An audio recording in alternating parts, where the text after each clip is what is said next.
A crescent moon hung high in the sky, casting a sparse faint light over the dark mountain forest. Suddenly a shrill, eerie howl resembling a puppy's, but more piercing, echoed through the woods. The source of the sound was a bouncing snow-white round ball. It was not some forest spirit, but a white fox. Its gender? Well, his. No, she, yes, she. She was a fox spirit named Su Nan. No, now she should be called Su Nan. Though just a fox, she possessed a pair of heart-stirring eyes. Those eyes were like two pools of autumn water, soaked in morning mist, hazy with unspoken emotion. Under the moonlight, they turned into two deep azure pools shimmering with a mysterious glow. Her entire body was covered in snow-white fur like fresh fallen snow, shimmering with a pearl-like luster under the sunlight. The most peculiar feature was the tuft of cinnabar red down on her forehead, like a vermilion seal or a drifting maple leaf, adding a touch of lively charm. Whenever she slightly frowned, that touch of cinnabar red would tremble gently like a dancing flame or like unfixed rouge. Heavens. Great, so this is the super realistic cultivation simulator you mentioned. I wanted to play a game, not be played by the game. Of course this was just Su Nan's inner cry. What came out of her mouth became ing, ing ing ing ing, ing ing ing, ing ing ing ing, ing ing ing. Oh, so annoying. I don't want to ing ing anymore. Ing, ing ing ing. Su Nan grew so angry that she jumped around again. After a few jumps, she started to feel tired, and then lamented that this fox body was even weaker than her college student body before the transmigration.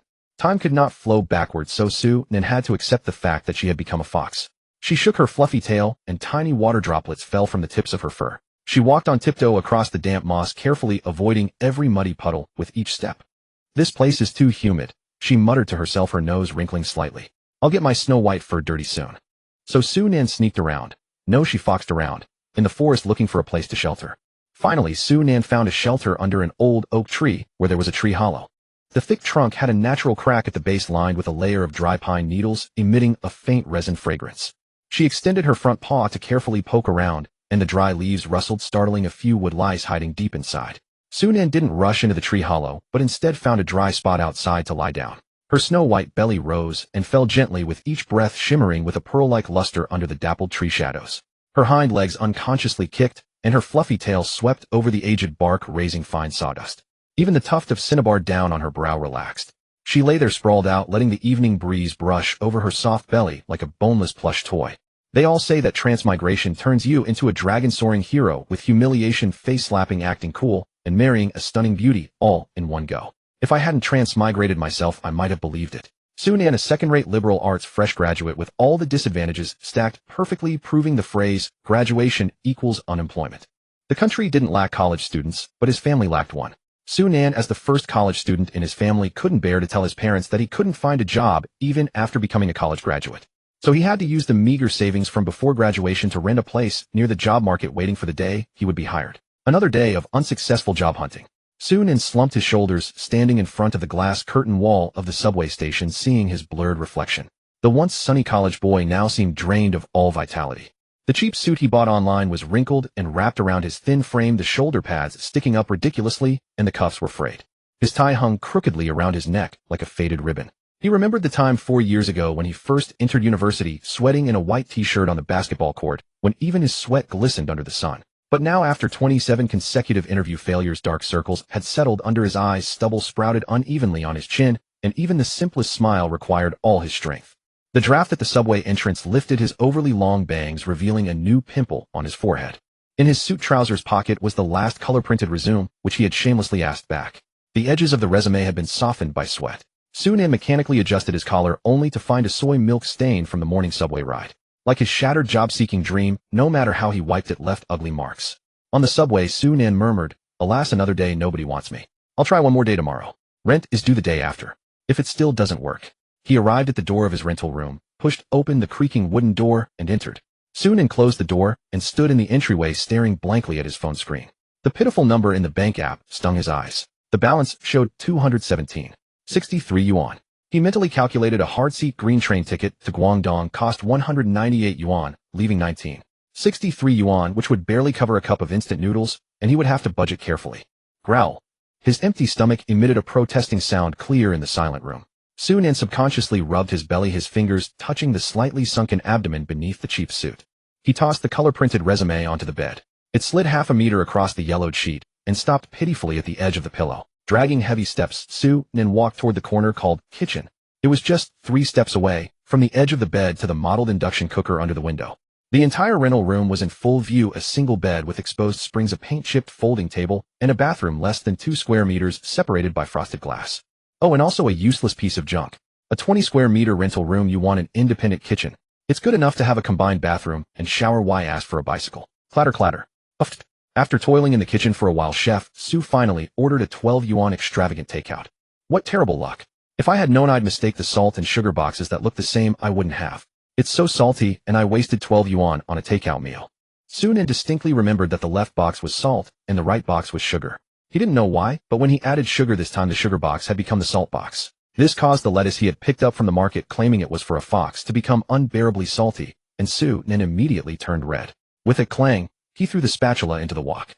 Su Nan threw the spatula into the wok, the harsh sound of stainless steel clashing, exploding in the small kitchen. He tore off the apron and tossed it aside, the oil-stained fabric floating like a falling leaf onto the greasy floor. He rushed to the computer desk in 3 steps, the old floor creaking loudly under his feet, as if it might collapse any second.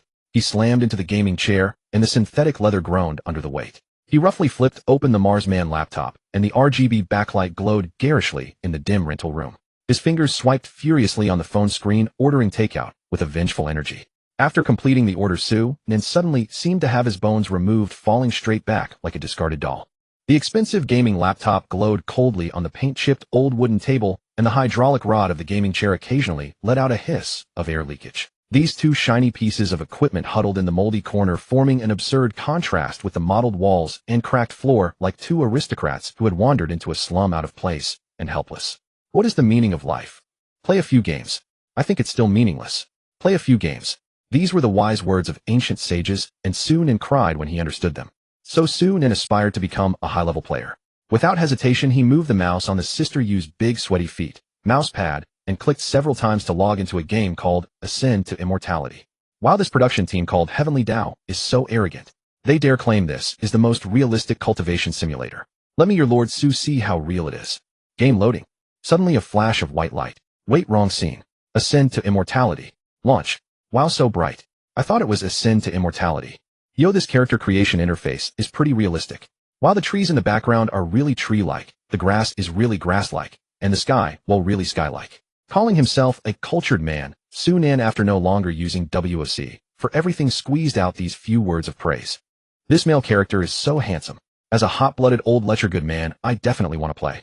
Su Nan unhesitatingly clicked into the female character creation interface. Choose luck. All of them are white luck, but fortunately I can refresh.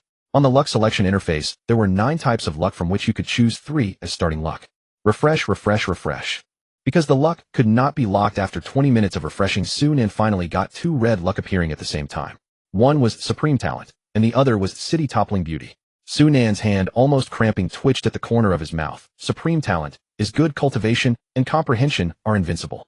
As for City Toppling Beauty, just a bonus. As for the remaining 7, Su Nan chose versatile from among the mediocre ones.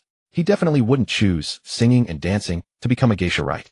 Of course he wouldn't choose debuff luck like Heaven Sent Short-Lived, or 5 disasters and 3 deficiencies. He chose versatile, so if worst came to worst he could perform a flute for the audience. Name: Su Nan, gender female, race fox, clan bloodline nine-tailed celestial fox, luck City Toppling Beauty, supreme talent versatile. Congratulations on unlocking hidden luck. Fate is set, heaven's mandate. There's a hidden luck. What does this mean?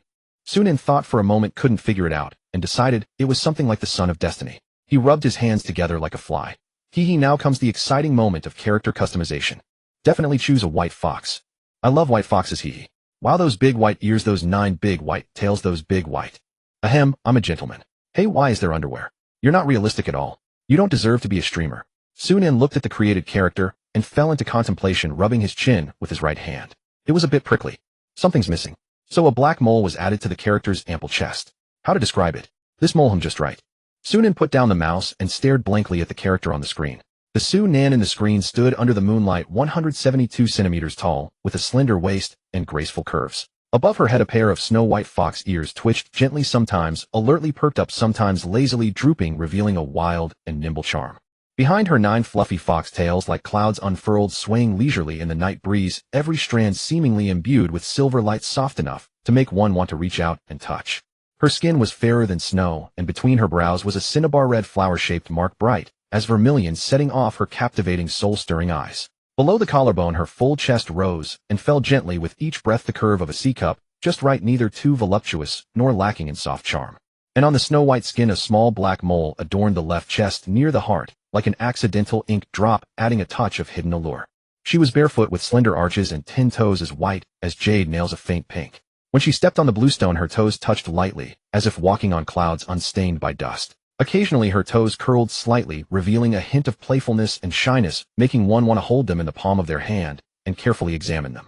Moonlight flowed over her foxtails, gently sweeping ears slightly trembling. She turned and smiled, and in the glance of her eyes demonic aura and immortal grace coexisted, both bewitching and pure, not like a mortal thing. I really created a beautiful character.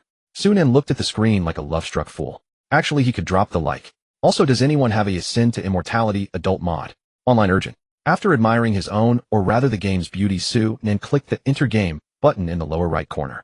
However, what popped up was not the game's internal screen, but a dense block of text instructions, which could not be skipped within 30 seconds. After being forced to wait for 30 seconds and checking a bunch of disclaimers, he finally truly entered the game. Another blinding white light flashed. Fruit juice, you're doing this again. Let me say it this time. Ascend to Immortality. Launch. Hey, wait, this light. My head. So dizzy. Sunan's consciousness gradually faded. At that moment, Sunan's phone suddenly rang with the familiar melody of JJ Lin's Always Online, the cheerful electronic intro, piercing the silent rental room. The screen lit up, casting harsh yellow light on his face. The words Kangaroo Platform Courier danced cheerfully on the caller ID. Sunan's chaotic consciousness seemed to be injected with a shot of adrenaline. He struggled to lift his heavy eyelids, his chapped lips trembling slightly. His right hand, as heavy as lead, slowly lifted, fingers tracing a weak arc in the air, but always a few centimeters short of the phone on the coffee table. His body leaned forward futilely in the gaming chair like a stranded fish, making its last struggle. Sunan could even hear the faint electrical static from the phone's speaker, sounding close at hand, yet as if an entire world away. The number you have dialed is temporarily unavailable. Please try again later. Beep beep. The moment the call ended, there was a knock at the door. Mister. Sunan's eyelids were heavy, and the knocking outside the door gradually became blurred in his ears. Sunan completely lost his senses and fainted in front of the computer. When the white light before the computer screen completely faded, Sunan found herself transformed into a fox.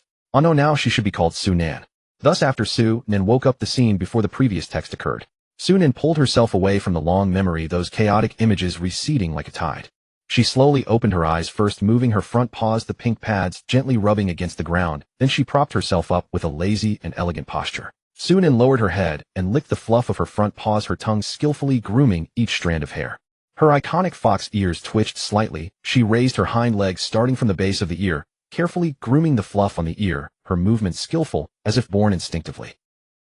At this moment, Sunan had completely shed her human form. Even the subtle expressions between her brows revealed the unique agility of the Fox clan. She tilted her head slightly, her azure eyes shimmering with contemplation, her nose twitching from time to time, as if capturing some invisible message in the air. Her fluffy tail unconsciously tapped the ground lightly, revealing her hesitation and contemplation as she weighed an important decision. No, logically speaking, although I am only a fox now, I am a transmigrator after all.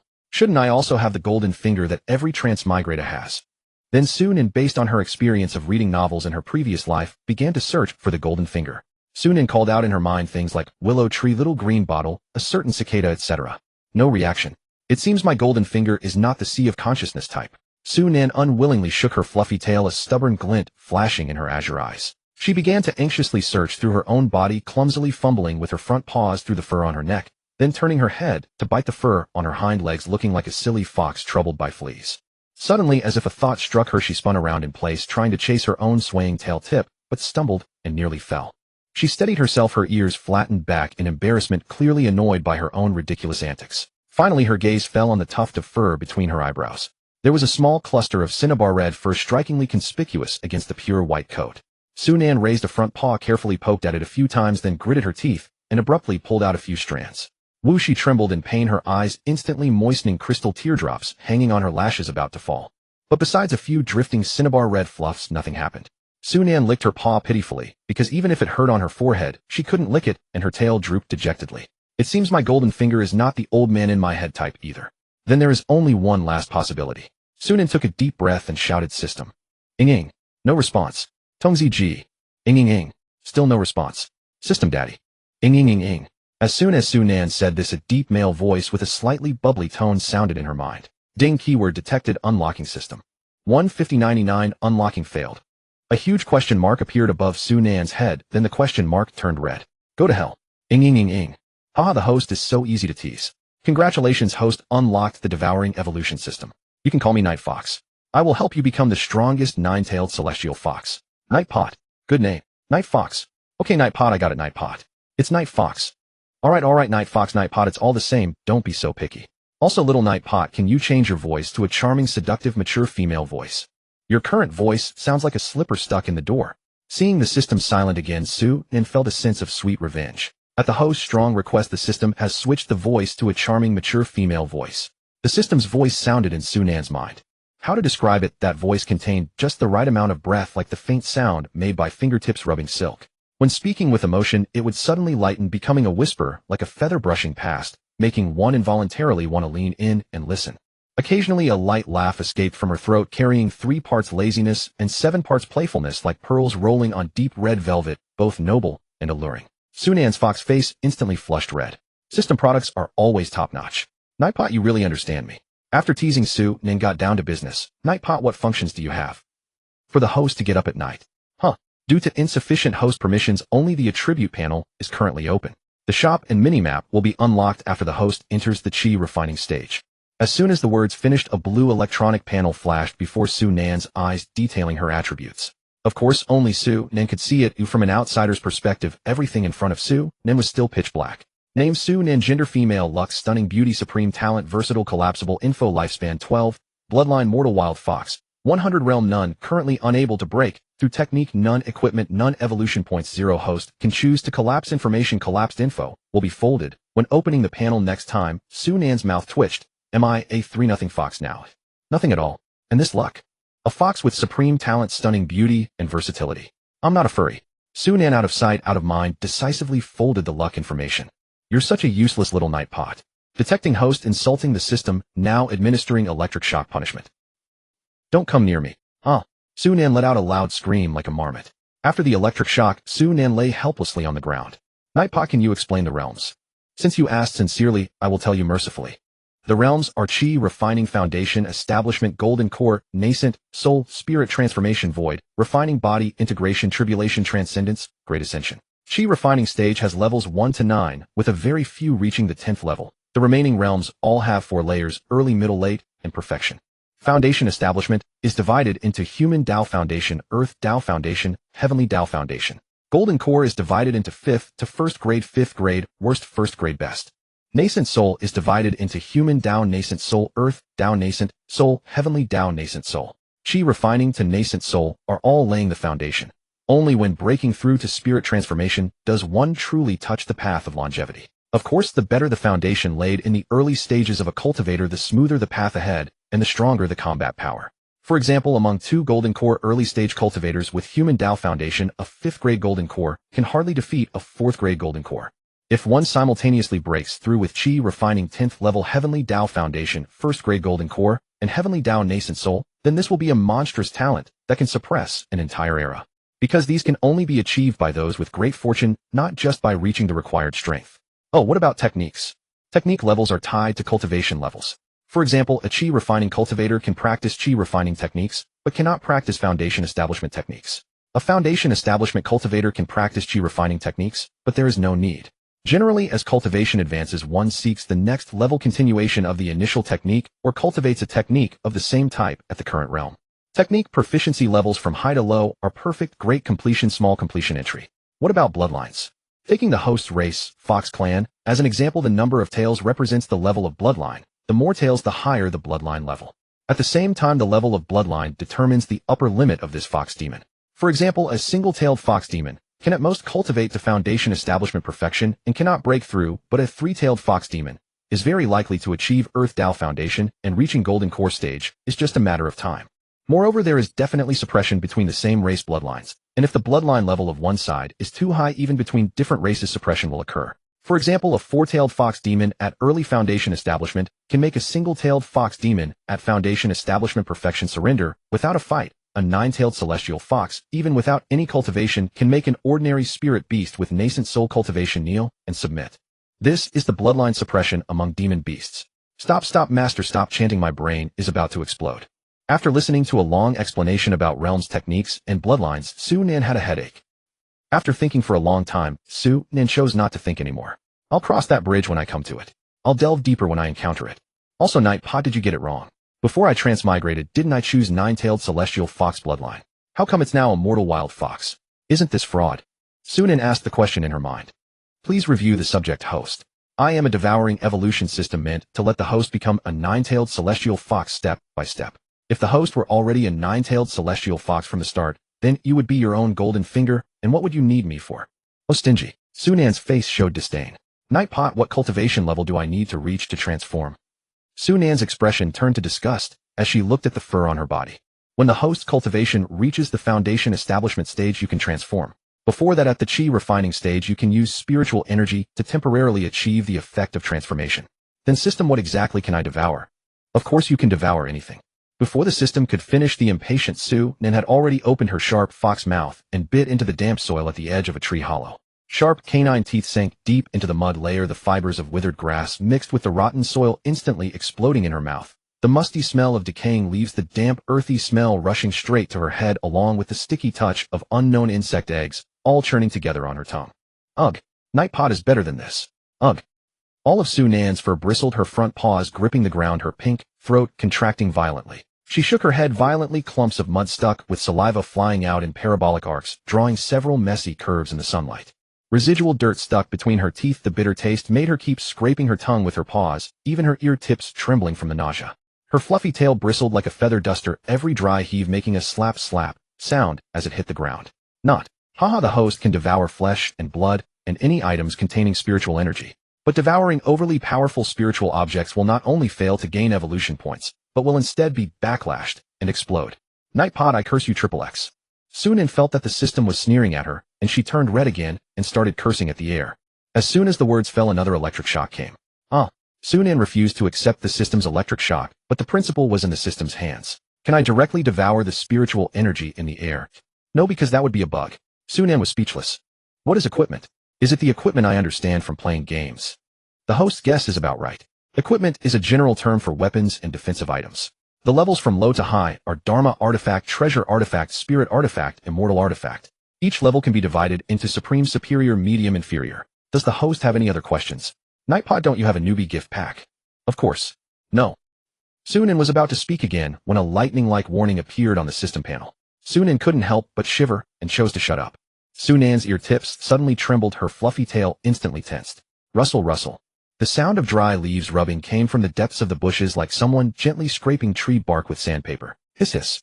Then came the spine-chilling sound of a snake's tongue with a damp, fishy smell, especially clear in the silent forest.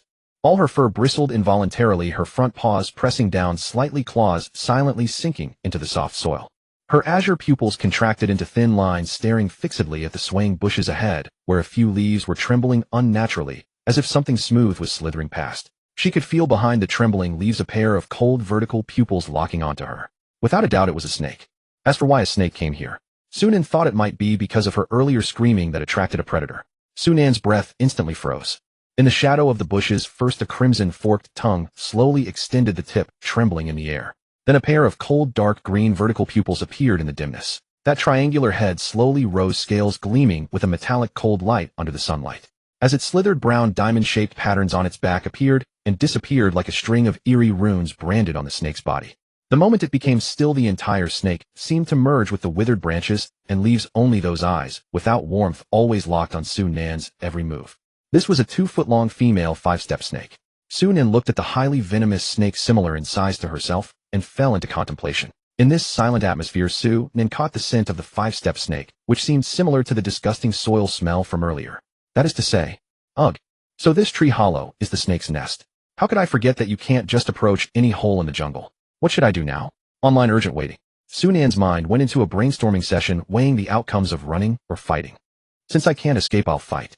Facing a snake of similar size to herself, Su Nan didn't think she could escape, so she assumed a combat stance. One snake and one fox looked at each other. The scene was peaceful, leaving only the hissing of the 5-step snake's tongue. Time slowly passed. At this moment, Su Nan truly felt what it meant to be drenched in sweat. Suddenly the silence of the forest was shattered by a rustling sound of scales scraping. The five-step snake, its body a dark brown, suddenly arched its back, coiling backward like a drawn bowstring, its scales glinting with a cold metallic luster under the moonlight. Before Su Nan could react, it shot out like an arrow from a bowstring, its blood-red mouth wide open. Two sharp fangs glinted with chilling light, and the foul venom trailed in the air as several crystal-clear strands. Su Nan's pupils constricted sharply. Instinctively, she bent her knees and lowered her waist, the dry leaves under her feet emitting a faint crunching sound. Just as the venomous fangs were about to touch her skin, she suddenly exerted force, her limbs precisely gripping the rough bark, and in a few bounds, she leaped onto a branch. From her commanding height, she could see every move of the five-step snake, clearly, a sharp glint of killing intent flashing in her eyes. Seeing its prey escape, the five-step snake became utterly enraged. It no longer probed cautiously. Its thick snake body coiled around the tree trunk at an astonishing speed, the scales scraping against the bark, producing a grating rustle. Now it abandoned all defense, its back covered in diamond patterns fully exposed to Su Nan's view. Every protruding scale was clearly visible in the sunlight, and the fatal 7-inch spot on its neck flickered in and out of sight as it climbed. Bait taken, now is the moment. The snow-white fox silhouette paused for an instant among the treetops. Su Nan took a deep breath of air mingled with pine resin and the scent of blood, the tip of her fluffy tail quivering slightly. In the next moment, she drifted down from the branch like a light snowflake, yet at the instant of descent, she burst forth with the fierce sharpness unique to a predator. Now she hung directly above the five-step snake, a cold gleam flashing in her beastly pupils. The pads of her forepaws precisely stepped on the triangular scales of the snake's head, while her hind limbs firmly pressed down on the constantly writhing tail. All the muscles in her body instantly tensed. Every strand of her snow-white fur bristled slightly from the exertion, turning her entire weight into a force of immense pressure bearing downward. Bang! The dull thud startled birds in the forest. Dust rose like a thin mist, swirling and scattering in the beams of light. When the dust settled, Su Nan stood proudly, her four claws like iron clamps pinning the five-step snake firmly to the ground. The snake writhed wildly, its scarred body scraping against the ground with a grating sound, yet it could never break free from this seemingly elegant but deadly restraint. Its crimson forked tongue flickered in vain, and the saliva hanging from its fangs dripped onto the withered leaves, producing a faint sizzling sound. The spot where Su Nan stepped on the five-step snake seemed somewhat familiar. It was exactly the foul-smelling soil she had tried to devour earlier. This was absolutely a coincidence, definitely not intentional on Su Nan's part. The five-step snake was still struggling violently. Su Nan seized the moment and struck with her claw at the 7-inch spot on its neck. With a puff sound, the snake convulsed a few times before completely losing its life, becoming a dead five-step snake. Phew! Su Nan exhaled a breath of stale air. Finally dead. This thing was really tough to handle. Can't get bitten, so I had to fight without taking any damage. Yahoo! How do I devour it? Do I just eat it directly, or what? Su Nan looked at the five-step snake before her, not knowing how to take a bite. When she leaned in, there was a foul stench that made her stomach churn. Of course, eat it directly. Don't you know, host? Little spicy strip, crunchy and crisp. Do I look like a fool to you? Devouring is not the same as eating. Su Nan was speechless. Remove the like. Yahoo! Stop messing around. Tell me quickly how to devour. Su Nan's face darkened. Haha, I thought you would just open your mouth like before, but this time you've learned to be smart. Su Nan remembered the foul smell of the soil again. Ugh. Host, please open your mouth. You can devour by opening your mouth over the corpse. Look at how shocked you are, TSK. Oh, Su Nan opened her mouth wide toward the five-step snake corpse. Then the snake turned into a white light orb and flew into her mouth. Congratulations, host. You have devoured a five-step snake X1, gaining 25 evolution points.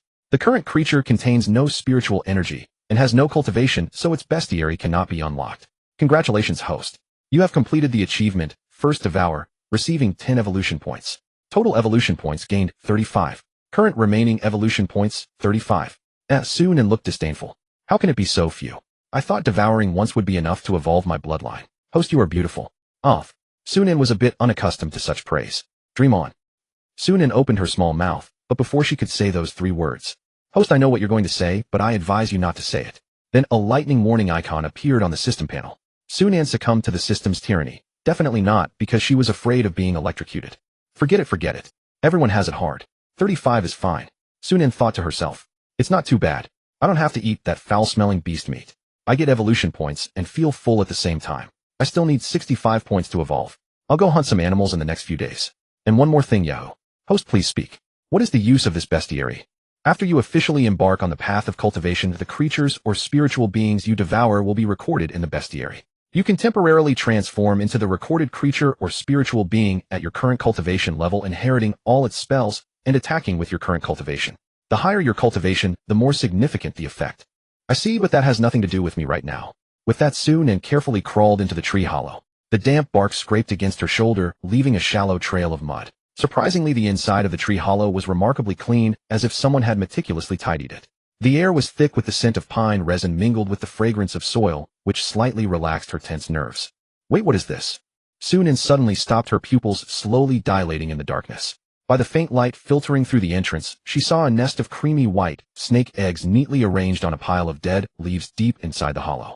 The eggshells shimmered with a pearl-like luster in the faint light, and the coiled shadows inside were faintly visible. No wonder that five-step snake attacked so desperately. Sun suddenly understood, her voice unconsciously softening. Only then did she notice that the surrounding dead leaves were carefully arranged in a ring forming a warm nest. Each egg was meticulously placed in the softest spot, covered with a few fresh pine needles.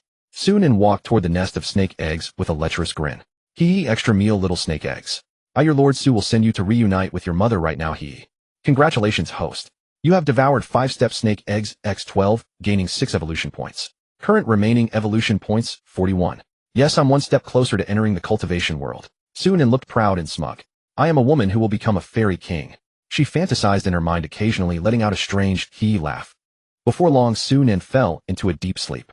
Before dawn broke, a thin layer of bluish-gray mist still shrouded the forest. Inside a tree hollow, Sun curled up in a nest lined with dry pine needles, her snow-white tail wrapped tightly around her body like a fluffy down comforter. Her tiny nose twitched slightly, and her pink ears occasionally fluttered, clearly lost in sweet dreams. Suddenly, a series of delicate chirping sounds came from the treetops, initially sparse, but soon merging into a noisy morning chorus. A few early rising sparrows hopped about on the branches, withered leaves rustling down with their movements, and some drifted into the tree hollow, gently brushing against Sunan's nose. Sunan wrinkled her nose unwillingly and buried her head deeper into her tail.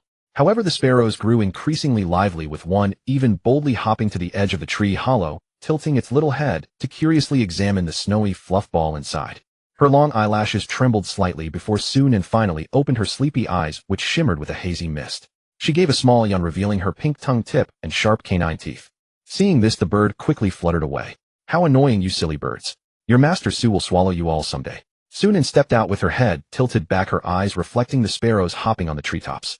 Those little brown-gray creatures deftly darted among the branches, occasionally bending down to peck at some wild berries, completely ignoring the snow-white fox beneath the tree. She knew her plump build was simply unsuited for climbing trees to hunt, so she could only grumpily flick her tail.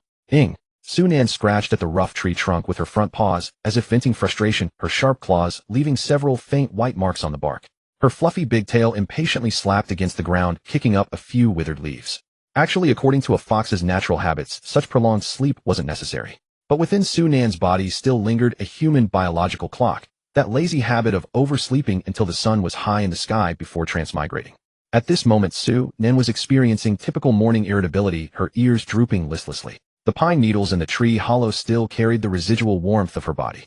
Sunan looked back at that cozy nest, then glanced up at the gradually brightening sky. Finally, she decided it was more comfortable to stay in the tree hollow. Sunan returned to her hollow, let out a long sigh, and a puff of white mist escaped from her pink nose as she resignedly began grooming her ruffled fur with her paws. When the eastern sky began to pale, the first rays of morning light quietly climbed the contours of distant mountains. The clouds on the horizon were tinted with a soft rose hue, spreading across the sky like spilled rouge on rice paper. Gradually, that streak of rosy clouds deepened in color, immersing the entire sky in an amber glow. Sunan emerged from the tree hollow and began her busy hunt. Come on, you've got to be kidding me. Why are there no other animals around at all? Not even birds bothered to defecate here. Sunan, having climbed to the treetop, surveyed her surroundings. Over the past few hours, Sunan had patrolled the area extensively without spotting a single animal. So, adhering to the principle of the higher you stand, the farther you can see, she climbed to the treetop to observe the surroundings. The tree Sunan was currently perched in was approximately 1 li from the tree hollow. Originally, she had assumed the presence of a 5-step snake near the hollow had driven away any foolish animals daring to approach, so she had sought out this prime vantage point away from the hollow to survey the situation. The reality was that there simply weren't many animals around during the day, nothing to blame on the 5-step snake. Could all the animals here be nocturnal? Sunan recalled the eerie green pairs of eyes glinting in the depths of the jungle the previous night. Sunan had no map and had no idea how vast this jungle truly was, but the further west she ventured, the denser the aura of danger became. So much so that it made her fur bristle. It scared our little Nan so badly that she bolted back to the tree hollow and stayed there for quite some time before daring to venture out again. Heading west should lead into the deeper parts of the jungle, but I'm not sure which direction to take to exit. Perhaps I could ask someone when I encounter them. Suddenly Su Nan smacked herself on the head. How silly of me. Why didn't I remember I'm now a fox, and a rare white one at that? Wouldn't I just get hunted and turned into a fur coat? After lingering on the treetop for quite a while longer, Su Nan decided to explore eastward this time, so she gave a gentle leap and jumped down, only to faceplant spectacularly. Not long after heading east, Su Nan, with her fur fully bristled, fled back in panic to this prime feng shui tree.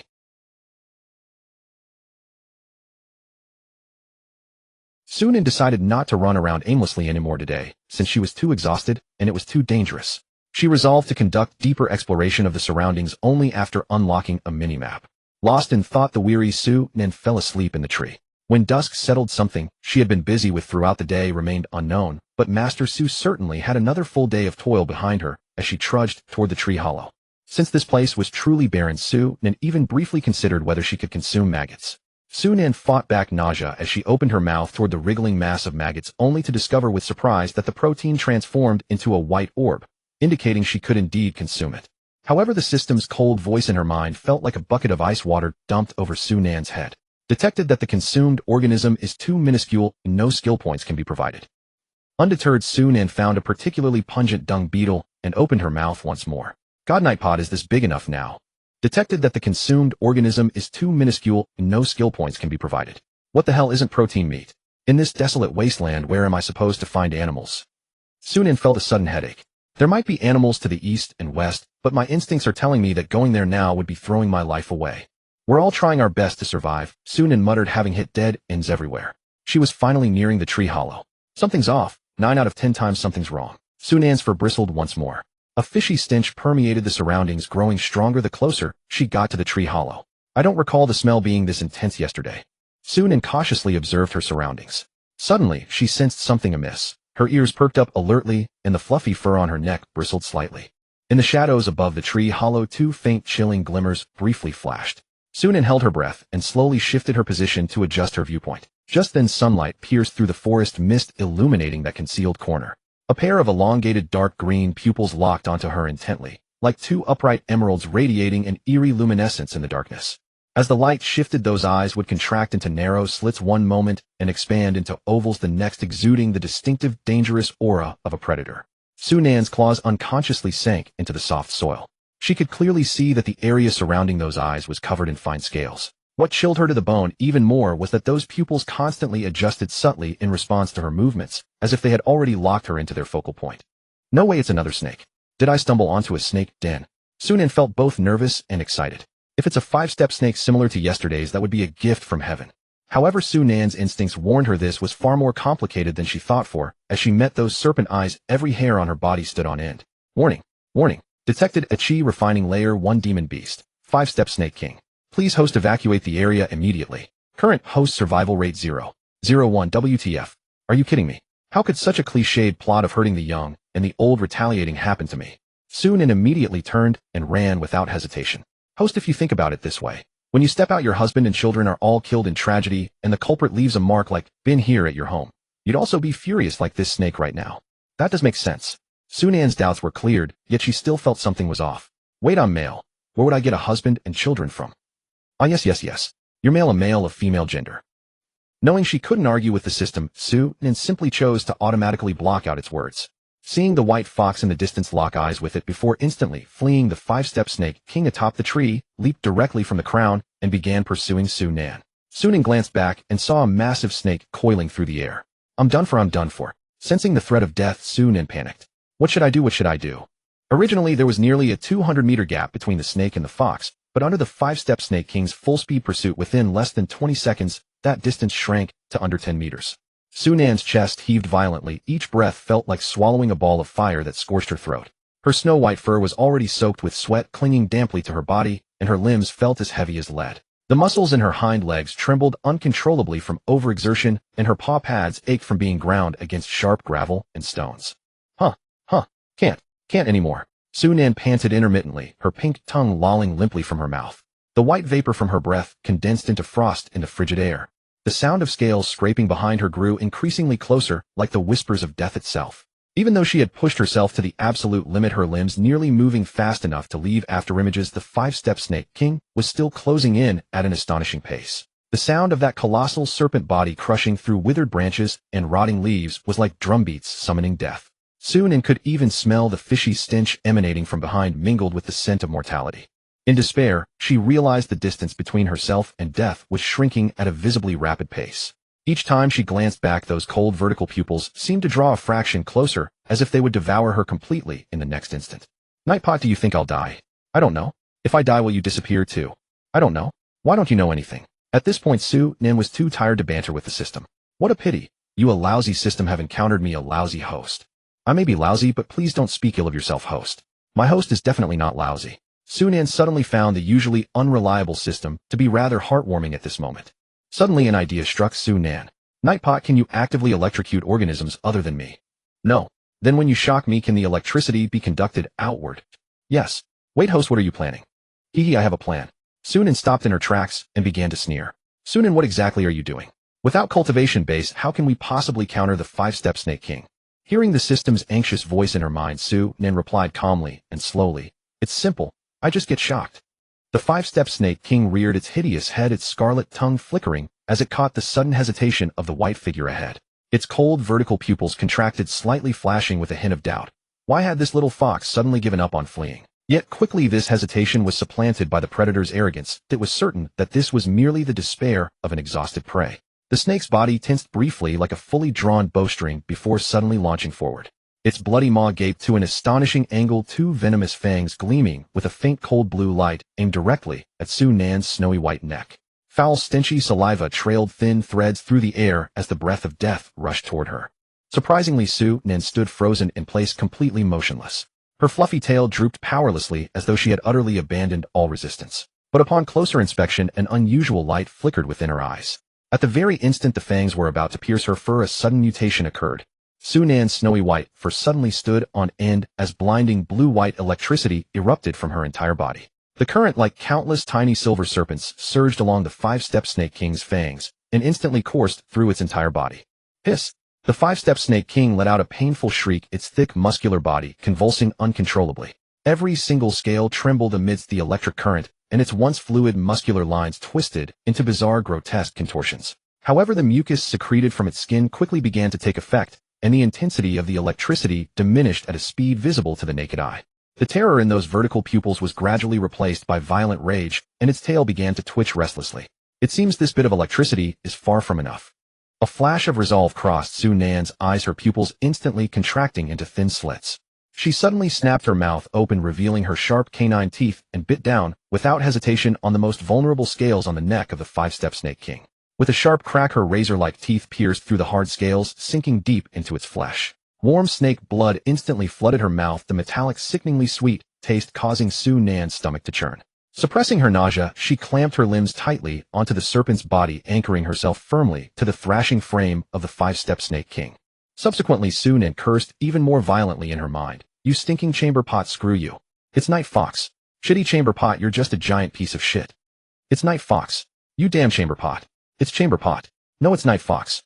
The 5-step Snake King's scales curled from the electrical burns, and the intense agony dyed its dark green vertical pupils a bloody red. It twisted its neck, staring in utter disbelief at this tiny white creature clinging to its body, crackling with electricity. Rage surged through its veins like molten lava. It opened its massive maw, once more spewing a foul, toxic mist, as its two cold, blue gleaming fangs aimed straight at Su-Nin's back to bite down viciously. Sensing the impending danger, Su-Nin hastened her pace, cursing the system even more fiercely in her mind. Severe warning: as the host has repeatedly insulted the system will increase the electrical shock in accordance with system regulations. Please prepare yourself, host. Su-Nin took a deep breath, the fluff on her chest rising and falling violently with her respiration. She slowly closed her amber eyes, and the electrical glow around her receded like a tide, leaving only a few faint arcs of electricity dancing between her fur. The 5-step Snake King's tense muscles finally relaxed, and a cruel gleam of triumph flashed in its cold vertical pupils. It looked down condescendingly at the little white fox clinging to its body. Its bloody maw gaped to its absolute limit, exposing its chilling fangs as if it could already envision its prey writhing in agony from the venom. Yet in that split second, boom, an electrical current several times stronger than before suddenly erupted from within Su-Nin's body. The dazzling blue-white light, like lightning falling from the highest heavens, instantly illuminated the entire forest. The five-step snake king's agonizing shriek pierced the sky and the bitten area charred and carbonized at a visible rate, emitting a pungent, burnt smell. Issa! The giant serpent thrashed its body frantically, its thick tail slamming against the ground and kicking up clouds of dust. It had intended to snap the neck of this detestable fox in a single bite, but the moment its fangs touched the snowy white fur, its entire mouth was electrocuted until it was charred black and smoking. The intense pain caused it to lose all reason. It rolled frantically on the ground like a fish thrown ashore, snapping countless shrubs. Sunan held on with a death grip, letting the snake crash wildly through the forest. The electricity wrapping around her body grew brighter and brighter. From afar, she resembled a falling star, burning an indelible mark onto the body of the five-step snake king. The five-step snake king's dark green vertical pupils gradually dilated, yet they remained wide open in resentment. Even in death, it could not believe that a grand demonic beast of the chi refining stage like itself would fall to this unremarkable little fox, due to a moment of carelessness. Its tongue hung limply beside its charred mouth, its final flicker carrying profound resentment and malice. Hiss! A hiss so faint it was barely audible squeezed from the depths of its throat, like the final sigh of its life. The thick body of the snake suddenly went rigid, and every single charred scale gleamed with an eerie luster. Then this carcass, which had once struck terror into the entire forest, crashed straight to the ground with a dull thud. Amidst the swirling dust, the five-step snake king fell completely silent. Its stiff tail still held the posture of its final struggle in life, and the venom remaining between its fangs dripped onto the withered leaves, making a sizzling, corrosive sound. Those unclosed eyes stared fixedly in Su Nan's direction, as if attempting to forever imprint the figure that ended its life onto its pupils. You dog system, why hasn't this electricity stopped yet? Seeing that the five-step snake king had been electrocuted to death, while she herself was still enduring the violent current, Su Nan inquired anxiously in her mind. The severe punishment still has 26 seconds remaining. Please endure it, host. Why is there still so much time? I'm going to break.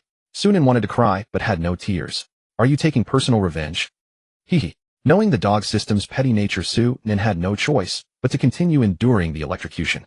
Su Nan listened to the sizzling sounds of the five-step snake king's body being fried nearby, feeling utterly miserable. Finally, it's over. Su Nan collapsed onto the ground like a dead fox, paying tribute to the legendary king of electricity resistance.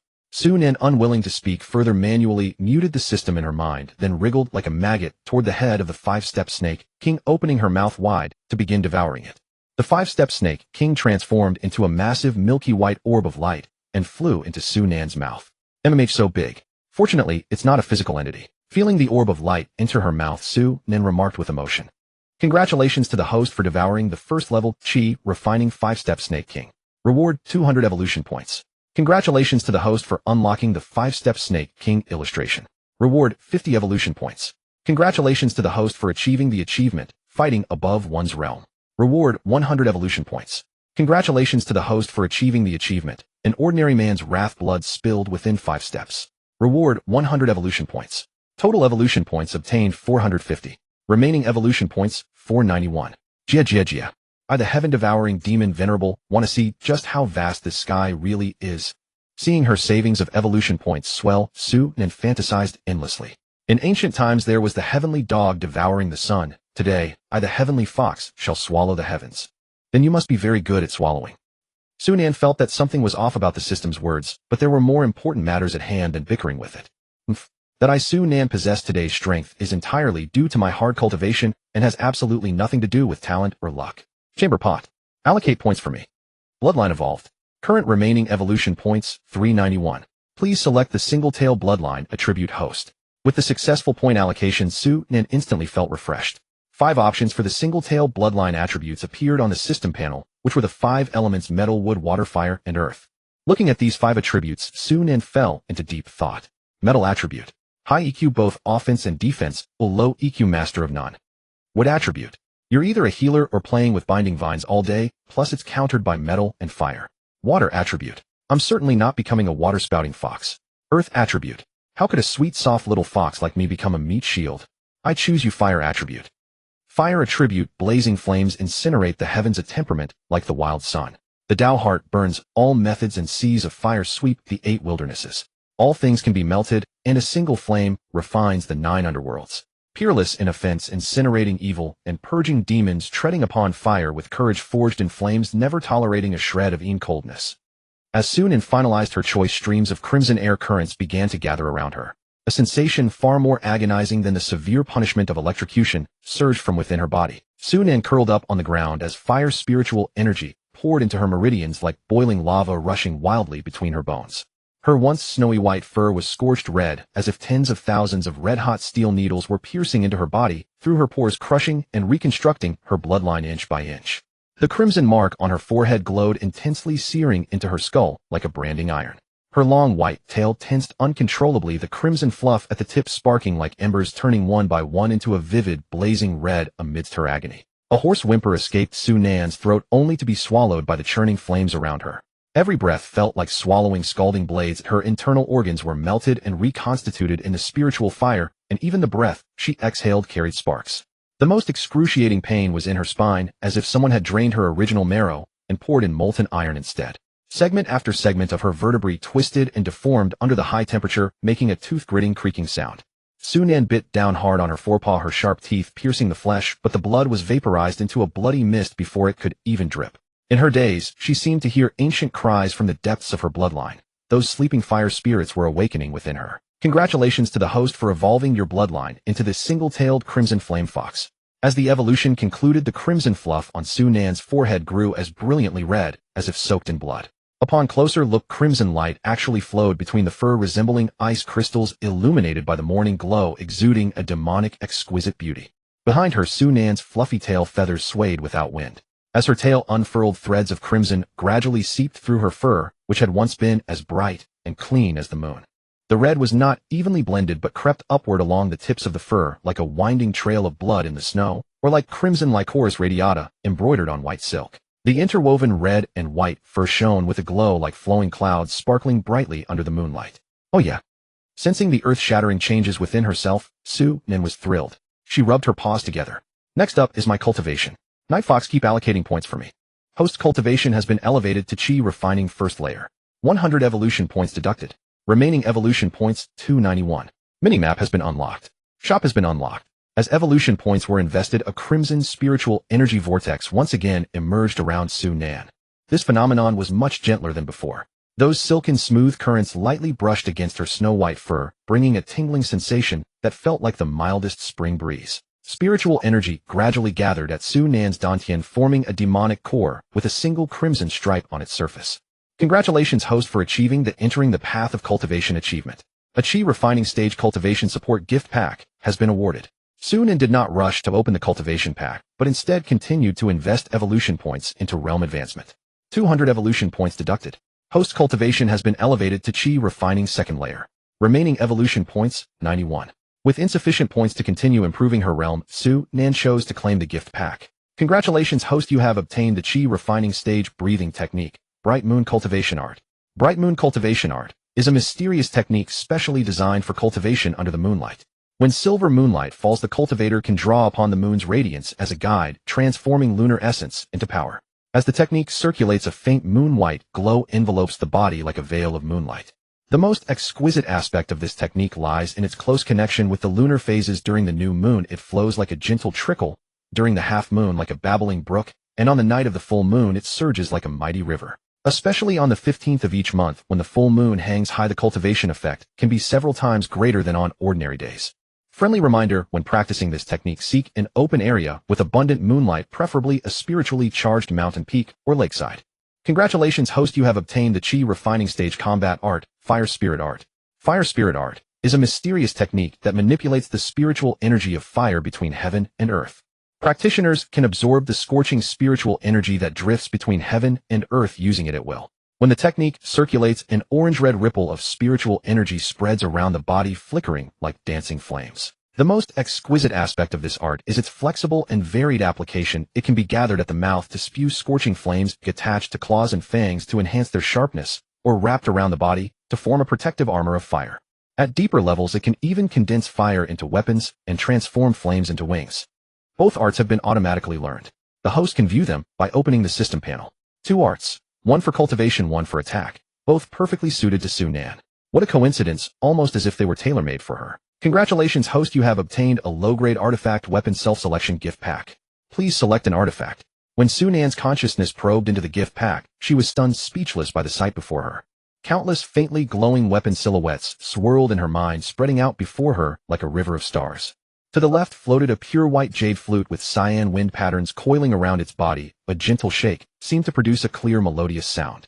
To the right were a pair of gilded claw sheaths, their sharp tips gleaming coldly, with red fire's spiritual energy faintly visible flowing through the patterns. Further away, a silk ribbon embroidered with silver threads danced gracefully in the air, while a folding fan inlaid with jade brought a gentle breeze with each opening and closing. Even an ordinary-looking oil paper umbrella exuded a faint spiritual energy fluctuation. Every artifact was unique, leaving Su-Nen dazzled. Her snow-white claws unconsciously scratched at the void, her eyes reflecting thousands of lights, and her fluffy tail swayed incessantly with excitement. So many exquisite artifacts. It was as if the entire treasure trove of the cultivation world had been gathered here, making it difficult for her to choose. I'll definitely choose a sword and become a sword cultivator. Fire attribute plus sword. Just thinking about it is too cool. When Su-Nen saw a sword, her pupils instantly dilated, sparkling with a brilliant light. Su-Nen pointed at a red sword and said, "Nightpot, I want that red sword." The low-grade artifact weapon self-selection box has been used. The low-grade artifact glass fire sword has been automatically stored in the system space. The glass fire sword appeared in the system panel. Its entire body was like flowing red glass with 3 flame patterns embedded in the spine. When not activated, it showed an amber luster. Once spiritual energy was infused, the flame patterns suddenly awakened, pulsing like molten lava veins, and fine golden red fire wisps rose from the edge of the blade, distorting and scorching the air. Wow, this sword is handsome, beautiful, and ethereal. Holding it, yet perfectly matches my image of a sword cultivator. Sigh. But then came a meaningful sigh, because Su-Nen was still in her fox form, and could only look, not use it, like a eunuch visiting a brothel. As for why Su-Nen chose a sword, let's take a look. Spear cultivators, an inch longer means an inch stronger, an inch shorter means an inch more dangerous. Get close and you're done for. Bow cultivators, if you can't aim, you're a master of missing. If you can aim, you run out of arrows. Blade cultivators, a brute's happy blade, but after swinging your back snaps first. Shield cultivators take the most vicious beatings, carry the blackest blame. Hidden weapon cultivators, after throwing you're naked. Recycle. Not a chance. Axe cultivators, after 3 swings the enemy isn't down, but you're gasping. Whip cultivators miss, and you hit yourself a hit, and you get tangled in a tree. Hook cultivators hook something over only to find you can't beat it. Awkward enough to commit suicide. Hammer cultivators looks like massive damage, but actually gives yourself a concussion. Sword cultivators, pride reaching the sky, spirit, like strong wine, Tao heart seeking heavens, while sword light illuminating the cosmos. All things are swords. One sword opens the gate of heaven. Offense and defense in one, punishing evil and promoting good, riding the sword in flight. Their chests are as straight as their swords, never looking down at others' faces. A sword cultivator's anger leaves corpses for 10,000 miles. But then she seemed to think of something and began to cackle eerily. Finally, I've claimed everything. What a bounty. Thank you, angel investor 5-step snake king, and your whole family. Su-Nen bowed devoutly 3 times toward the direction of the tree hollow. Nightpot opened the system panel. Name Su-Nen. Gender female. This entry has been collapsed. Lifespan 130. Bloodline single-tail crimson flame fox cannot evolve at current realm. Realm chi refining second layer 300. Arts, bright moon cultivation art chi refining stage. Beginner 0-200 fire spirit art chi refining stage. Beginner 0-300. Equipment glass fire sword low-grade artifact cannot advance at current realm. Evolution points 91. Open the system shop. The system shop has been opened. The shop contained many sections selling everything imaginable: medicine, arts, weapons, armor, arts, clothing, accessories, daily utensils, QQ costumes, adult XXX. Su-Nen browsed the shop and suddenly raised her right paw to cover her eyes because she saw something from her past life.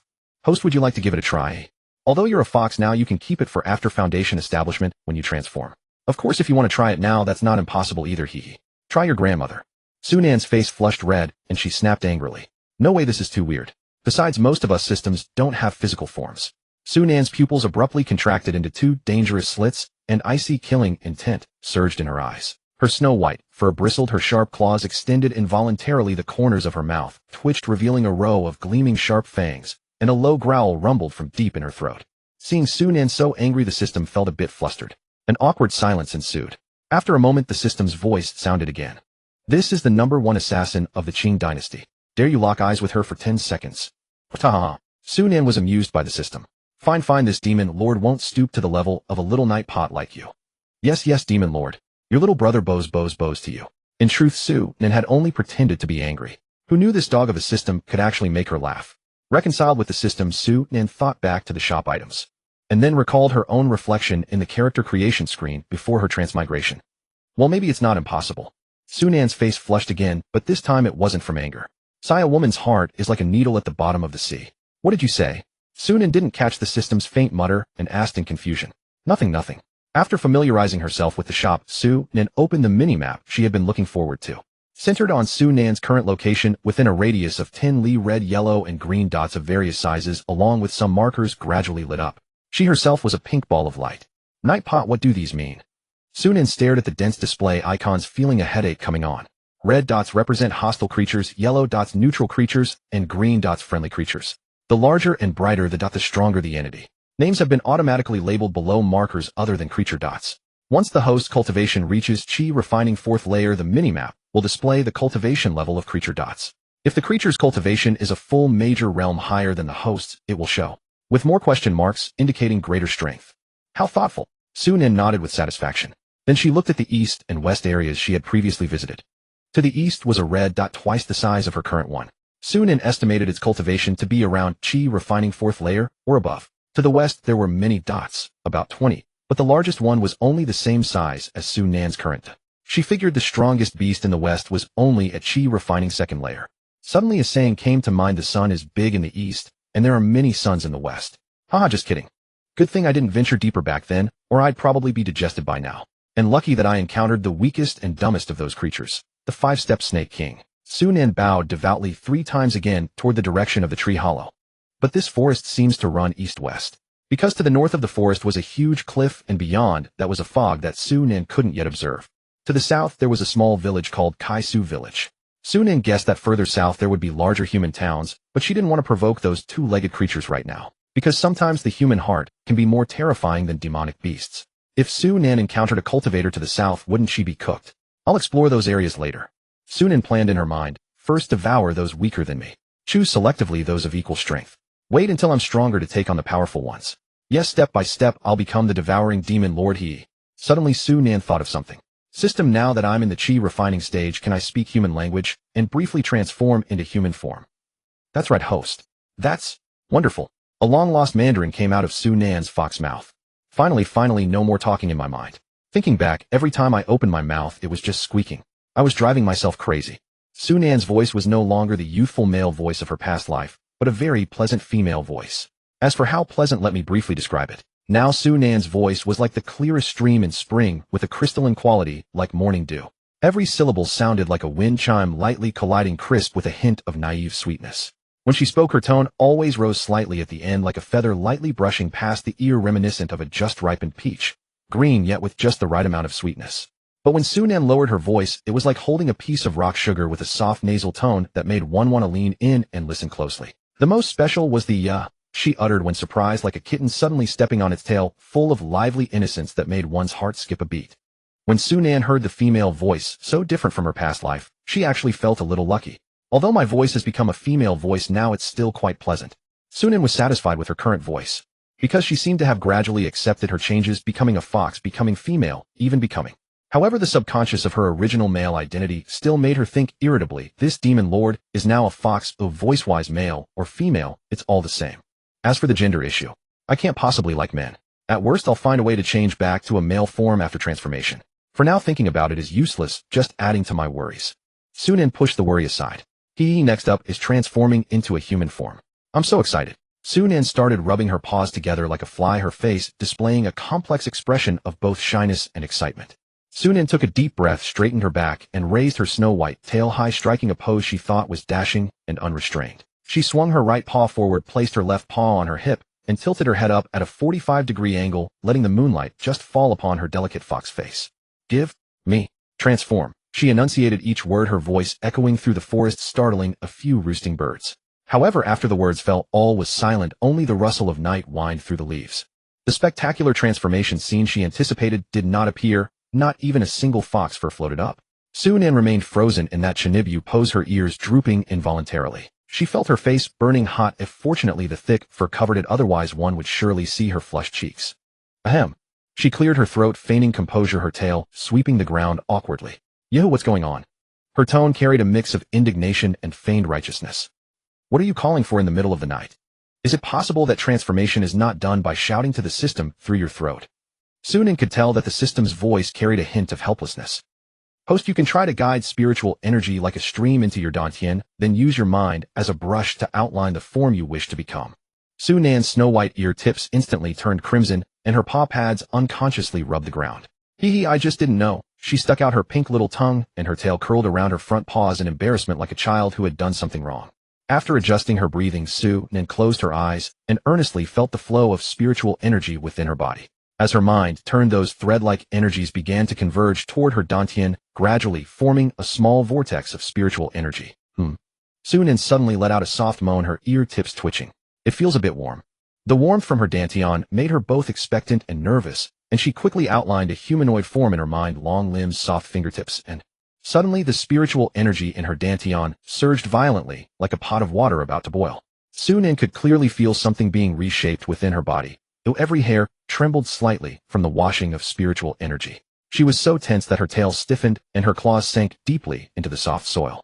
Puff! A earth-shattering sound suddenly tore through the forest silence. Its magnitude was so great that it startled the roosting birds on the treetops, who fluttered away in panic, a few feathers spiraling down. The lingering tail of the sound echoed through the forest, startling the insects in the grass into silence. Ha! It's killing me, your foxmaster. You really are something, farting like thunder, Su Nan. The system's voice carried a faint tremor, as if suppressing laughter. Su Nan's entire fox form froze in place. First her ear tips turned red with a schwa, then the redness spread at a visible speed across her entire fox face. Her snow-white paws tightly covered her eyes, and her tail curled up in shame, wishing she could find a crack in the ground to crawl into. Ugh! A whimper as faint as a mosquito's drone leaked from between her paws. The shouting earlier was already embarrassing enough, but she didn't expect something even more awkward awaited her. Now her fluffy fur drooped dejectedly, and even her whiskers hung down in shame.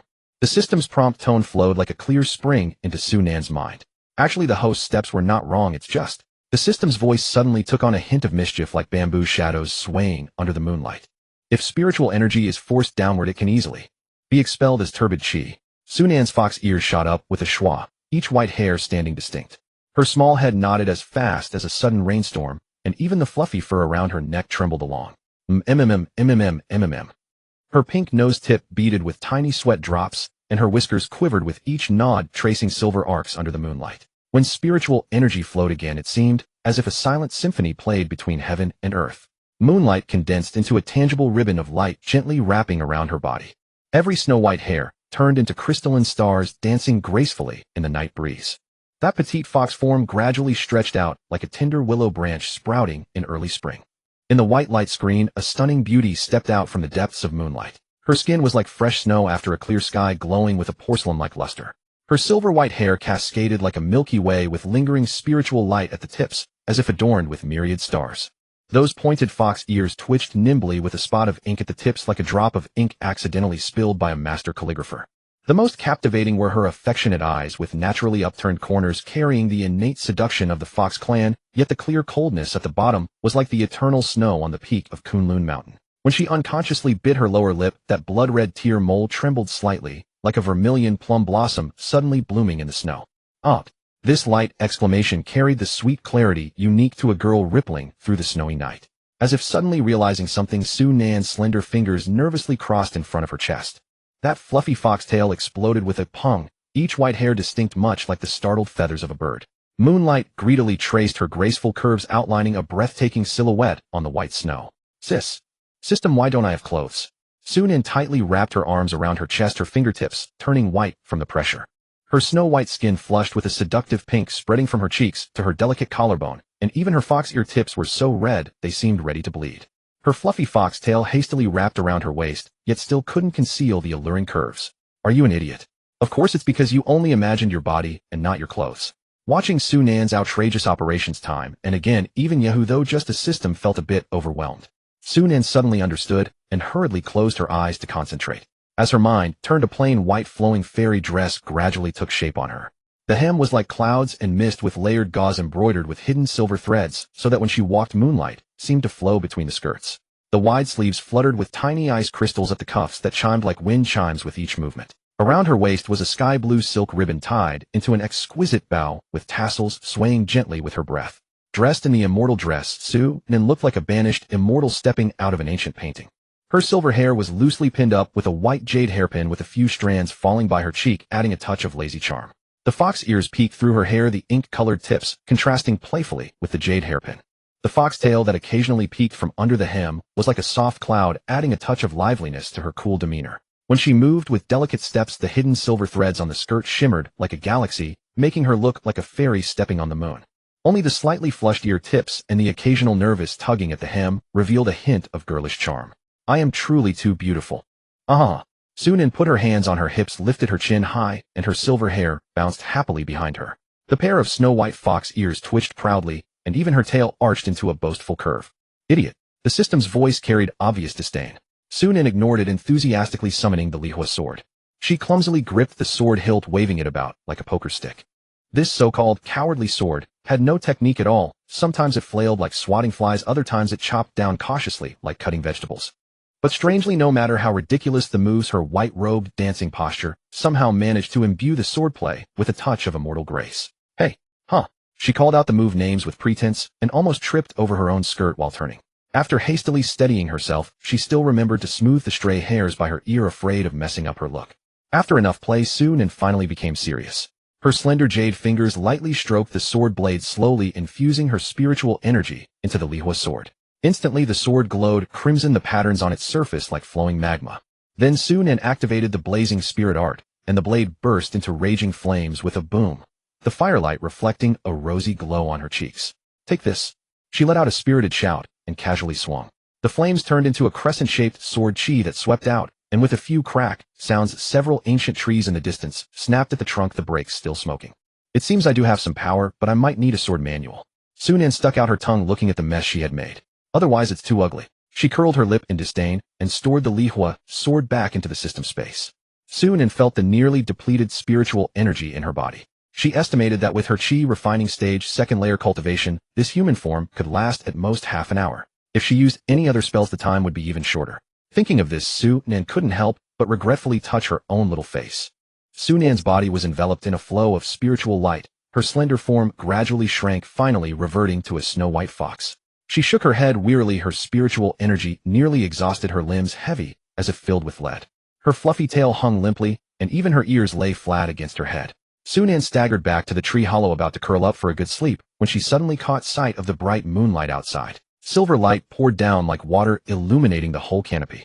Sunan suddenly remembered the cultivation effect of the full moon night mentioned in the luminous moon cultivation technique, and perked up. Such a good opportunity cannot be wasted. She muttered to herself, forcing her tired body to nimbly climb to the top of the tree. Tonight's moon was exceptionally full, like a jade plate hanging in the inky sky, without a single cloud to block it. The cool moonlight poured without reservation onto her every hair, glowing with a silver halo. Sunan sat cross-legged on the highest branch and began to breathe according to the technique. With the rhythm of her breath, she could clearly feel the moonlight transforming into strands of spiritual energy seeping into her body through her fur. This spiritual energy was purer than usual, bringing a refreshing comfort as it flowed through her meridians. Gradually, she became completely immersed in the state of cultivation. Moonlight formed a thin cocoon of light around her, looking from afar like a luminous fruit growing on the tree. Time passed quietly until the sky showed a pale dawn and the moon gradually sank in the west. Only then did Sunan slowly withdraw from her cultivation state. Host has exited cultivation state. The spiritual energy gained from cultivation has been automatically converted into evolution points. Host obtained evolution points 127.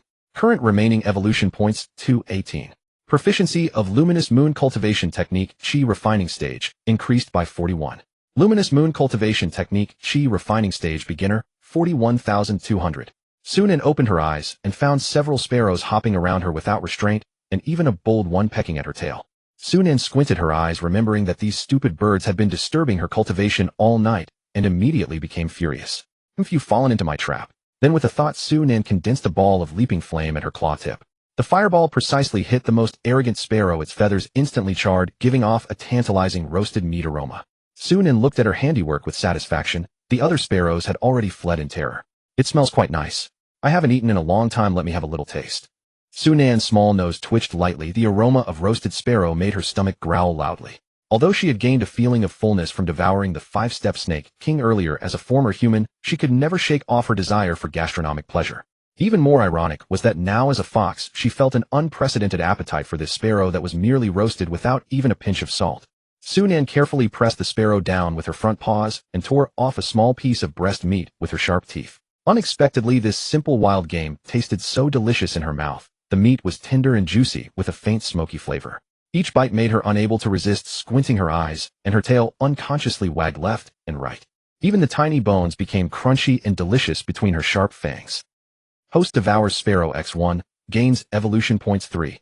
Current remaining evolution points, 21. The system prompt made Sunan's ears twitch. She licked the meat residue from her lips thoughtfully. Eating also gives evolution points. It seems that from now on I can get evolution points by devouring the tasty ones, and by swallowing the not-so-tasty ones.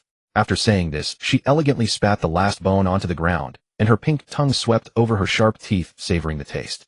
With a leap, her snow-white figure landed lightly on the ground, without disturbing even a single fallen leaf. Sunan pulled up the system minimap, her azure eyes locking onto the western region. Just a little more evolution points, and I can advance my cultivation again. Sunan muttered to herself, her fluffy tail raising excitedly. Pick the soft persimmons since the beasts in the west are weaker than me, right? Her tone carried a hint of cunning. Sunan set off westward with light steps. The morning sun gilded her snow-white fur with a golden edge, each step carrying the grace and composure unique to a predator. Only her darting eyes and the occasional twitch of her ear tips betrayed the barely restrained excitement in her heart. Sunan trod lightly as she followed the system minimap westward.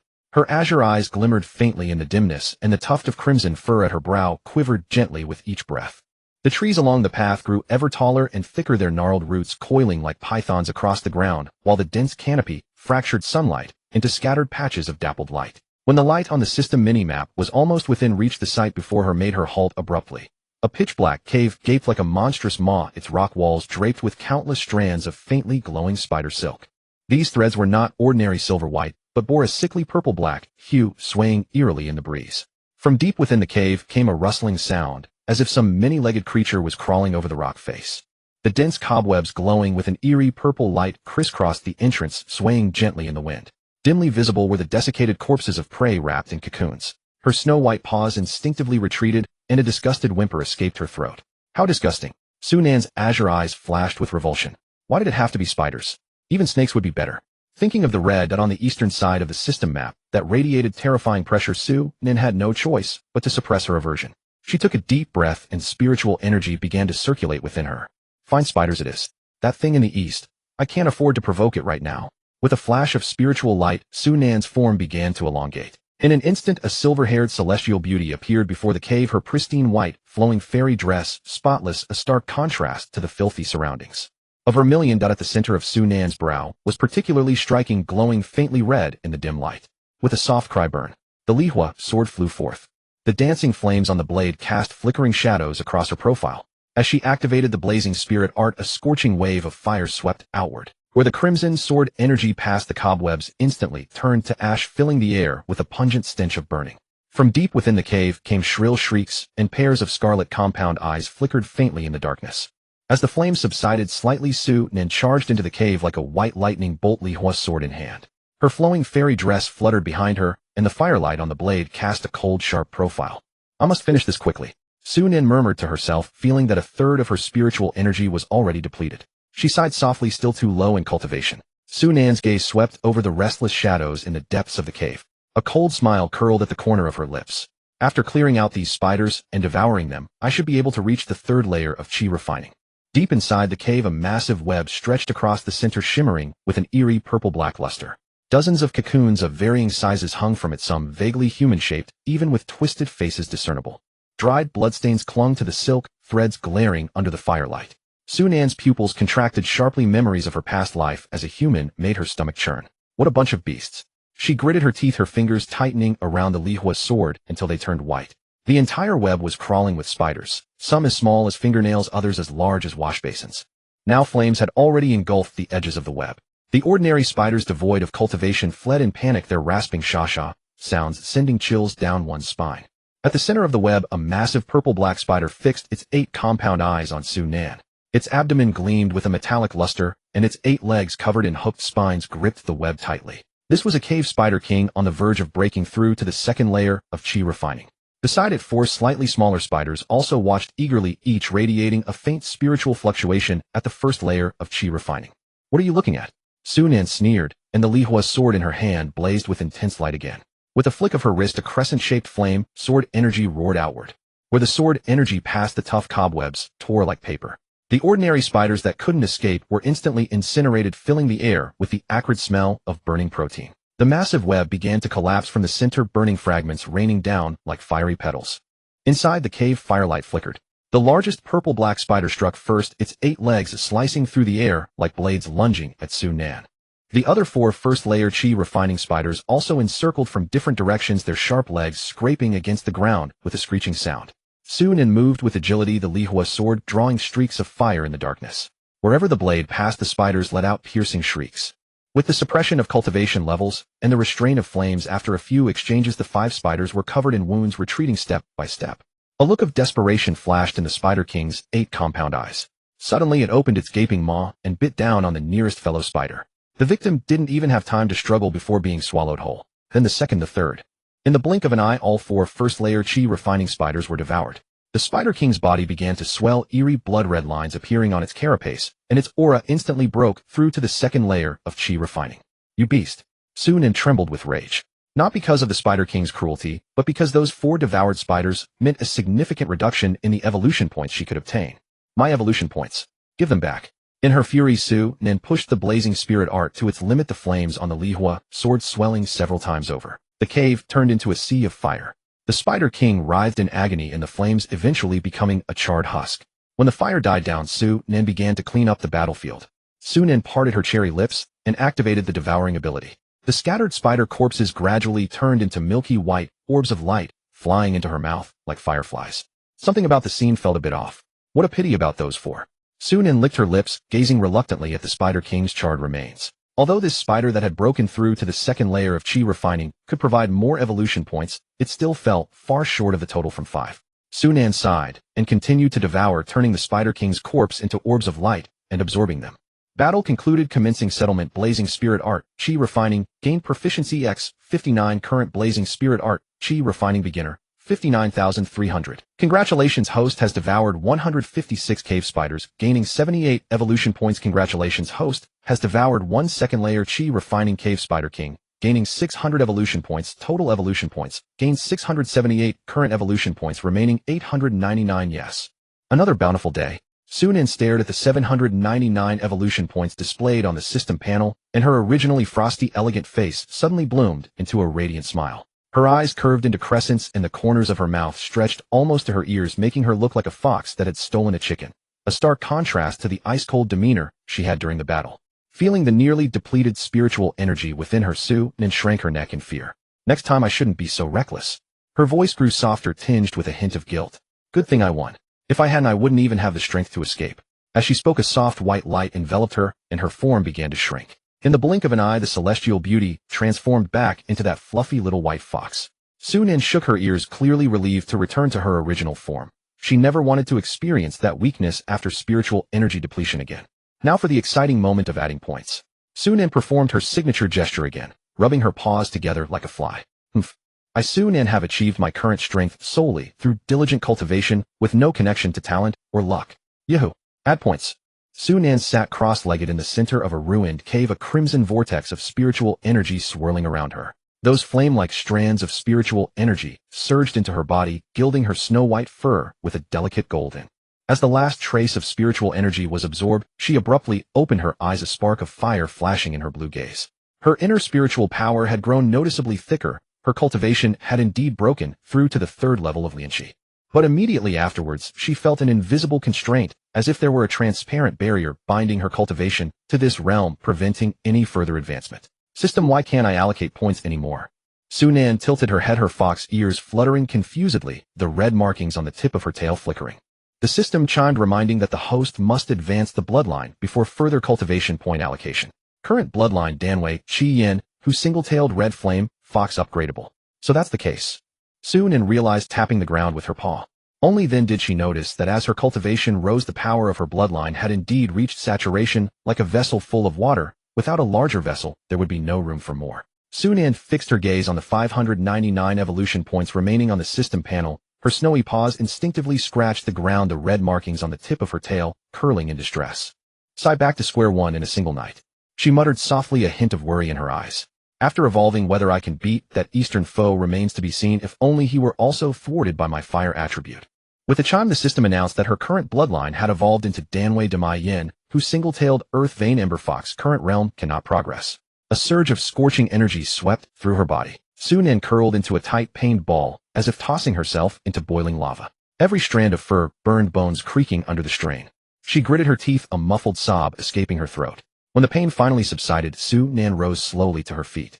The once snow-white fur now bore deeper red patterns like lava surging beneath the earth, exuding a dangerous, ominous aura. The crimson tuft between her brows burned vividly, as if it could bleed, and the crimson bands on her Yaodan grew even darker. Is this the power of the Demai Yin? She raised a paw, and with a thought, a ball of dark crimson flame leaped in her palm, so hot that the surrounding air twisted slightly. Let me test my current strength. With a surge of aura, a silver-haired girl reappeared, wielding the Lihua Jian and channeling the Hor Ling Gong to the full. The flames coiling around the blade no longer burned bright red. They carried a somber earth vein fire. With a single stroke, the scorching sword Qi roared forth, melting a massive hollow in the rock, its edges dripping with lava-like substance. Not bad at all. Su-Nin narrowed her eyes in satisfaction, feeling the spiritual energy she used up in the exchange. The time she could maintain her humanoid form had extended to 2 hours. In a full-strength fight, it would probably last the duration of a single incense stick. Gently stroking the ember on the blade, a confident smile curled at her lips. Knight, who opened the attribute panel. With that, Su-Nin returned to her fox form. Name Su-Nin. Gender female. Lifespan 140. Bloodline Danwei Demai Yin, whose single-tailed Earth Vein Ember Fox current realm cannot evolve. Realm Lianqi 3rd layer 400.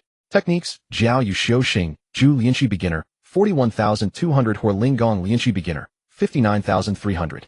Equipment Lihua Jian Lower Grade Artifact 500. Evolution Points 199.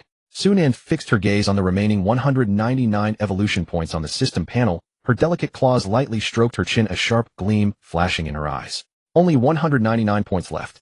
Let me see what else I can upgrade. She whispered, the tip of her tail rhythmically tapping the ground. After some contemplation, she decisively invested 159 evolution points into Jiao Yu Xiu Xing Ju. Evolution points deducted 159, current remaining 40. Jiao Yu Xiu Xing Ju Lianqi small success 0400. With the infusion of points, a cool moonlit power circulated in Su-Nin's consciousness, and countless insights into the technique poured into her mind like trickling streams. So that's how it is. Su-Nin nodded in understanding, her azure eyes reflecting the jade-silver glow of the moonlight. She could feel her control over the moonlit power growing more deftly and the method's pathway becoming clearer and smoother. To verify the improvement, Su-Nin hurried back to the tree hollow, then sprang lightly onto the treetop. Her snow-white fur shimmered with a silver gleam under the moon. The crimson markings on her tail softened considerably. Let me see how many evolution points the small success of Jiao Yu Xiu Xing Ju can yield. She waited with anticipation, settling into a comfortable posture. Tonight's moon was in the waning crescent phase and not as bright as last night's full moon, but the moonlight still flowed pure and abundant. More importantly, Su-Nin had returned much earlier today than yesterday, meaning she had more time to absorb the moonlight. Su-Nin slowly closed her eyes and began to breathe according to her new insights. Tendrils of silver moonlight threaded around her, forming a small vortex about her. The moonlight's power was more substantial than before, and its absorption efficiency had improved noticeably. The horizon brightened with a pale tinge of dawn. The first light pierced the mist and softly landed on the treetops. Su-Nin exhaled a slow breath, the surrounding moonlight gradually dissolving like a veil. She opened her eyes, the blue still reflecting a faint silver glow from the moonlight in the morning light. After a night of cultivation, Su-Nin's snow-white fur was speckled with crystalline dew sparkling in the early sun. The host has exited cultivation, converting the gained spiritual energy into evolution points. Evolution points earned 275, remaining 315. Jiao Yu Xiu Xing Ju Lianqi proficiency 72. Jiao Yu Xiu Xing Ju Lianqi small success 72,400. Su-Nin fixed her gaze on the system panel's remaining evolution points, and without hesitation invested 241 points in a Hor Ling Gong. Evolution points deducted 241, remaining 74. Hor Ling Gong Lianqi small success 0500. As the points poured in, a surge of scorching energy ran through Su-Nin's body. Boom. A swirl of dark red flames suddenly rose around Su-Nin, the flames moving within her fur as if alive, yet causing no harm. She could clearly sense a deeper bond forming with the fire spirit energy between heaven and earth, as if every pore could breathe flame. With a thought, a coherent pool of flame formed in her paw, the firelight, revealing faint patterns like earth vein magma. Any others? She boasted, tail flicking with pride. The red markings flowed like real flames. I'm already lucky, yet I still can't defeat a diligent practitioner. She opened the system's minimap. The red to the east, once formidable, was now not much larger than her own pink. In the canyon to the map's south, red dots appeared more densely and larger. Further south lay an even vaster forest. But that wasn't Sunan's concern right now, for even the smallest red in the canyon was more than 3 times her size. It's time to take on the newbie village boss. Sunan stepped briskly eastward, heading toward new challenges with a light stride. Guided by the system's minimap, Sunan glided gracefully through the dense underbrush. Her snow-white paws stepped upon the soft fallen leaves, making barely a sound. As the distance closed, Sunan abruptly halted, her vulpine ears perking up in alert. It should be just ahead. Sunan murmured softly, her azure eyes fixed intently on the flashing red dot on the map. Suddenly, she noticed several new yellow light points appearing on the map, moving at a slow but steady pace toward the same direction. Strange, why did so many yellow dots suddenly appear? Are other creatures approaching as well? And there's also a massive red dot flickering rhythmically. Sunan cautiously parted the foliage before her, and the sight that met her eyes made her hold her breath. A towering ancient tree rose majestically from the earth, its trunk so massive it would take 10 men to encircle it. At the very top of the canopy, a colossal nest had formed naturally, where a giant emerald-green bird with feathers gleaming with a metallic luster lay nestled within. In the center of the nest, a fruit as crimson as blood radiated an alluring glow, surrounded by a visible vortex of spiritual energy. Sunan's gaze quickly darted back to the system's minimap, where 5 yellow markers comparable in size to the giant bird's light point were moving not far ahead. What alarmed her even more was a massive red, several times larger than all of theirs combined, shadowily trailing them from behind at a subtle distance. The signal of that large red dot waxed and waned as if it were deliberately concealing its presence. If only I were at the 4th layer of chi condensation right now. I could directly discern the cultivation of these creatures instead of blindly guessing in such a passive state. Sunan instinctively lowered her body, her snow-white fur blending seamlessly into the surrounding withered leaves. Sunan understood that she might have unwittingly stumbled into a complex hunting ground, and that glowing red fruit was likely the prize everyone was vying for. Looking back at the giant bird in the tree, well, it was still asleep. Before long, rustling footsteps echoed through the forest as 5 figures gradually came into view. The leader was a man standing 8 feet tall with shoulders as broad as a door. A thick-backed broadsword wrapped in crimson patterns hung diagonally across his back.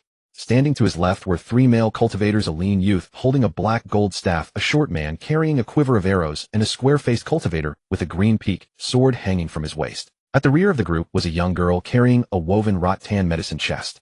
With almond eyes and cherry lips, her cinched Taoist robe could not conceal her graceful, curvaceous figure. Are they here to raid monsters as a party? Sunan muttered to herself, the tip of her tail lightly sweeping across the ground. The burly broadsword cultivator leading them raised his hand to signal everyone to halt, lowering his gruff voice to a whisper. "Zhou here, let me brief you on the mission."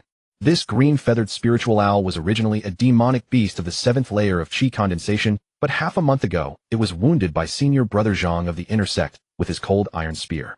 He pointed to his own left shoulder to indicate the location of the giant bird's wound.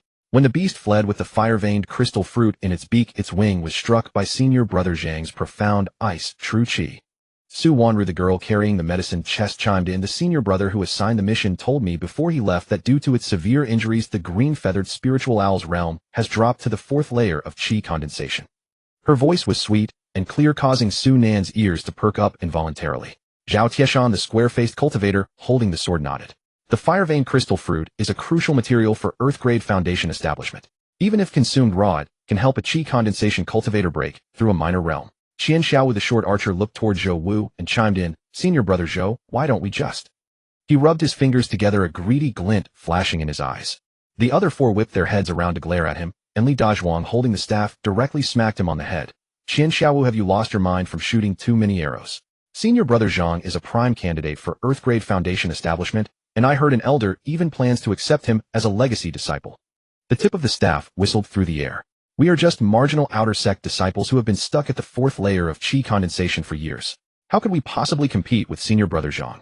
It's better to stay on his good side." Zhou Wu suddenly planted his broadsword into the ground, the copper rings at the end of the hilt clattering. "Quiet. The beast's nest is right ahead." He pointed to the top of the ancient towering tree. "Remember, the beast core and the spiritual fruit must be handed over intact. As for the other materials..." His rough fingers gestured toward everyone. "We divide them according to the old rules." Sunan continued to hold her breath, crouching silently in the underbrush. In the battlefield ahead, spiritual energy surged violently. Although the green-feathered spiritual owl's realm had fallen, its ferocity remained undiminished. With every flap of its wings, it whipped up fierce, howling gales, its emerald plumage slicing through the air like blades, producing sharp, whistling sounds. Zhou Wu's thick-backed broadsword clashed with the owl's sharp talons, sending blinding sparks flying in all directions. Zhao Taizhan seized the opportunity to thrust his sword toward the owl's underbelly, but the beast dodged with a swift twist of its body, leaving only a shallow, bloody gash on its wing. Li Dazhuang's black gold staff swept across with overwhelming force, slamming heavily onto the owl's back with a dull thud. Watch out for its beak. Qian Xiaowu warned loudly as a cloud-piercing arrow shot through the air, striking the owl squarely in its left eye. Screech. The owl let out a piercing, agonizing shriek, the fierce glint in its remaining eye burning even brighter. It flapped its wings frantically, its razor-sharp feathers leaving a flurry of bloody gashes on everyone. A deep, bone-deep wound was slashed across Zhou Wu's right arm, blood instantly staining half his robe red. After an hour of grueling battle, the owl finally exhausted its strength, crashing heavily to the ground and kicking up a cloud of dust. The 5 of them were also covered in wounds, slumping to the ground in exhaustion. Su Wanru, quick, bring the healing medicine. Zhou Wu shouted, his face pale as he clutched his bleeding right arm. Coming. Su Wanru hurriedly rummaged through her medicine chest, her chest heaving with her hurried steps. But at this moment no one had the mind to appreciate such a sight. Everyone was solely focused on tending to their own wounds. Zhao Taizhan pressed against the wound on his ribs, his brow furrowed. I've had a bad premonition this whole time. Keshan, don't jinx us. Li Dazhuang interrupted, gruffly grimacing as he rubbed his shoulder which had been clawed by the owl. Focus on recovering quickly. Finishing off this beast is what matters right now. Su Wanru deftly bandaged everyone's wounds, her slender fingers stained with blood. She handed each of them a blue jade chi recovering pill, saying softly, take this and meditate for a moment. It should restore 50 to 60% of your spiritual energy. Just as they had swallowed the pills and were preparing to stand up to finish off the green-feathered spiritual owl, a sinister wind suddenly howled through the forest. A dark shadow swept over their heads like a phantom rushing straight toward the top of the ancient tree. The figure was shrouded in black mist, so dense it seemed almost tangible. A terrifying pressure caused the surrounding air to freeze, leaving even the falling leaves suspended mid-air. Forcing himself past his injuries, Zhou Wu took a step forward and cupped his hands, senior brother. His voice trembled involuntarily. This beast core and the fire-veined crystal fruit have already been reserved by senior brother Zhang of the inner sect, if you require them. Cold sweat poured down Zhou Wu's face. The individual before them, possessing such heaven-defying cultivation, was shockingly dressed in the uniform of their sect's chores disciples, and the black mist swirling around him was utterly chilling. Before he could finish, a soft chuckle echoed from within the dark mist. The laughter was low and melodious, yet it sent shivers down their spines. The beast core. I want it. The spiritual fruit. I want it. And the lives of both you and Zhao Dongsheng. I want them as well. Su Wanru unconsciously took a half-step back, whispering in a daze, the 10th layer of qi condensation. The last person to reach this realm was our sect master, who was just a step away from Heavenly Tao Foundation establishment. If the sect master had achieved Heavenly Tao Foundation establishment back, then he might very well be in the deity transformation stage by now. The black mist slowly dissipated, revealing a face as handsome as carved jade. Yet between his sharp brows and starry eyes lingered an indelible sinister gloom, and the curve of his lips was chilling to the bone. Yi Chen.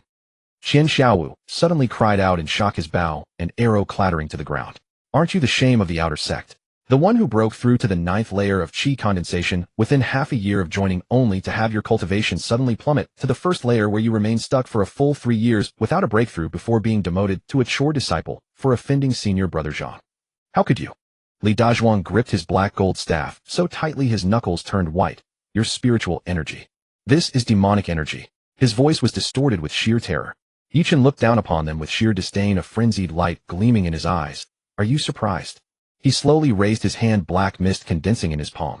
When you followed Zhao Dongsheng in humiliating me back, then did you ever foresee this day, eh? Before they could react, he flicked his sleeve and 5 streaks of black mist shot out like venomous serpents. Zhou Wu's broadsword snapped in half before he could even raise it halfway. All 5 of them coughed up blood, simultaneously flying backward and crashing heavily several yards away. Su Wanru struggled to prop herself up, only to discover to her horror that her spiritual energy was being corroded by the black mist, her meridians feeling as though they were being gnawed by 10,000 ants. Rest assured, Yi Chen said as he paced forward, the black mist spreading beneath his feet. I will not give you a quick death. With a wave of his hand, the fire-veined crystal fruit at the treetop flew automatically into his palm. After all, I still need to use your lives to send a grand gift to Zhao Dongsheng. With a flick of his fingers, 5 wisps of black mist wrapped around their necks like chains, slowly hoisting them into the air. The 5 of them struggled in agony, their faces gradually turning purple before falling completely, still suffocated to death. Another streak of black mist shot from Yi Chen's hand, flying straight toward the green-feathered spiritual owl, delivering the final fatal blow. Good heavens, the 10th layer of qi condensation. Su-Nin pinned her ears flat against her head, her snow white, fur standing on end. If I get caught, won't I be turned directly into a fox fur scarf? She carefully shifted her paws backward, attempting to retreat silently into the depths of the underbrush. Yet the very moment she turned around, a wave of frigid demonic energy suddenly swept over her. Another piece of trash. Yi Chen's voice was like ice from the deepest abyss, his slender fingers clawing the air. Su-Nin felt her entire body tighten as the invisible demonic energy bound her as securely as iron pincers. She struggled desperately, her forepaws flailing in the air, yet she still flew uncontrollably toward Yi Chen. Let me go. Su-Nin bared her teeth, letting out a threatening low growl from her throat. She frantically channeled the spiritual energy within her body, but under the suppression of the demonic energy, it could not flow smoothly at all, only causing the dark mist to wrap around her even tighter. Yi Chen observed the white fox suspended in midair with great interest, a hint of amusement flashing in his obsidian eyes. Interesting. To think you could endure under my demonic energy for so long. With a gentle crook of his slender finger, Su-Nin was pulled right before his eyes. It seems you are no ordinary beast. Su-Nin's pupils contracted into thin slits. She could clearly see the black flames dancing in Yi Chen's eyes, and the dense demonic energy made all of her fur stand on end. Su-Nin's heart pounded frantically within her chest, as if trying to burst through her ribs. Her thoughts were like a leaf tossed in a storm, swaying violently between terror and the instinct to survive. Calm down. I must calm down.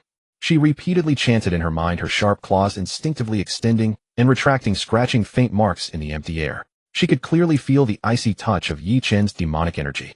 The aura wrapped around her limbs like a venomous serpent, and every struggle only tightened the bind. Sweat drenched her snow-white fur, and her nose caught the scent of blood and decay lingering on Yi Chen. In her heart, Su-Nin urgently called out, Brother Yehu, are you there? Has the host finally remembered me? The system's voice carried a hint of banter, yet to Su-Nin it sounded like heavenly music. Stop joking around. Su-Nin cried out in her mind, her eyes locked onto the fire-veined crystal fruit in Yi Chen's hand. System, at this distance, can I directly devour the fire-veined crystal fruit in that devil's hand? In principle, no. The system deliberately dragged out its tone. But I am the principal. These words acted like a shot of adrenaline, and Su-Nin instantly felt a warm current surge through her entire body. Su-Nin's cunning eyes narrowed slightly as a bold plan took shape in her mind. She calculated silently, yet on the surface she feigned even greater weakness, letting her ears droop powerlessly. She deliberately caused the fluctuations of her internal spiritual energy to grow chaotic, making herself appear on the verge of death from the demonic energy's erosion. Yi Chen lowered his guard, letting out a cold sneer. And here I thought it was some extraordinary spiritual beast, but it turns out to be nothing more than this. Suddenly a drastic change occurred. In an instant, Su-Nin fiercely opened her mouth, and a strange suction force erupted abruptly. The fire-patterned crystal fruit in Yi Chen's hand instantly transformed into a streak of crimson light, flying straight into her mouth. Beast, you're asking for death. Yi Chen's handsome face twisted, instantly black flames surging in his eyes. His fingers curled into claws, demonic energy solidifying, ready to tear Su-Nin to pieces. Earth vein molten fire. Su-Nin's fur bristled, spiritual energy madly churning within her. A dark red magma force burst forth from her limbs and bones, burning through the demonic energy that coiled around her. Seizing the moment, she leaped backward, landing steadily 3 zhang away. A molten fireball the size of a human head had already condensed in her mouth, its surface flowing with scorching magma patterns. Is that all you've got? Yi Chen sneered, lightly waving his sleeve.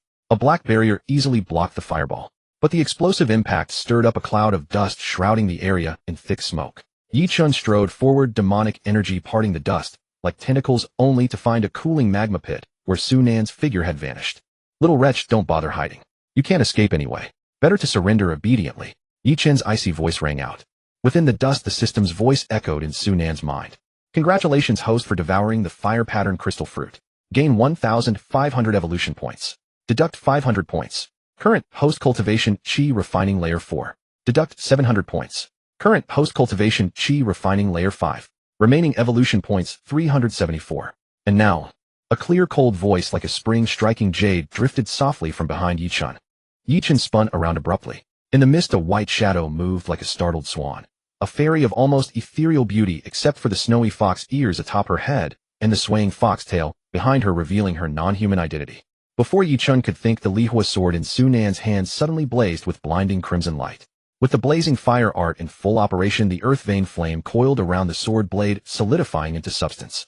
As she twisted her wrist, a sword Qi carrying magma force tore through the air. Boom! The scorching sword light struck Yi Chen's chest, shredding his black robe. Yet when the dust cleared, his bronze skin emerged unscathed, with only a few wisps of black smoke rising from faint red marks. Yi-Chen chuckled, lowly, black flames surging in his eyes. So it's that mangy fox. He casually brushed non-existent dust from his shoulder. Worthy of half my strength. Before the words faded, the demonic energy around him boiled violently, transforming into dozens of ferocious black serpents lunging at Su-Nan. Wherever they passed, plants withered instantly, and the air hissed with a corrosive sound. Su-Nan hurriedly raised her sword to block. The collision between Li Hua's sword and demonic energy erupted with a deafening roar. Her tiger's mouth went numb, and her delicate body flew backward uncontrollably, carving a deep trench in the ground. Su-Nan's white robe was torn by the sword's residual energy, revealing snow-like crystalline skin. The black demonic energy coiling around her writhed like living things, leaving hideous black patterns on her fair skin. Cough. A mouthful of crimson blood spilled from her lips, dripping down her delicate chin. She struggled to support herself, her jade-like hand pressing tightly against her heaving chest, her fingers whitening from the strain. Her originally lively eyes now brimmed with unwillingness and hatred, fixed on Yi-Chen not far away. Still, not enough. She murmured softly, a hint of self-mockery in her voice. Her spiritual energy was nearly depleted, and demonic energy still ravaged her meridians, bringing searing, bone-deep pain. Su-Nan's consciousness began to blur. Countless thoughts flashed through her mind. Am I really going to die here? If I die, can I return to my original world? Will Night Fox disappear with me? Just as despair set in, Yi-Chen suddenly roared, "Get out!" His right hand formed a claw aimed at Su-Nan, while his left hand suddenly pounded his own chest. The force of the blow was so great that he spat out a mouthful of black blood. Strangely, with this strike, the demonic energy on Su-Nan receded like a tide, returning to Yi-Chen's body. I am not a murderous demon like you. Yi-Chen's voice suddenly turned hoarse and pained. On his face, once shrouded in demonic energy, his right eye regained clarity, while his left eye still churned with thick demonic chi. He seemed split in two, half ferocious and terrifying, half struggling and suffering. A perfect opportunity. The silver-haired girl forced herself to stand, her plain white dress stained with mottled blood. Su-Nan staggered toward the center of the battlefield, pressing her jade hand onto the gradually cooling corpse of the azure feather spirit owl. Devour. With a soft cry, the massive avian corpse turned into a stream of light, rushing like rivers into the sea into her slightly parted lips. But when she turned to the 5 human cultivators' remains, her outstretched fingers froze in midair. Memories of being a transmigrator surged in her mind. The moral shackles from her human past made her fingertips tremble. Zhou Wu's glaring eyes and Su Wanru's unclosed gaze pierced her heart like thorns. Fool. The system's harsh shout exploded like thunder. Look at your ears and tail now. You and these humans are no longer the same kind. Su-Nan instinctively touched the fox ears on her head, her snow-white tail sweeping the ground uneasily. She turned sharply, only to see Yi-Chen kneeling on one knee, trembling violently. The demonic energy on his left side surged like a tide, devouring the remaining spiritual energy on his right. On his handsome face, his right eye still flickered with human struggle, while his left eye had been completely swallowed by darkness. He can't hold out for 10 breaths. The system announced coldly. Once his consciousness is controlled again, the first one he'll kill is you. Su-Nan's silver-white hair swayed gently in the wind, her plain white sleeves stained with mottled blood. She slowly raised her slender fingers, trembling slightly, pausing in midair. I will build cenotaphs for you. Su-Nan murmured softly, a note of resolve in her voice. As her eyelids closed, a faint halo gradually emerged from the 5 corpses, turning into streams of light that vanished into her slightly parted lips. What Su-Nan didn't know was that deep within her body, a wisp of blood-red, baleful chi coiled like a venomous serpent around the crystalline demon core. And in the depths of her sea of consciousness, the system's lips curled up slightly, its illusory fingers tapping lightly on a non-existent armrest. Not far away, Yi-Chen suddenly dropped to one knee, his long fingers digging deeply into his hair. His face twisted, his voice alternating between clear and hoarse. How ridiculous. All that talk of righteousness. And in the end, suddenly he jerked his head up, and the last trace of clarity in his eyes was completely swallowed by thick black chi. When Yi-Chen stood again, the demonic energy around him had condensed into substance. He tilted his head, revealing a bone-chilling smile. Little fox. His voice grated like metal friction. I was going to let you go. Demonic energy gathered in his palm, forming a pitch-black longsword. But you saw something you shouldn't have. Fine. Then let's see who dies and who lives. Su-Nan's silver hair flew, the Li Hua sword in her hand, blazing with fierce flames, the magma patterns on its blade glaringly bright. Her snowy fox ears twitched slightly, her tail held high behind her, the crimson tip cutting a sharp arc through the wind. The demonic energy coiling around Yi-Chen writhed like living things, a cold smile lingering on his lips, black flames leaping in his eyes. The two stood facing each other. The evening wind rolled up, fallen leaves swirling between them, but they turned to dust the moment they touched the sword edge and demonic energy. Su-Nan's skirt fluttered in the wind, revealing her slender ankles. Little fox, Yi-Chen's voice was low. I'll make your fur into a scarf. Sunan's silver hair shone like snow, her face as cold and pristine as frost, with the flames of the Lee fire sword in her hand reflecting upon her serene and breathtakingly beautiful face. However, those slightly trembling fox ears and somewhat rigid stance betrayed the inner anxiety she tried so hard to conceal. "Brother Night Fox, have the evolution points been settled?" Sunan urgently called out in her mind, her knuckles turning white from gripping the sword hilt too tightly. Having shared life or death experiences with the system, Sunan's form of address for it had naturally shifted to Night Fox. "Look how anxious you are," came the system's voice, laced with amusement, lazily echoing through her consciousness, as if entirely unfazed by the tense standoff before them. Devoured 5 Chi condensation stage for cultivators earned 4,000 evolution points. Devoured Qingyu Spirit Owl Chi condensation stage 7 seriously injured, now reduced to stage 4, earned 1,000 evolution points. Total evolution points earned 5,000. Current remaining evolution points 5370. For the system reward settlement completed, and Sunan finally felt her heart settle from its anxious state. Your cultivation was achieved through actual hard work, and as a result remains fundamentally unstable, Sunan observed with cold detachment toward Yichen opposite her, her ruby lips parting slightly. But mine grew step by step through system-assisted enhancement. The outcome is clear. Night Fox add points. Yichen gazed at the loudly demanding Sunan across from him, as if she were completely delusional.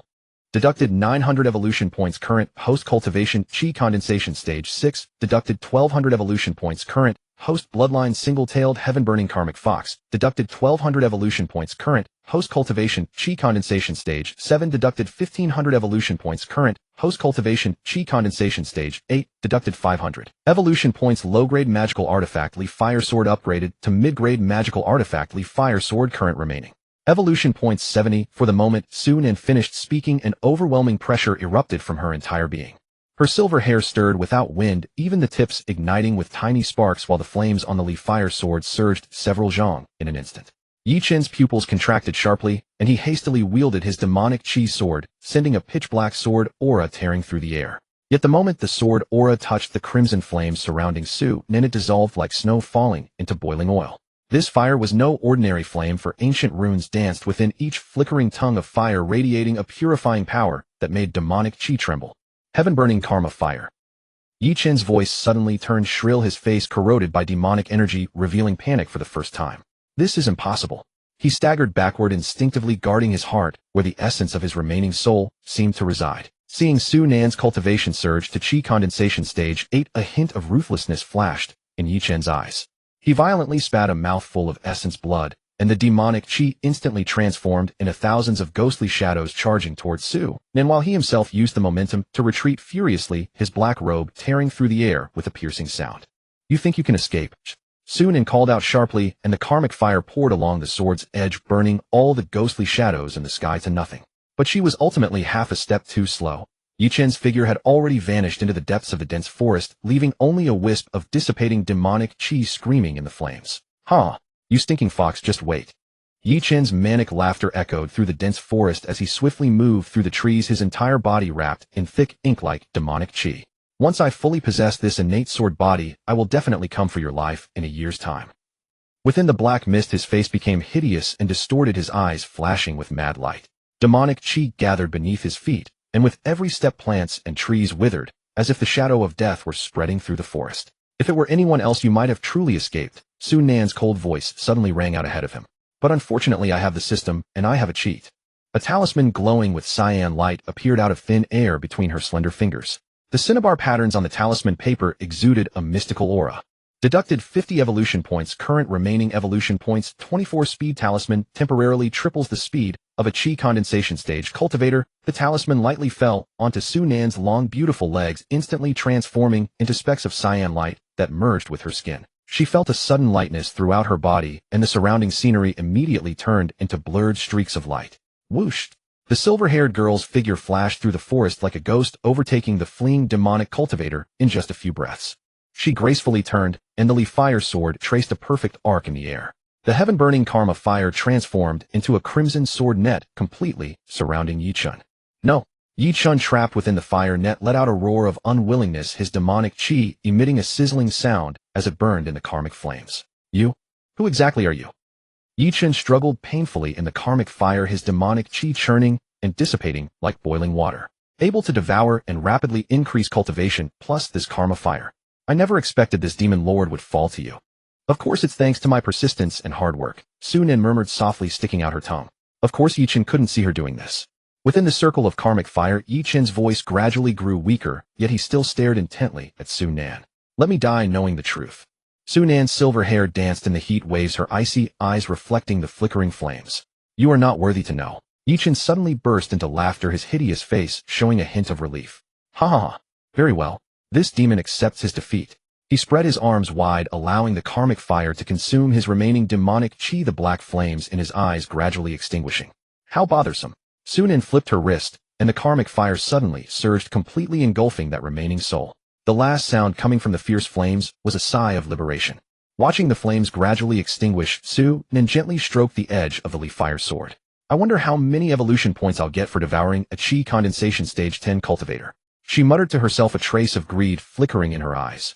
Greed, she hadn't even noticed herself. The baleful chi coiling around her demon core faintly glowed, silently influencing her state of mind. Deep within her sea of consciousness, the system's phantom smiled silently. As the crimson karmic fire gradually faded, Sunan was surprised to find Yichun lying on the ground completely unharmed.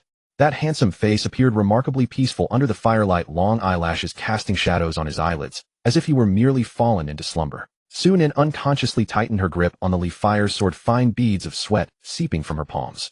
Feeling the nearly exhausted spiritual power within her body, she muttered softly, if this happened again, probably. Her voice carried a hint of fear. As the final flame flickered out, the sight before her made Sunan freeze instantly. A muscular male body lay completely exposed before her eyes. On his bronze skin, a few drops of sweat remained slowly sliding down his firm abdominal muscles. That handsome face was as perfect as a sculpture under the moonlight, only his brows slightly furrowed, as if experiencing some dream. Sunan let out a startled cry, and the leaf fire sword clattered to the ground. She hastily covered her eyes, yet couldn't resist peeking through her fingers, her cheeks burning hot. Wait, I'm a man. She slapped her burning cheeks hard.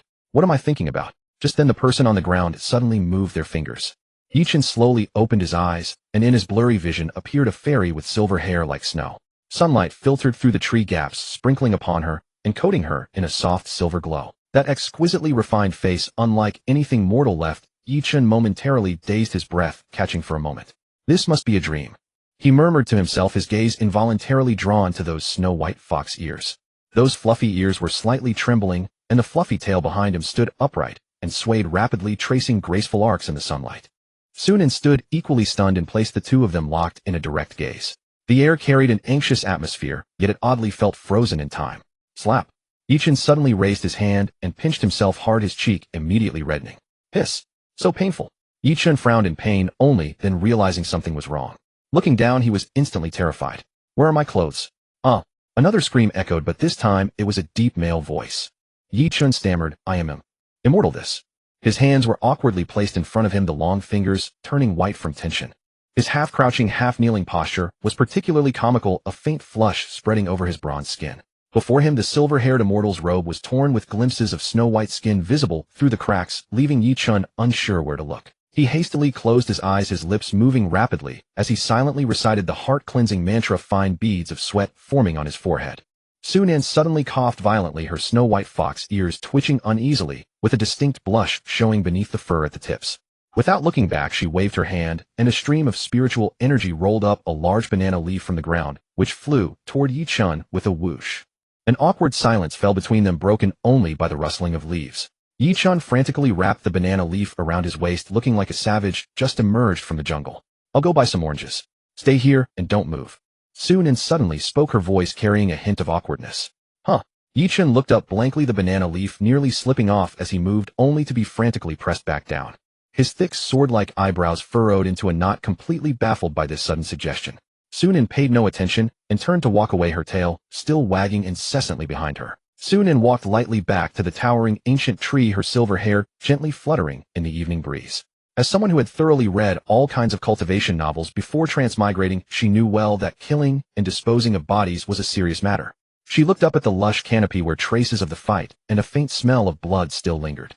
Although these people were not killed by her own hand, the scene was filled with her aura everywhere. Sky-burning karmic fire. With a flick of her slender jade-like fingers, a wisp of crimson flame drifted onto the tree trunk.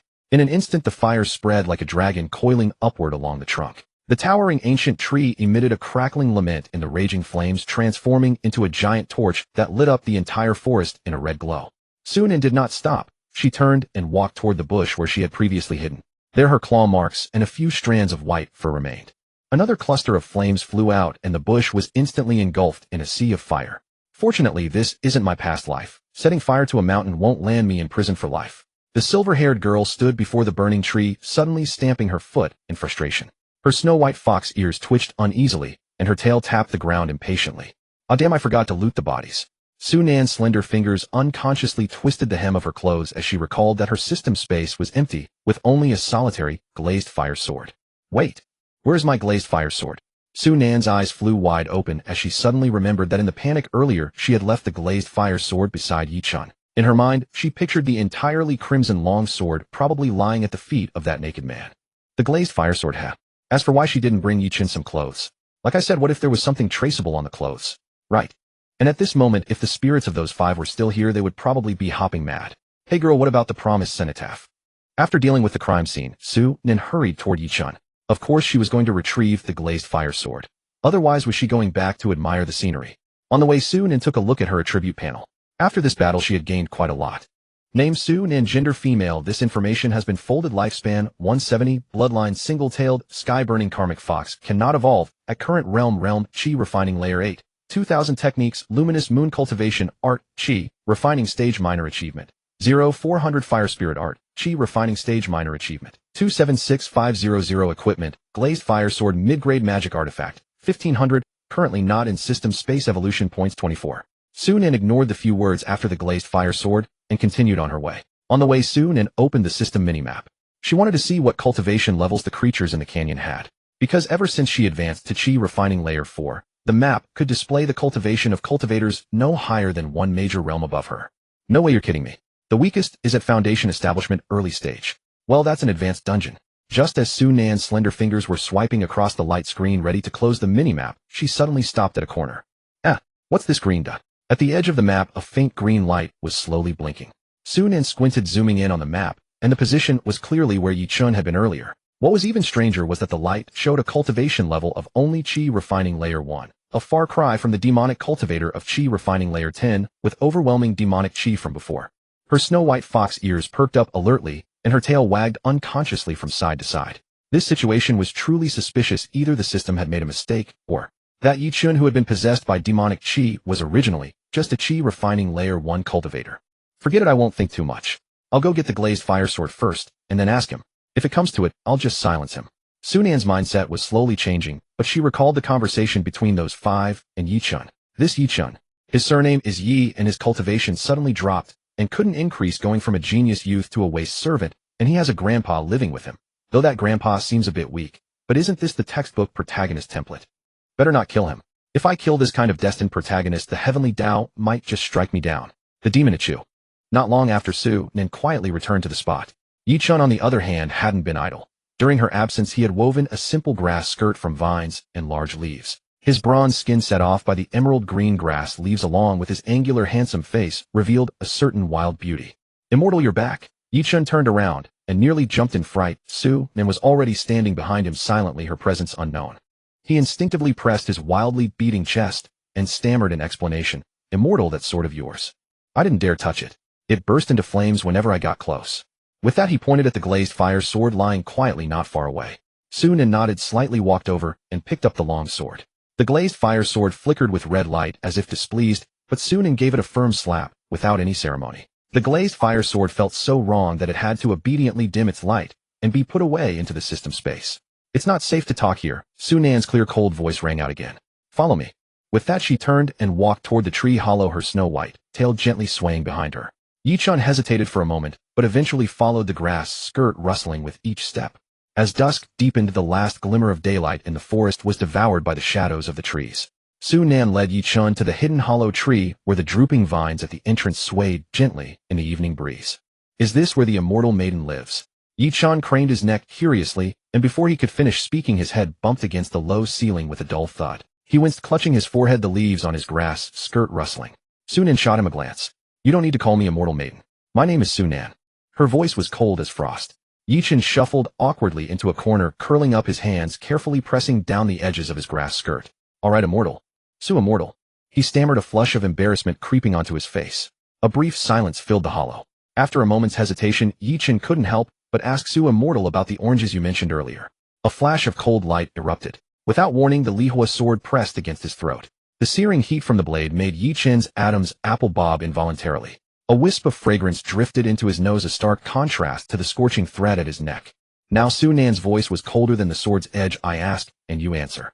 Yi-Chin's pupils constricted slightly, a flash of gold fleeting in his eyes. He swallowed hard. Su immortal. Okay.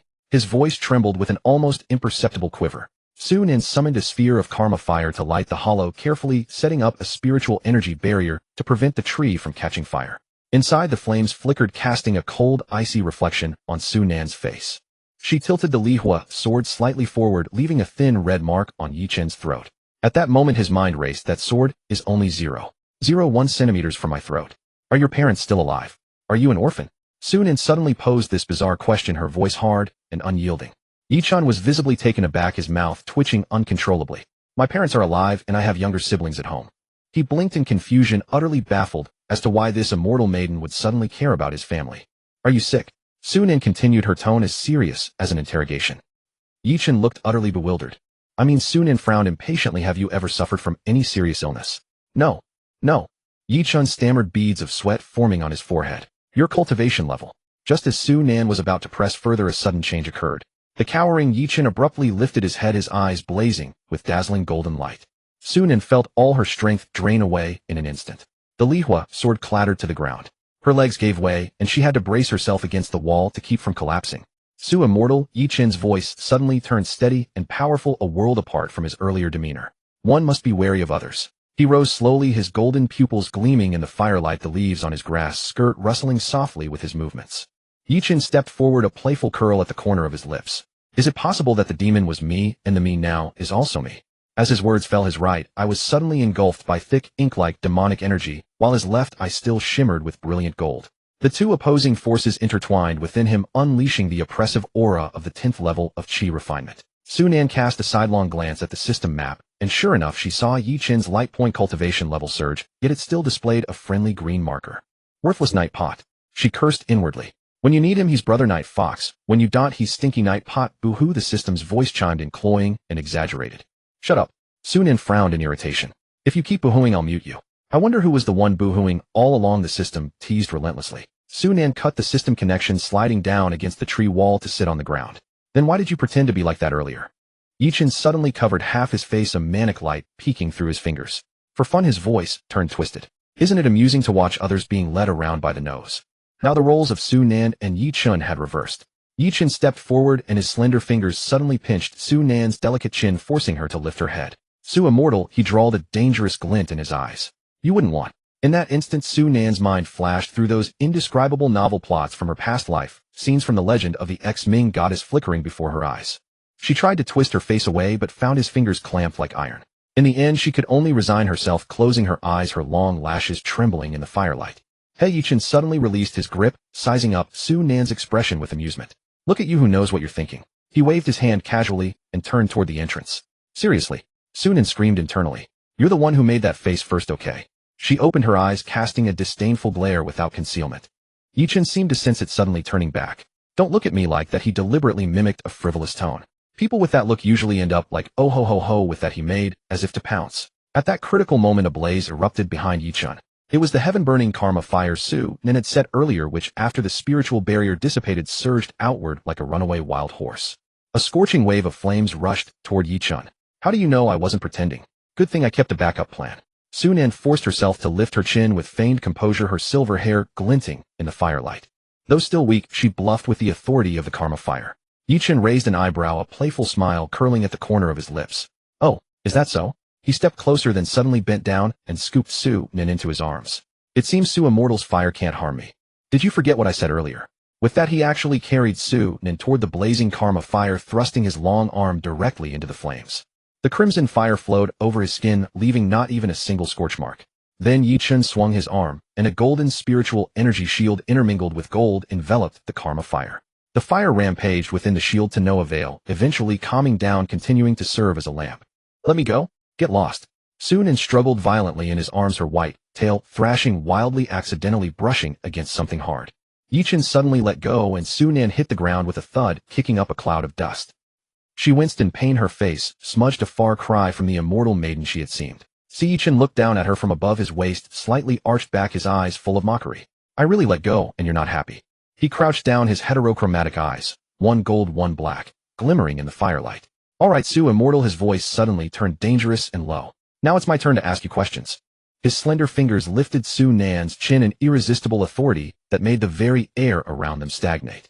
Within the tree hollow, the firelight flickered, casting the subtle expressions of the two figures. Yichin's slender fingers gently traced Sunan's delicate cheek, the warmth from his fingertips making the air itself grow charged with ambiguity. Fairy Su, what did you mean earlier by buying oranges? Yichin's voice was low, carrying a hint of probing curiosity. Exactly what it sounds like. Sunan turned her face away, but her snow-white fox ears twitched involuntarily. Yichin suddenly let out a light laugh. Are you trying to be my father? If that's how you want to see it, it's not impossible. Sunan shot back instinctively, then abruptly widened her eyes. Wait. How do you know? Yichin released his grip and slowly straightened up, casting a long shadow in the firelight. You think I never went through 9 years of compulsory education? Never read Zhu Ziqing's The Sight of Father's Back? His tone was dripping with mockery.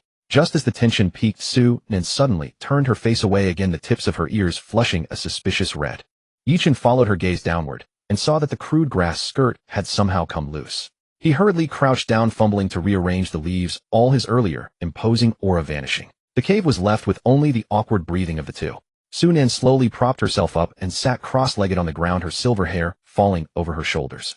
Yichin also sat down, and the two faced each other across the leaping flames. Can't you control your bird? Sunan raised an eyebrow, pointing at the precarious grass skirt around his waist. In my past life, I would have called the police by now. Yichin's earlier demeanor was completely gone. He scratched his head awkwardly. So, you really are a transmigrator. I never thought I'd meet a fellow traveler here. Sunan's voice carried an undisguised delight, her fox ears twitching involuntarily, her eyes shimmering with a long-lost warmth. Then why did you pretend to be like that before? I already told you it's fun. I enjoy the feeling of fooling the world. Yichin shrugged, his heterochromatic eyes glinting in the firelight. Besides, shouldn't we do what those transmigrators do and exchange a code phrase? Like odd changes even doesn't change. I'm a liberal arts student. Sunan pouted. Yichin pondered for a moment, then suddenly grinned. How about 101 take a plane? Coordinates crashed plane in Mongolia's west. Sunan responded without hesitation. They exchanged a smile, as if transported back to the familiar internet era. We're short of background music right now. Yichin idly poked at the dry twigs on the ground. Weak water 3000, no need to think twice. Sunan's tail swayed gently, the warm firelight reflected in her eyes. The chat they were having now would have been off safety fire, back in their past life. Enough idle talk. Let's get down to business. Yichin's expression shifted abruptly, the mockery vanishing from his brow, replaced by a chilling solemnity. The speed of his transformation made Sunan mutter inwardly. Does this guy have a split personality? Do you have a system? Those words struck like a thunderbolt in Sunan's mind. Her pupils contracted and her snow-white tail bristled instantly. Why should I tell you? Her voice was full of wariness. Yichin rolled his eyes. Why are you so on guard? He counted on his fingers. Fellow transmigrator jumping from Chi refining layer 3 to 8 out of nowhere bloodline advancement. If that's not a system, I'll eat. Oh. Sunan raised an eyebrow. So what would you eat? You? The air suddenly froze. They stared at each other with wide eyes. After a long moment, Sunan slumped in defeat. My system can devour and evolve. She pouted helplessly, her snow-white fox ears drooping listlessly. Now it's your turn. What's your cheat ability? She was as clear as a bell. Her own trump card had been seen through completely, but she still had no clue about the depths of the man opposite her. You should have guessed from the conversation of those 5, Yichin said, casually poking at the dry twigs on the ground. I'm the stereotypical waste-turned prodigy protagonist, the kind with an old master by my side. Sunan wore an expression that said, just as I thought, her snow-white fox ears twitching gently. The two chatted idly about trivial matters from before their transmigration, and the atmosphere gradually eased. So, Sunan suddenly turned serious. Can you lift my weakened state now? Oh, I forgot. Yichin exaggeratedly slapped his forehead, then pinched his voice in a coy manner. I'm so sorry, Fairy Su. Ew, Sunan shivered in disgust. That's disgusting. But a faint smile tugged at the corners of her lips. After this exchange, the camaraderie of being fellow transmigrators had dissolved much of the tension between them. A golden light flickered at Yichin's fingertips, and Sunan immediately felt a lightness throughout her body. She secretly circulated her spiritual energy, and found that the blockages in her meridians had vanished. Her internal chi had recovered to nearly half. While adjusting her collar, she discreetly withdrew the lihua sword from the ground into her system space. Little did she know that Yi Chen's peripheral vision had already caught every move. Beneath the seemingly harmonious surface of the tree hollow lay hidden schemes and calculations. How about we become Dao partners? Su Nan suddenly leaned in her cool voice, deliberately sweet and syrupy, her slender fingers tracing circles on Yi Chen's chest. Fellow transmigrators with cheat abilities, we can surely conquer this world. Then you call me Nan Nan, and I'll call you Chen Gij, how about that? She deliberately tugged at her already torn clothes, her snow-white skin flickering in the firelight. Behind her, her fox tail restlessly brushed against Yi Chen's waist, the furry sensation making him stiffen. I see you're enjoying the act, the system's mocking voice echoed in her mind. Shut up. Su Nan gritted her teeth inwardly, but on the surface, she continued her soft coquetry. Chen Gij, sure Nan Nan. Yi Chen's ears were bright red as he grabbed her mischievous hand. He looked down at the silver-haired girl lying on top of him, his atoms, apple bobbing involuntarily. Then let's do what Dao partners do. Before his words faded, he suddenly flipped over and pinned Su Nan beneath him. How naughty. Su Nan half-heartedly patted his shoulder while inwardly screaming. You actually want to go through with this? At the same time, Yi Chen was also screaming inwardly. You actually want this? The firelight flickered in the tree hollow, illuminating two faces hiding ulterior motives. Just as the ambiguous atmosphere reached its peak on the verge of something unsuitable for children, a cold gleam of calculation flashed in both their eyes. Swish. Before his words faded, he suddenly flipped over and pinned Su Nan beneath him. How naughty. Su Nan half-heartedly patted his shoulder while inwardly screaming. You actually want to go through with this? Golden blood spurted out, splattering onto Su Nan's white clothes. Disgusting, it got all over me, Su Nan thought inwardly. In contrast, Yi Chen, though pierced through the chest, curled a wicked smile. His hands attacked Su Nan's baby's food store, kneading the softness a few times before he leaned down to imprint a kiss on her forehead. Shameless. Su Nan cried out, a mix of shame and fury. She kicked Yi Chen away, both arms tightly protecting her violated baby's food store. A flush spread from her cheeks to the tips of her ears, and even the snow-white fox tail behind her bristled. Doesn't Fairy Su know that under the peony a ghost is a romantic fool? Yi Chen still wore that roguish demeanor. And by the way, it's quite soft and fragrant.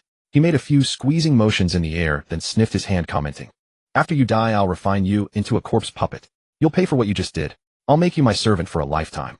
Su Nan gritted her teeth as she pulled her clothes together. You don't have to wait for me to die. I can be your servant right now, my master. Yi Chen was still grinning, showing no signs of a dying man, still teasing Su Nan. What does my master want me to do? Does my master want? Yi Chen made as if to tear off his grass skirt. Su Nan quickly turned her head away. I knew you'd turn your head. If you dare show me your back, then watch out. The golden blood at Yi Chen's left chest wound twisted in the air, yanked out Su Nan's lihua sword, and hurled it directly at her. You despicable man. Su Nan hurriedly withdrew the rapidly flying lihua sword back into her system space. Su Nan felt a wave of relief. Luckily, the lihua sword could be recalled directly into the system space within a certain distance, or she would have been struck. After all, Yi Chen was too fast. Wait, even if a cultivator's body is extraordinary, you were stabbed through the heart. Why aren't you dead? Do you have an immortal body? Su Nan asked, full of confusion. You idiot, my heart is on the right side. Didn't you read any novels where the heart is in a different place before you transmigrated? If I were you, I'd stab once on the left chest, once on the right chest, once on the butt, and once on the sole of the foot, just to make sure the enemy can't be killed.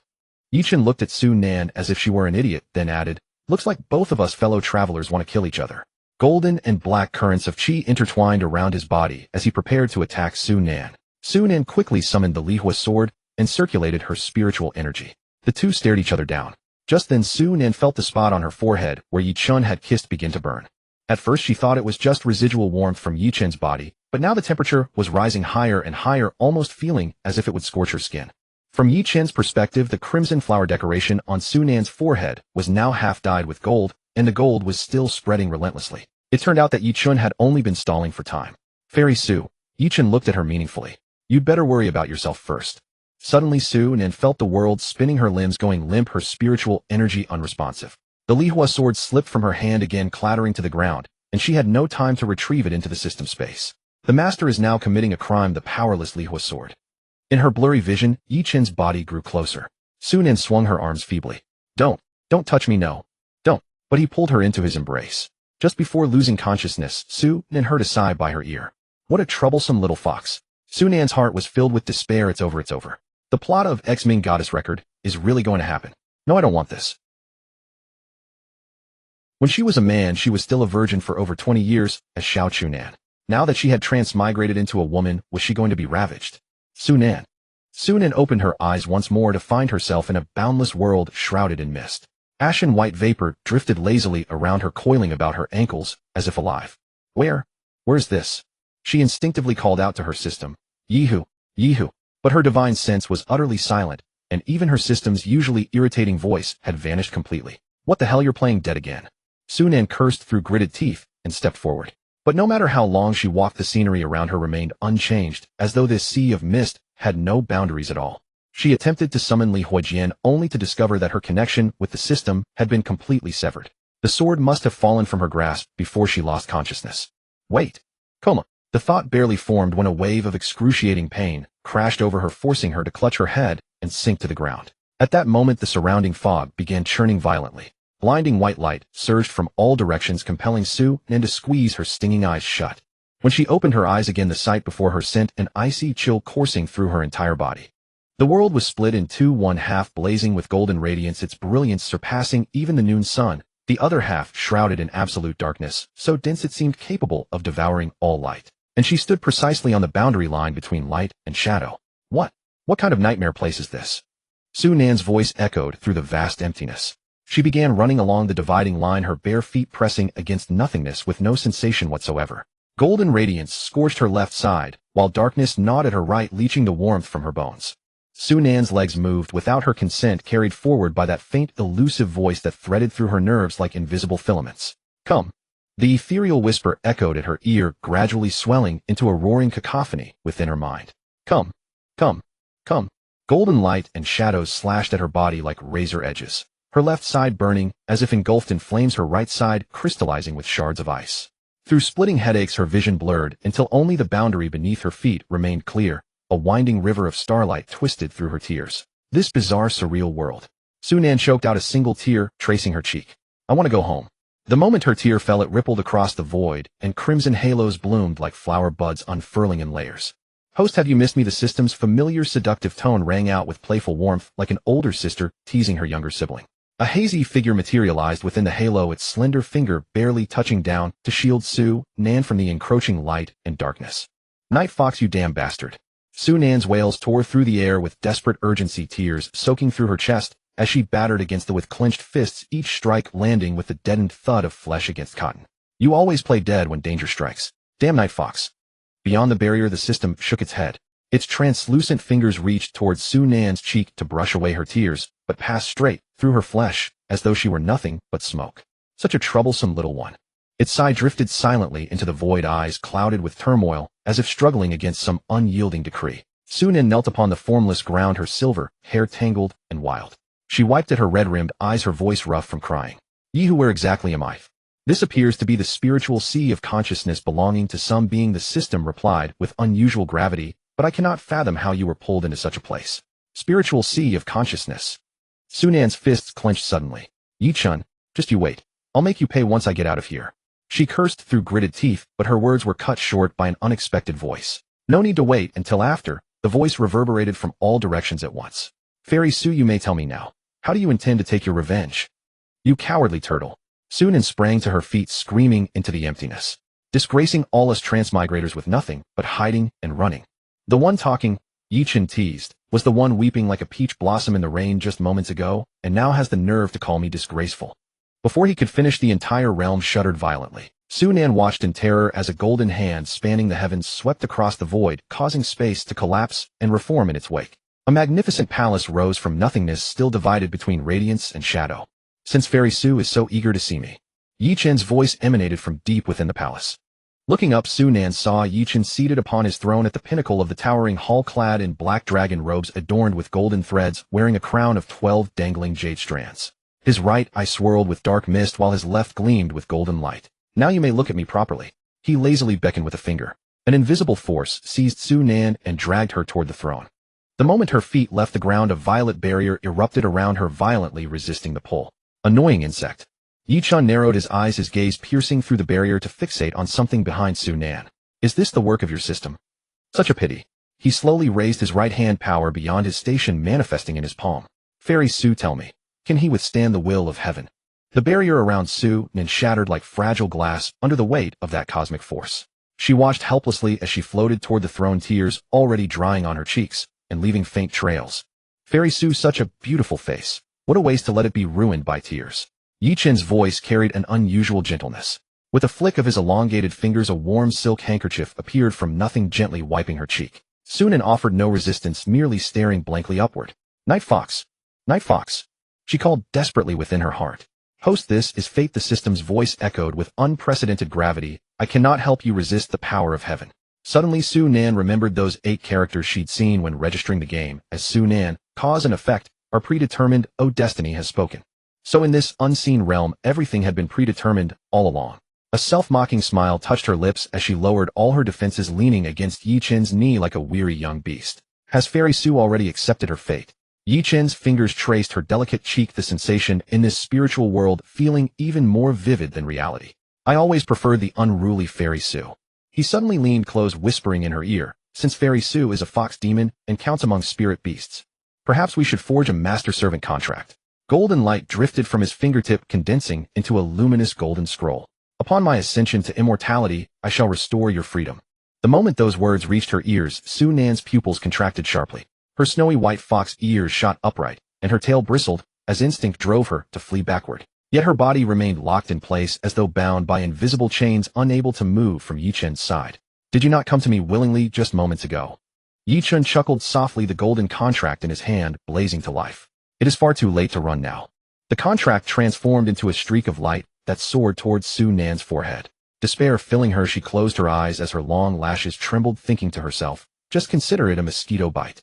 But the binding sensation she expected never came. When she opened her eyes again, she was startled to find her perspective hovering midair, as if viewing through a third-person lens. Below her body was wreathed in a violet glow. The system had taken control. Since I cannot help you resist the will of heaven. The system's voice carried an unprecedented tenderness. Then let me face it alone. Relax. I will bring you home. Tears welled in Su Nan's consciousness as she called out, Night Fox. When I return, I'll find you thousands of female systems. If you don't like females, I'll find you males, hermaphrodites and futanari. All for you. Below, the system-controlled body twitched at the corner of its mouth and nearly lost its composure. On the matter of ruining the mood, you're quite professional, the system replied with exasperation. So you're letting your system override your account. Yi Chen squinted his eyes, studying the Su Nan before him, whose aura had completely transformed. A violet barrier enveloped the young girl, and her once azure eyes now shimmered with an eerie pale purple glow that reminded him of the ghost possession technique from X Cheong he'd witnessed in his past life. Haven't you asked whether it's possible to resist the will of heaven? The system's voice emerged from Su Nan's throat with a cold metallic timbre. For someone of your caliber, how many have this realm nurtured throughout eternity, yet you dare claim to represent the will of heaven? Before the words had even faded, violet lightning coalesced in Su Nan's palm, taking the form of a fearsome thunder dragon that surged toward Yi Chen. Hey, you think only you know how to cheat? Yi Chen's sneer deepened as his aura shifted dramatically. Dark mist cascaded from his right eye across his right side, while golden light radiated from his left eye to his left half. His body swelled uncontrollably until he became a towering giant spanning heaven and earth. His naked form split between blazing golden light and creeping demonic aura, warping the entire spiritual sea around him. My little host said, you should keep better control of your bird. The system controlled Su Nan pressed her palms together with a sharp clap against her chest. She then slid her right fingers along her left palm as though grasping something precious, curling them inward before forming a tight fist. Her left palm remained pressed to her chest, while her right fist rose above her head. 5-finger palm sword. A colossal blade stretching across the heavens and earth took shape, surging with violet lightning dragons. The monstrous sword descended upon Yi Chen with apocalyptic force. Excellent. From the heavens came an ancient, sinister voice, half the whisper of a dying elder, half the roar of a demon. Let this old man see who dares defy the authority of heaven. A colossal hand spanning the heavens emerged from the clouds, its fingers wrapped in chains of cosmic law, pointing directly at the system-controlled Su Nan. Where those fingertips passed, space shattered into fragments, revealing the black nothingness beneath. In the void of this spiritual sea of consciousness, the colossal purple greatsword and the fingers entwined with the power of law collided with a thunderous impact. In an instant, violent thunder and profound law force interweaved and exploded, bursting forth blinding light at the point of contact, illuminating the originally black and gold space as if it were daylight. The main consciousnesses of Su Nan and Yi Chen floated in midair, staring in shock at the peak confrontation between their respective golden fingers. Their eyes met, staring at each other with wide eyes. Yi Chen raised an eyebrow. Your system is really lame, Fairy Su. According to the cliches of past life novels, shouldn't your system be slaughtering my native old man golden finger? Su Nan glared back. That old geezer of yours is even lamer. Mine is a beautiful system, sister, you know. Besides, what can your old man do except get bigger? He's just a hollow showpiece, all flash and no substance. And he doesn't even like to wear clothes. Did you learn that habit of not being able to keep your little bird in check from him? Oomph. They both turned their faces away simultaneously. If not for being within the spiritual sea of consciousness, such a world-shattering collision would have already devastated the surrounding hundreds of miles. Finally, the towering giant phantom gradually shrank, transforming back into Yi-Chen's form. This time he wore a proper black gold robe with a jade belt at his waist flowing with dark patterns, finally exuding a hint of immortal elegance. On the other side, the purple lightning around the system-controlled Su-Nen gradually dissipated, her plain, white dress falling back down, silver hair flowing like a waterfall. A black figure and a white figure stood in midair. In this spiritual sea of consciousness, the atmosphere suddenly became subtle. The originally tense confrontation had in a blink turned into a bizarre peace negotiation. I am Shanfeng. Yi-Chen suddenly seemed to become a different person, bowing slightly to Su-Nen with the demeanor of an old man, his voice tinged with vicissitudes. May I ask for your esteemed name, fellow Taoist? I shan't have been somewhat rude just now. Yahoo! The system controlling Su-Nen's body coldly uttered two words, accepting the bow, without any courtesy, not even lifting its eyelids. Yi-Chen waved his wide sleeve, and the surrounding scenery suddenly changed. The chaotic space transformed into a solemn meeting hall, with ancient landscape paintings hanging on the walls, and a purple sandalwood table in the center. Please take a seat, fellow Taoist. Yi-Chen raised his right hand, and a carved armchair silently appeared behind Su-Nen. After Su-Nen sat down, he leisurely conjured a chair for himself. The floating main consciousnesses of Su-Nen and Yi-Chen looked at each other in bewilderment. They completely failed to understand why the two golden fingers who had been fighting to the death moments ago could now sit calmly and talk. Cut the crap. The system-controlled Su-Nen said, coldly tapping the table with her slender fingers. I do not agree to the master-servant beast taming contract. If we really must sign a master-servant contract, I think it could be changed to a master-servant human taming contract. Yi-Chen shook his head helplessly. Your thoughts are your own, not the will of that one. He raised his eyes meaningfully. Are you not afraid of that one's investigation? These words caused the temperature of the entire meeting hall to plummet.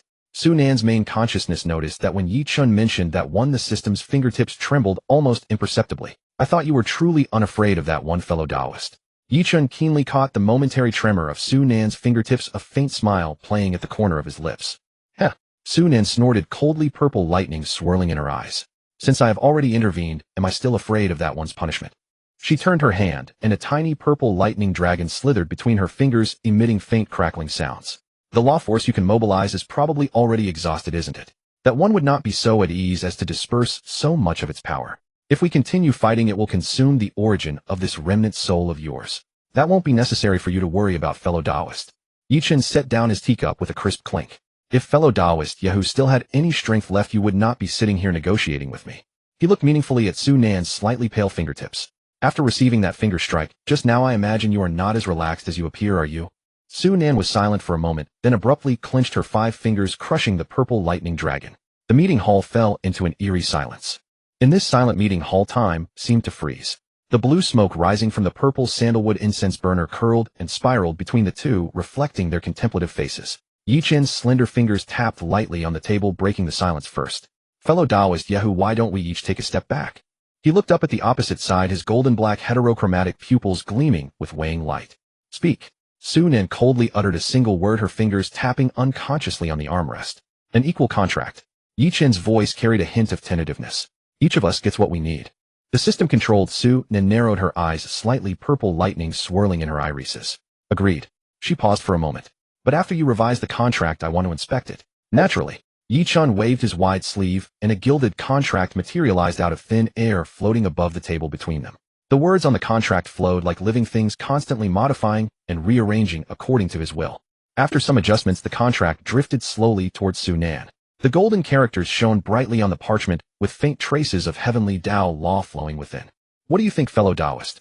Yi-Chen asked, softly tapping his fingers on the table. Su-Nen focused her mind and read carefully. The contract mainly stipulated 1. The cultivation resources shared by both parties must not be monopolized. 2. In times of danger, they must support each other. 3. Neither party may harm the other in any form. 4. The contract term ends when one party attains enlightenment and becomes an immortal. In this tranquil meeting hall, Su-Nen suddenly let out a soft laugh. Become an immortal? Is it still possible to become an immortal under this heaven and earth? Before her words finished, Yi-Chen across from her clearly faltered, quickly lowering his voice to warn. Fellow Taoist, be careful with your words, lest. What is there to fear? Su-Nen waved her hand dismissively. That one is probably dead in some corner by now. She changed the subject. Let's not talk about these things for now. My little host is waiting to see the vast world. Hearing this, Yi-chun stroked his non-existent beard like a kind old man laughing. Your host is indeed a dragon among men. This lad of mine is far inferior. You know that well, so don't let him out to harm people. The system still mercilessly retorted. In his consciousness state, Yi-chun's mouth twitched, while Su-nin snickered on the side. Despite the system repeatedly showing no respect, Yi-chun still good-naturedly smoothed things over. Alright, let's leave the rest to them. We have already overstepped too much. As soon as the words were spoken, Su-nin felt a dizziness the scene before her rippling like water. When her vision refocused, she was back in her own body. Not far away, Yi-chun was also rubbing his temples, evidently having just returned to his own body. Alright, let's leave the rest to them. We have already overstepped too much. As soon as the words were spoken, Su-nin felt a dizziness the scene before her rippling like water. When her vision refocused, she was back in her own body. Not far away, Yi-chun was also rubbing his temples, evidently having just returned to his own body. Su-nin gazed at the golden covenant before her, and couldn't help but ask softly in her heart, Brother Yi, who this covenant? Must I really sign it? The illusory projection of the system sighed softly in her sea of consciousness. Yes. However, there is a way to avoid signing it. What way? Su-nin's eyes lit up, and she quickly pressed for answers. Become an immortal. Specifically achieve immortality right this instant. Then you can shatter this world with a single palm strike, freeing yourself from its shackles. Nonsense. If I were an immortal right now, I would tear Yi-chun and his old geezer to pieces myself. Why would I endure this frustration? Achoo. Yi-chun sneezed. He felt a bit strange. Could one catch a cold inside the spiritual sea of consciousness? Brother Yi, who the one you two just mentioned? Su-nin hesitated for a moment before finally voicing the doubt in her heart. Is it the heavenly Tao? No sooner had she spoken than a sharp piercing pain stabbed into Su-nin's mind, causing her to let out a muffled groan. My little host, knowing too much at this stage will bring you no benefit.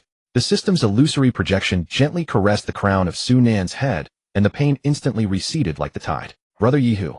Su-nin's voice trembled slightly. Were you also forced into this against your will? Besides, that old man said you went too far.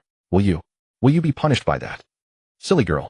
The system interrupted Su-nin, its voice still carrying its usual cynical tone. Your brother Yi, who is doing perfectly fine. Don't worry blindly. Su-nin opened her mouth, countless questions still choking her throat. We will talk once we are out. The system said softly, for now handle the matter at hand. Alright. Su-nin took a deep breath and pulled herself together. She looked up at Yi-chun opposite her and noticed his expression shifting unpredictably. Clearly Yi-chun was also having a similar conversation with the old man inside him. Their eyes met, a subtle atmosphere filling the air. Su-nin's gaze swept over the golden glowing covenant on the table, and she raised an eyebrow at Yi-chun. Hey, how do we sign this contract? My name isn't Hey. After retorting, Yi-chun tapped his finger lightly. Instantly, two golden specks of light drifted from the covenant, merging into their respective foreheads like fireflies. Su-nin felt a sense of binding take shape. What a strange feeling. Su-nin gently stroked her forehead. When she attempted to harbor killing intent toward Yi-chun, she immediately felt a powerful restraining force. Evidently, Yi-chun was bound by the same restriction, as she had just sensed an even stronger surge of killing intent from him. The two stared at each other in silence. Su-nin suddenly sneered.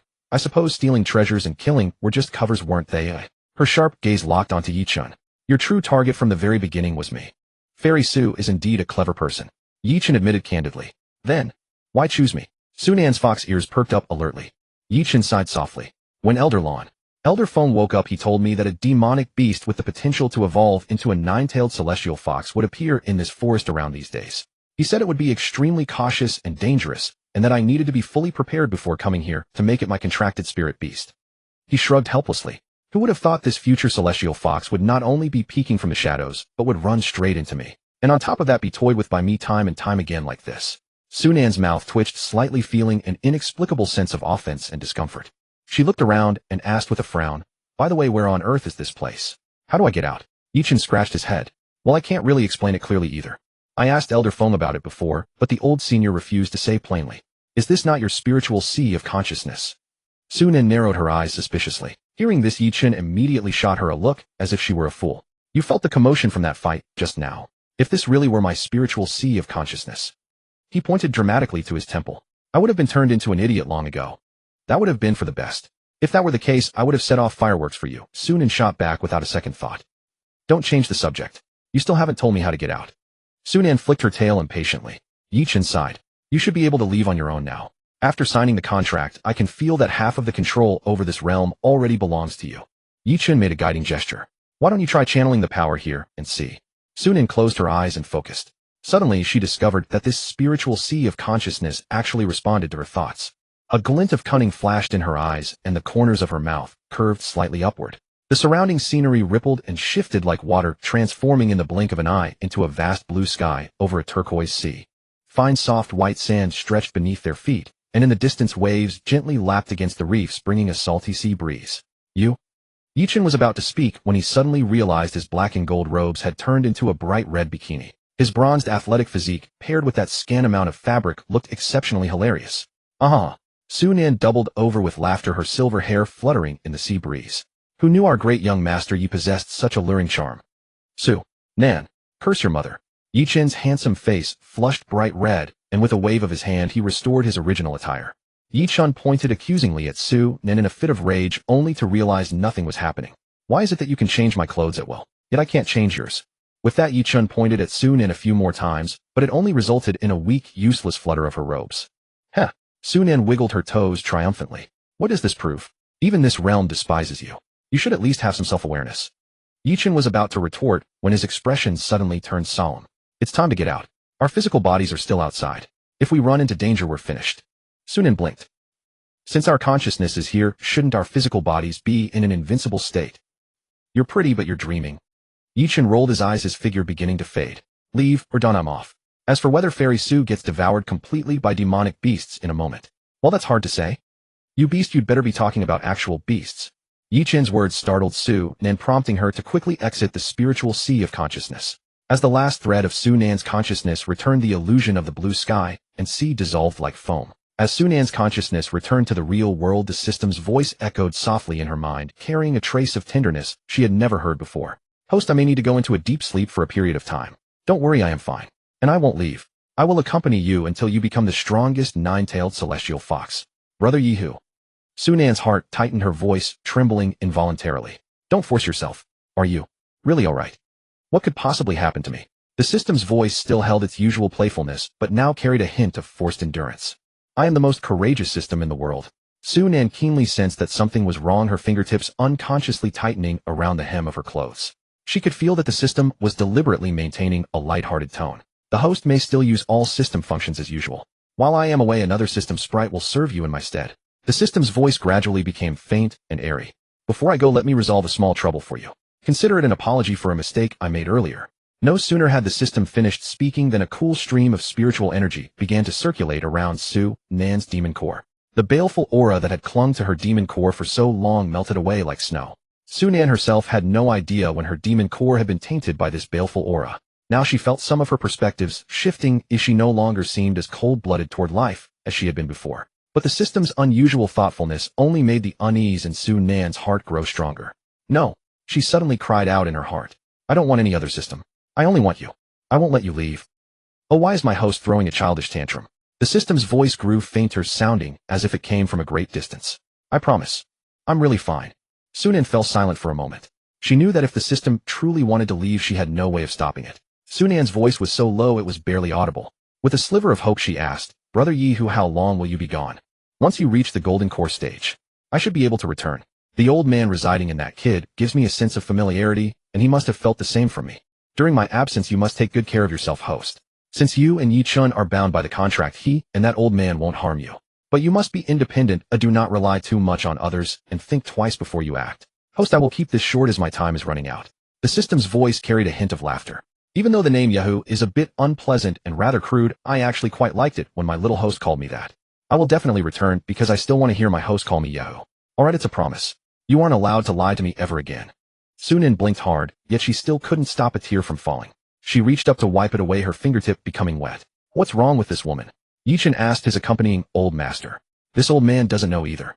Isn't there a saying in the mortal realm? A woman's heart is a needle at the bottom of the sea. But this old man advises you, kid, not to provoke her right now. I believe she must have run into some trouble. She looks so sad, shouldn't I go comfort her? This old man doesn't usually resort to scolding. With that, Shan Feng materialized into a physical form and gave Yichun a hard smack on the head. You have the nerve to ask this old man such a question. In what capacity do you think you can comfort her right now? A creepy guy, a con artist who has tricked her multiple times, a killer who doesn't blink an eye, or a scumbag who forced an innocent girl to sign a contract. I suggest you save yourself the trouble and avoid making yourself a nuisance. To be perfectly honest, if not for the contract, I think that child would have cleaved you in half with her sword. Yi Chen's mouth twitched. Elder Lon, why are you siding with an outsider? You still have the nerve to call me Elder Lon. You almost let it slip just now. Sometimes I really wish I could find someone else to help. Yi Chun has learned his lesson. Su Nan curled up in the deepest corner of the tree hollow, completely oblivious to the dirt staining her pristine white dress. Burying her face between her knees, her snow-white fox ears drooped lifelessly, while her tail traced chaotic patterns upon the ground. Crystal tears rolled down Su Nan's cheeks, blooming into dark stains on her collar. Her faint, delicate sobs echoed with painful clarity within the silent hollow. Not far away, Yi Chun stood at the entrance of the cave, his brow furrowing slightly. Elder Lon, should I really not go and comfort her? An ancient voice pondered within his sea of consciousness. From this old man's perspective, preparing some delicious food for her would be far more practical. As the saying goes in the mortal realm, the way to a person's heart is through their stomach. Elder Lon, I must beg to differ with your last statement. Yi Chun sighed softly. He cast a glance back at Su Nan before leaving the tree hollow to search for ingredients. As Yi Chun's footsteps faded into the distance, Su Nan did not even lift her head. Hello, little master. I am your new system sprite. You can call me Xiaohu. A clear, youthful voice suddenly resonated within Su Nan's mind. Su Nan froze, her tears flowing even more torrentially. Did Yihu really leave? Her voice was so faint it was barely audible. Little master, what is wrong, little master? Su Nan's sudden weeping thoroughly startled Xiaohu. Yes, I can hear you. I am fine, she replied. Su Nan gave Xiaohu a strained response before raising her hand to wipe away her tears. Little master, have you run into some difficulties? You can talk to Xiaohu about it. Keeping it bottled up inside will only do you harm. The new system sprite Xiaohu spoke with a lively and enthusiastic tone. Xiaohu will do everything possible to help you, little master. Su Nan sneered. Then can you bring Yihu back? No. Then can you help me tear up the contract and strike that Yi Chun with lightning? I cannot. Outside, while searching for ingredients, Yi Chun sneezed. Achoo. He rubbed his nose. Seriously, why do I keep sneezing? Who on earth is speaking ill of me? Then can you help me defy the heavenly Tao and give it a beating? I cannot. Please watch your words, little master. Xiaohu's voice suddenly grew tense. Clasping her knees tightly, Su Nan's tears burst forth once more. I know, but he was the very first friend I made in this world. She recalled the countless days and nights Yi, who had spent by her side. Although he often played dead, loved to tease her, and occasionally said infuriating things, he was indeed her sole companion in this unfamiliar world. After a long silence, Su Nan took a deep breath and wiped her tears. Xiaohu, please look after me from now on. Ultimately, she could not bring herself to be too cold toward the newly arrived system sprite. Understood, little master. Xiaohu replied cheerfully. Please look after me as well in the days to come. As Yi Chun left, Su Nan looked around. She was entirely alone in the empty tree hollow. Whatever. Let him go if he wants. She shook her head, forcing herself to stop wondering about Yi Chun's whereabouts. At this moment, an unprecedented sense of bewilderment welled up within Su Nan's heart. She had originally thought that after acquiring the Devour Evolution System, she would be like the protagonists of the power fantasy novels she read in her past life. Slaying monsters, leveling up, slapping faces, acting cool, and effortlessly ascending to the peak of this world. And the result? Reality dealt Su Nan a crushing blow. Just as she was preparing to defeat the starter village boss, she was utterly crushed by another transmigrator, the son of heaven's mandate in this world. She had nearly been forced into a master-servant beast-taming contract destined to become that scumbag slave, if not for Yihu's timely intervention. At the thought of Yihu, her eyes welled up with tears once more. Tears slipped down, silently shimmering under the glow of the fire. Little master, Xiaohu's anxious voice rang out in her mind. Why are you crying again? I am fine, Su Nan said, wiping away her tears, her voice slightly choked. This time I am truly fine. I am sorry, Xiaohu, for startling you again. Su Nan herself could not explain why she had become as fragile and sentimental as Lin Daiyu, constantly shedding tears. It is all right, little master. Xiaohu's tone clearly relaxed. Su Nan stared blankly at the entrance of the tree hollow. The residual glow of the heaven-burning karmic fire illuminated the entire cave with faint beams of light, even escaping outside. Yet outside the cave lay absolute darkness, mirroring the path ahead of her, devoid of even a glimmer of light. Su Nan instinctively clasped her knees tighter, her silver hair cascading over her shoulders. Yi Chun stood outside the tree hollow, his face covered in grime. His original grass skirt had been ruined while catching fish, so he had simply wrapped several vines around his waist, wearing them like a makeshift tight skirt. Holding two spiritual fish in his hands, Yi Chun paced back and forth at the entrance, muttering to himself. Fairy Su, look what I brought back for you. Yi Chun suddenly gestured with an exaggerated tone. Tada. These are spiritual fish I caught from the canyon below. They are of the early Foundation establishment stage. Pretty impressive, right? They are absolutely delicious. Would you like to try some? Saying this, Yi Chun shuddered. No, that is far too childish. Clearing his throat, he lowered his voice, adopting the persona of an overbearing CEO. Woman, this fish I caught it. You eat it. Understood? Immediately Yi Chun frowned in disgust at himself. Ugh, that is so cringe. Way too greasy. How on earth should I start the conversation? Yi Chun ruffled his hair in frustration, calling out in a whisper for help, Elder Lon. Do you know how I should start? An ancient voice echoed in Yi Chun's mind. This old man is a warrior. You know the rest. Yi Chun's lips twitched as he cursed inwardly. You're a cultivating old man, why the hell are you pretending to be a warrior? Come in, Su Nan's exasperated voice suddenly drifted from the tree hollow. Stop acting crazy at the entrance. Yi Chun, can you not see your own shadow cast upon the ground behind you? Stunned, Yi Chun turned to look behind him. Sure enough, his pacing figure was clearly projected onto the ground by the firelight, looking like a shadow puppet. Alright, you got me. Feeling as though he had been outmaneuvered, Yi Chun rubbed his nose sheepishly and stepped into the cave. In his hands he carried 2 clean spiritual fish, their scales still shimmering with a faint spiritual glow. Standing somewhat awkwardly before Su Nan, he lifted the fish and gave them a gentle shake. Fairy Su, look, I caught 2 fish and have already cleaned them. Shall I grill them for you? Sure, Su Nan replied flatly. She lifted her gaze, her silver hair reflecting a soft luster under the firelight. Is there a place nearby where one can catch fish? There was a hint of doubt in Su Nan's voice. I caught them in the canyon beneath the northern cliff, Yi Chun explained, squatting down to skewer the fish on branches. Do not look down on their size, these are genuine Foundation establishment stage spiritual fish. As Yi Chun spoke, a trace of pride naturally surfaced on his face, looking very much like a puppy seeking praise. Yes, you did great, Su Nan replied casually. As she spoke, she noticed that under the firelight, Yi Chun's handsome features appeared exceptionally sharp. Yi Chun scratched the back of his head sheepishly, the tips of his ears turning slightly red. It was nothing really. Yi Chun skillfully built a campfire and carefully placed the spiritual fish over it to grill. As for why he did not use Su Nan's karmic fire, please, who knew the actual temperature of that thing? It was so unpredictable. If it turned the fish into charcoal in an instant, wouldn't his plan be ruined? Time passed slowly. Yi Chun focused intently on grilling the fish, while Su Nan stared at the fish in his hands as well. The fish skin gradually turned golden brown and fat dripped into the fire with a sizzling sound, quickly filling the entire hollow with a mouth-watering aroma. Here, Fairy Su, it is ready. This is for you. Yi Chun handed the golden crispy spiritual fish to Su Nan. Sprinkled with fine spices, it exuded an enticing aroma. You have been in this forest for so long you probably haven't tasted human food in ages. Su Nan took the grilled fish, her silver hair draping over her shoulders. Her nose twitched slightly, and her fox ears perked up alertly. These spices, where did you get them? Su Nan asked, pretending to be calm, but the snow-white tail behind her swayed uncontrollably from side to side, betraying her inner anticipation. Yi Chun's lips twitched slightly. Su Nan's guard was incredibly high, yet he always found himself acting tough. While flipping the second fish, Yi Chun explained, Rest assured, Fairy Su, I retrieved them from our mental sea of consciousness where I had originally stored some items. Besides, with our contract in place, I would never harm you. Only then did Su Nan take a small bite. The moment the fish entered her mouth, an exquisite savory flavor burst across her tongue. Resisting the urge to devour it, she marveled inwardly. This is absolutely delicious. Does it taste good? Yi Chun asked with a beaming smile. It is average, nothing special, Su Nan replied, feigning indifference. Yet her tail wagged even more enthusiastically, its fluffy tip tracing joyful arcs in the firelight. Also, credit where credit is due. Thank you for the grilled fish and your kind gesture. Watching Su Nan's tail, which was wagging so fast it looked like a windmill, Yi Chun's lips curled upward. Wisely choosing not to expose her, he quietly continued grilling the second fish. Yi Chun, Su Nan called out suddenly after finishing her fish. Don't worry, Fairy Su, this one will be ready in just a moment.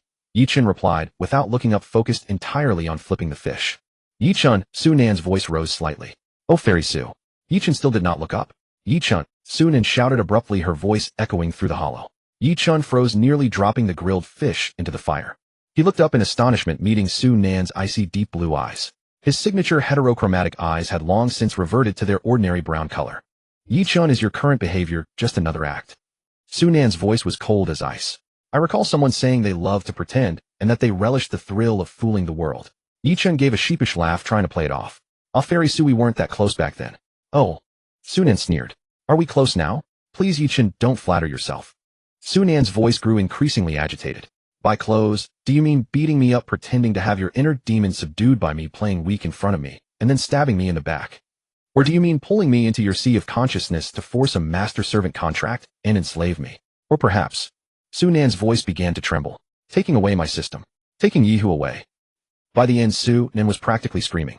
Tears streamed uncontrollably down her cheeks, dripping onto her tightly clenched fists. Yi Chun was stunned. He had never seen Su Nan like this. The fairy, who was always as cold as frost, was now crying and throwing a tantrum before him like an aggrieved child. I what? Su Nan cut him off. I was already incredibly frustrated, transmigrating to this world out of nowhere, turning into a fox, and nearly losing my life right at the start. And the worst part was meeting you. Yichin, you are an absolute scumbag. Yichin silently stared at the burning campfire, then thrust the branch, skewering the fish deep into the ground. Yichin quietly listened to Sunan's sobs. He gazed silently at the weeping girl, the firelight dancing within his deep eyes. After a long while he spoke slowly, his voice calm to the point of indifference. You have your grievances, but what about me? Yichin poked at the campfire, sending sparks crackling into the air. I have been in this world for 20 years. In this dog-eat-dog world, how could you possibly understand my plight? I am indeed healthy now. Yichin picked up a twig and drew aimlessly on the ground. But when I was 8, a severe illness nearly took my life. My father was a poor scholar, and my mother made a living by weaving. Though we were destitute, we lived in harmony. The twig suddenly snapped. That illness nearly destroyed our family. Sunan's sobbing gradually subsided, her fox ears twitching slightly. My parents are indeed still alive. Yichin let out a soft laugh, though his eyes remained icy.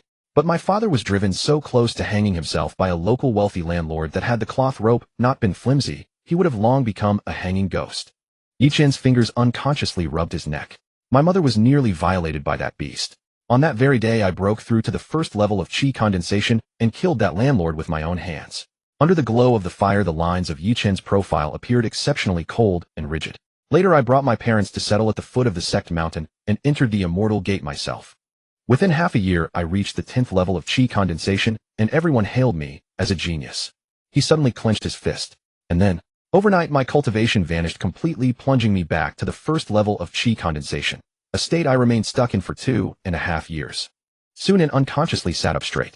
This time I went out with Elder Foam to contract a spiritual beast thinking. He paused, turning to look at Sunan with a bitter curve on his lips. Who would have thought the spiritual beast I encountered would also be a transmigrator, and one who nearly took my life? Tell me, should I also regret meeting you? His tone was as calm as if he were telling someone else's story, with only the sudden popping of sparks from the campfire betraying his long-suppressed emotions. Life is like a game of chess, so once a move is made, there are no regrets. Decisions are meant to propel us forward. I, Yichin, am willing to pay the price for all my past mistakes, but I do not regret any of my decisions, nor do I ever doubt my own judgment. The only reason things turned out contrary to my wishes is simply that my abilities were lacking, nothing more. I will not judge my past self from my current perspective, as that would be deeply unfair. If I were to do it all over again with the experience and mindset I had back then, I would make the exact same choice. Sunan quietly watched Yichin, listening until he finished his story. Both Sunan and Yichin had their own difficulties and grievances, everything remained understood in silence. Forget it, let us not speak of it anymore. Fairy Su, here, eat the fish. After all, I was the one who wronged you first. Yichin handed the fish to Sunan and then bowed 90 degrees to her. Sunan, I am sorry. Taking the fish from Yichin, Sunan also stood up. It is all right, I have also wronged you in some ways. Sunan likewise bowed 90 degrees. Yichin, I am sorry. It is fine, Fairy Su. Fairy Su, I am not sure if I should say this. Then don't say it, and don't ask. Oh, it's just, why do I feel like we are behaving like primary school kids? Get lost. You or I am not. Yichin extended his left hand. Since Sunan was holding the grilled fish in her right hand, he offered his left. Yichin then suggested to Sunan, Fairy Su, shouldn't we shake hands and make peace? All right, let us put the past behind us. Sunan extended her left hand, thinking to herself, Yichin is actually quite considerate. If he is truly this sincere with people, perhaps I could become close friends with him like sworn brothers. After all, we are both transmigrators and have things in common. With those words, Yichin clasped Sunan's hand. After a moment, when Sunan tried to withdraw her left hand, she noticed that Yichin's grip was rather tight, and his thumb was actually caressing the web of her hand. Fairy Su, your hand is truly soft, Yichin remarked, taking advantage of her like a total lecher. Get lost, you scumbag. Sunan's face flushed red, and she kicked Yichin away. Yichin did not dodge, and was sent flying backward. To his misfortune, however, Yichin landed right on the karmic fire she had left behind. Oh crap, my package. It's going to turn into Japanese yakitori. Yichin frantically yanked at the vines wrapped around his waist like a tight skirt. Wait, why won't they come off? Are these vines seriously playing a prank on me? With that, Yichin rushed headlong out of the tree hollow. Serves you right. That is karma. Ha ha. Holding the fish in her right hand, Sunan covered her mouth with her left, laughing heartily. Sunan gazed at Yichin's wretched state, feeling a sense of relief wash over her heart. As she pondered her next move, the voice of her system, Xiao, who resonated within her mind. Congratulations, young mistress, on devouring 2 early-stage Foundation Establishment Spiritual Pure Fish. You are rewarded with 4000 evolution points. For a young mistress at the 8th layer of Chi, refining to devour beyond her realm is truly magnificent. Oh my goodness, I almost forgot I even had a system. It's all because Yihu's presence was far too faint before. Sunan smacked her forehead, only now remembering that she was indeed someone bound to a system. Shall who increase my cultivation level first, then my cultivation arts. As for the arts, let's upgrade the Bright Moon Cultivation Sutra first, and then the Fire Spirit Technique. That way even if I don't devour anything I can still gain evolution points through night cultivation. Understood, young mistress. Deducting 2000 evolution points. Current remaining evolution points, 2024. Current cultivation realm 9th layer of Chi refining unable to advance further, bloodline breakthrough required. Deducting 400 evolution points. Current remaining evolution points, 1624. Bright Moon Cultivation Sutra Chi refining stage Grand Mastery, 01000. Deducting 1000 evolution points. Current remaining evolution points, 624. Bright Moon Cultivation Sutra Chi refining stage consummation proficiency maximized advancement of the sutra's rank is required for further upgrades. Deducting 224 evolution points. Current remaining evolution points, 400. Fire Spirit Technique Chi refining stage Grand Mastery, 0120. As the system finished allocating the points, an aura surged around Sunan. The crimson spiritual energy surrounding her ceased its agitation, settling into tranquility before finally dissipating into the air. Scanning the spiritual energy within her body, Sunan felt that her Chi refining cultivation had seemingly reached consummation, yet she could also sense that there was still room to ascend by one more level. Generally speaking, the 9th layer of Chi refining was the absolute limit for ordinary cultivators. Those capable of reaching the 10th layer were, without exception, the supreme geniuses of top-tier sects. Furthermore, the 10th layer of Chi refining was a prerequisite for the Heavenly Tao Foundation establishment. Only by breaking through to the 10th layer first would one be qualified to strive for that legendary foundation. Sunan fell into deep thought. She recalled that Yichun seemed to be at the 10th layer of Chi refining. The 10th layer of Chi refining. That scumbag is a transmigrator with a cheat system, possesses every possible advantage of time, place, and support. If he cannot achieve the Heavenly Tao Foundation establishment, he might as well pack up and go home. Sunan shook her head. I should focus on myself first. Shall who open my status panel? Acknowledged, young mistress. Name Sunan. Gender female. Lifespan 180 years. Bloodline one-tailed heaven-burning karmic fox, 5000. Realm 9th layer of Chi refining unable to advance further, bloodline breakthrough required. Cultivation arts Bright Moon Cultivation Sutra Chi refining stage consummation proficiency maximized advancement of the sutra's rank is required for further upgrades. Fire Spirit Technique Chi refining stage Grand Mastery 0. Equipment Lihua Sword mid-grade Dharma weapon 1500 not currently in system inventory. Evolution points 400 inch. Oh, I completely forgot to pick up my sword. If not for the prompt on her status panel, Sunan truly would not have remembered that her Lihua sword was still lying on the ground after all this time.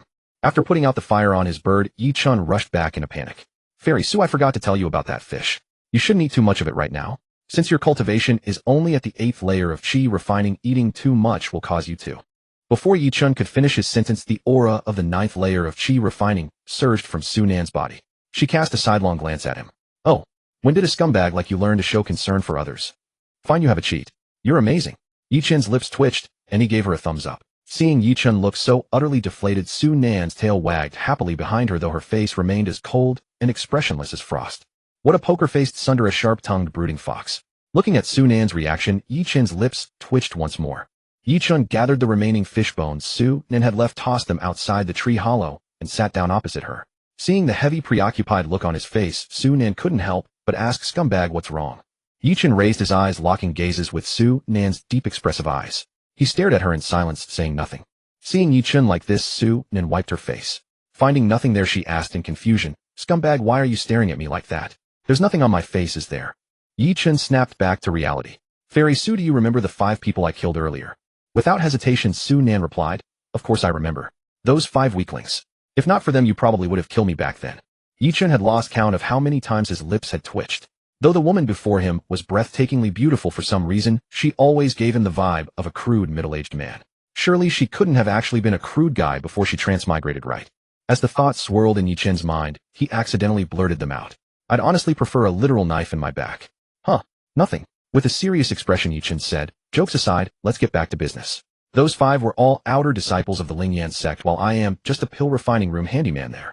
The Lingyan sect is the largest sect in this Zhang Commandery, serving as its state sect. While the deaths of those 5 are of little consequence, that Firevein crystal fruit is a crucial heavenly treasure required for Zhao Dongsheng to break through to the earthly Tao Foundation establishment. Their soul tablets must have shattered by now. Unless Zhao Dongsheng is a complete fool, he will easily deduce that something went awry here. Zhao Dongqing's aunt is the empress of this commandery, and he himself is exceptionally talented.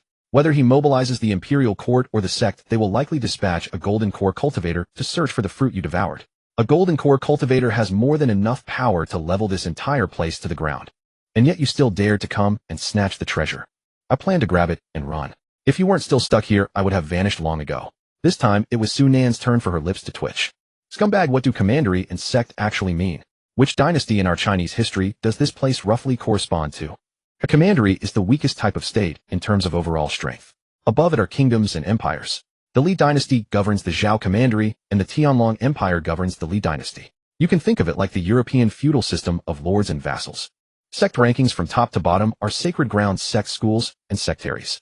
Generally, an empire will only birth one sacred ground, and a dynasty will only birth one sect. In truth, the Lingyan sect hasn't actually reached the sect rank, it's merely named Lingyan sect.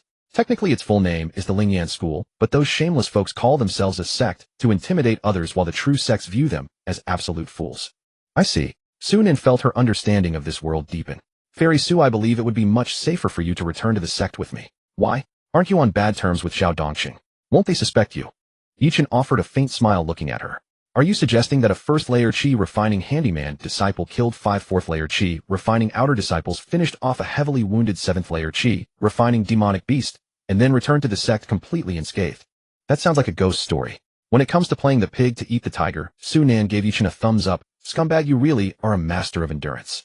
You hide your strength too well. Yichen couldn't help but feel that her words sounded a bit odd. Suddenly Su Nan stared straight into his eyes and questioned, Scumbag, you said you're a handyman in the pill refining room. Yichen felt a sudden pang of unease, his heart fluttering slightly. Fairy Su, do you have some doubts?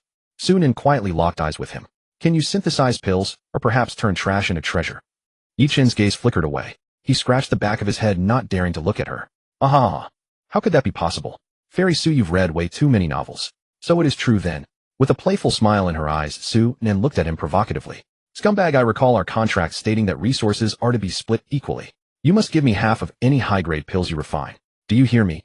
Yichen felt as though he were destined to become a mere laborer, unable to even skim a little off the top.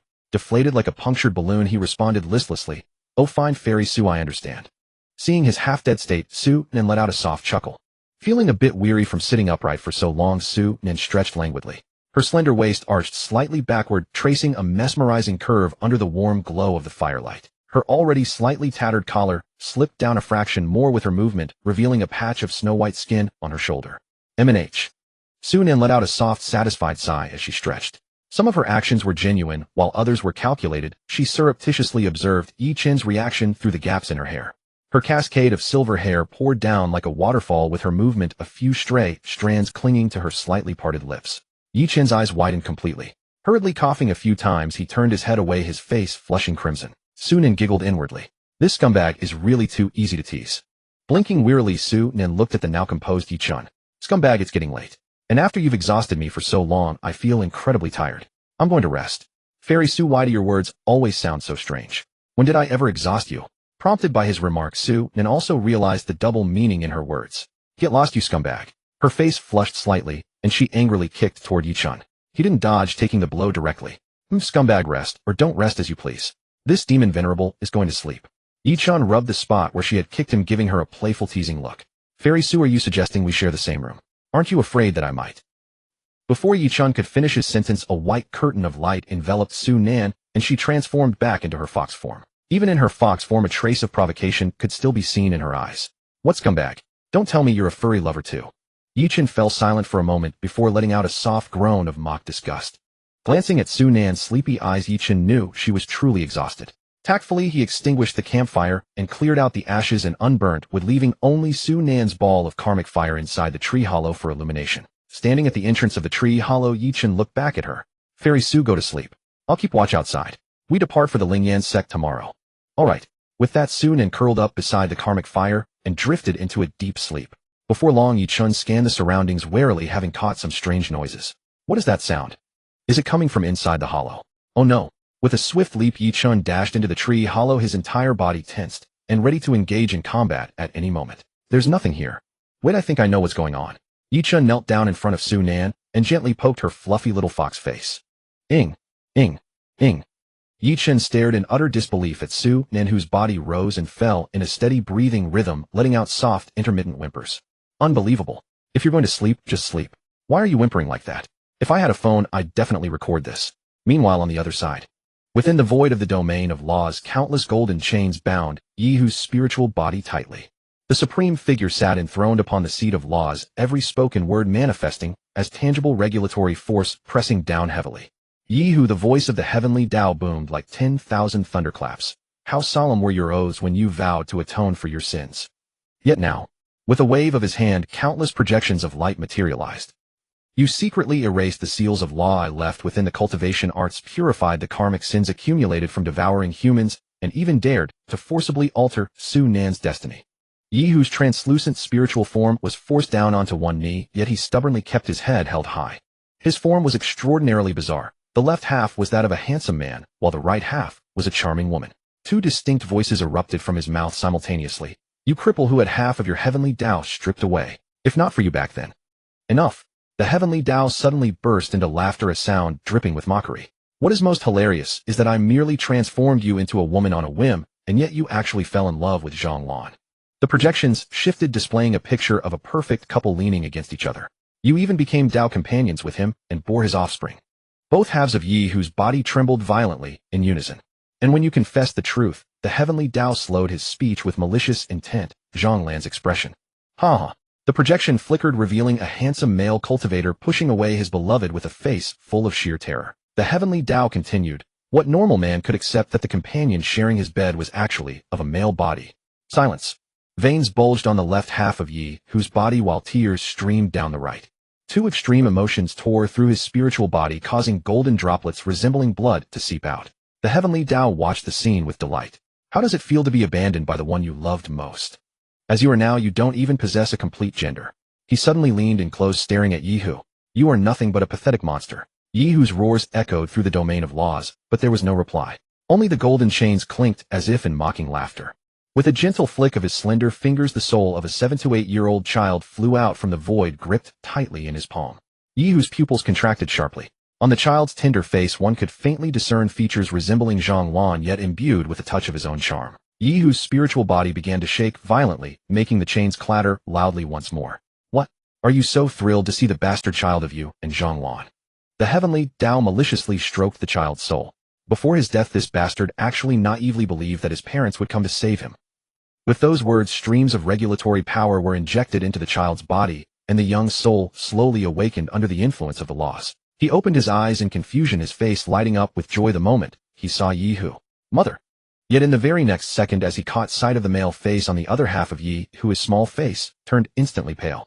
No, no, you are not Mother. The child struggled in terror, tears bursting from his eyes. Mother! Father! Where are you? Xiaohu is so scared. Xiaohu misses you so much. Noisy. Frowning in disgust, the heavenly Tao conjured a golden light at his fingertips and began to brutally rewrite the child's memories. The child's crying stopped abruptly, his gaze gradually turning hollow. Go, the heavenly Tao casually tossed the child's soul into the void. Take Yi Hu's place. Remember, when Su Nan is off guard, use the power of the laws to seep into her consciousness and guide her to devour the human race. As you command, Master. The child's voice suddenly turned cheerful and crisp. He cast a curious glance at the kneeling Yi Hu, a flash of disgust crossing his eyes before vanishing into the golden light without looking back. Yi Hu's tears turned into golden particles of light dissipating into the void. He stared in despair at the direction where his child had vanished, an unprecedented sense of powerlessness surging from the depths of his soul. Old man of the heavenly Tao, you will die a horrible death. Yi Hu's two voices roared in unison, echoing throughout the space. Yes, that is the exact look. The heavenly Tao narrowed his eyes in pleasure. That helpless rage is precisely the same as it was all those years ago. Watch closely, Yi Hu. Let us see how Su Nan and Yi Chun will aid me in restoring the heavenly Tao this time. The maniacal laughter of the heavenly Tao echoed through the domain of laws for a long time. On the female half of Yi Hu's face, a single golden tear slipped down silently. At the same moment, Zhonglan's spiritual body within Yi Chun trembled violently. Elder Lan. Yi Chun halted his movements, keenly sensing the anomaly. What is wrong with you? I am fine. Zhonglan's voice carried a rare daze. It is just a sudden bizarre sensation. A sharp pain throbbed from the depths of his spiritual body. Two blurry faces keep appearing in my mind. A woman and a child. But whenever I try to see them clearly, my soul feels as if it is being torn apart. Yi Chen frowned, but just then the tail of the fish in his hand slapped him across the face with a loud smack, leaving a bright red mark. Damn it! He gasped, punching the fish and knocking it out cold. Elder Lon, I remember you saying before that the one confronting you in your sea of consciousness felt very familiar. Could there be some connection between these things? Perhaps. Zhang Lan's spiritual fluctuations gradually stabilized. Never mind, let us not speak of it for now. Once my spiritual form is more stable, you can ask that little fox for me. Alright. Yi Chen rubbed his burning left cheek and went back to dressing the 2 Foundation establishment spiritual fish. These fish are incredibly hard to catch, he muttered, but they should be highly nourishing. Thinking of how Sunan looked when she ate the fish, his lips curled into an involuntary smile. The stream reflected the red mark slapped onto his face by the fish tail. If this handsome face of mine gets ruined, how am I supposed to get by on my looks in the future, he lamented. Zhang Lan mocked coldly, a lust-driven, delusional, overconfident simp. Elder Lan. Yi Chen's face flushed red. I am a pure-hearted cultivator who fell in love at first sight. Oh, Zhang Lan sneered. So that is why you beat the object of your love at first sight half to death. Aha! Yi Chen laughed, dryly changing the subject. The moon tonight is so bright it looks just like the sun. But then his expression shifted. Elder Lan, I couldn't control my body back then. And when I asked you about it, weren't you avoiding the question too? Knowing too much will do you no good. I knew you would say that. Forget it. Once the red mark on his face faded, Yi Chen picked up the clean fish and stood up. Let's go back and grill some fish for Xiaonan. Yi Chen's light footsteps startled the birds in the forest as the moonlight cast a silver trim upon his back. Hello, young mistress. I am your new system spirit. You can call me Xiaohu.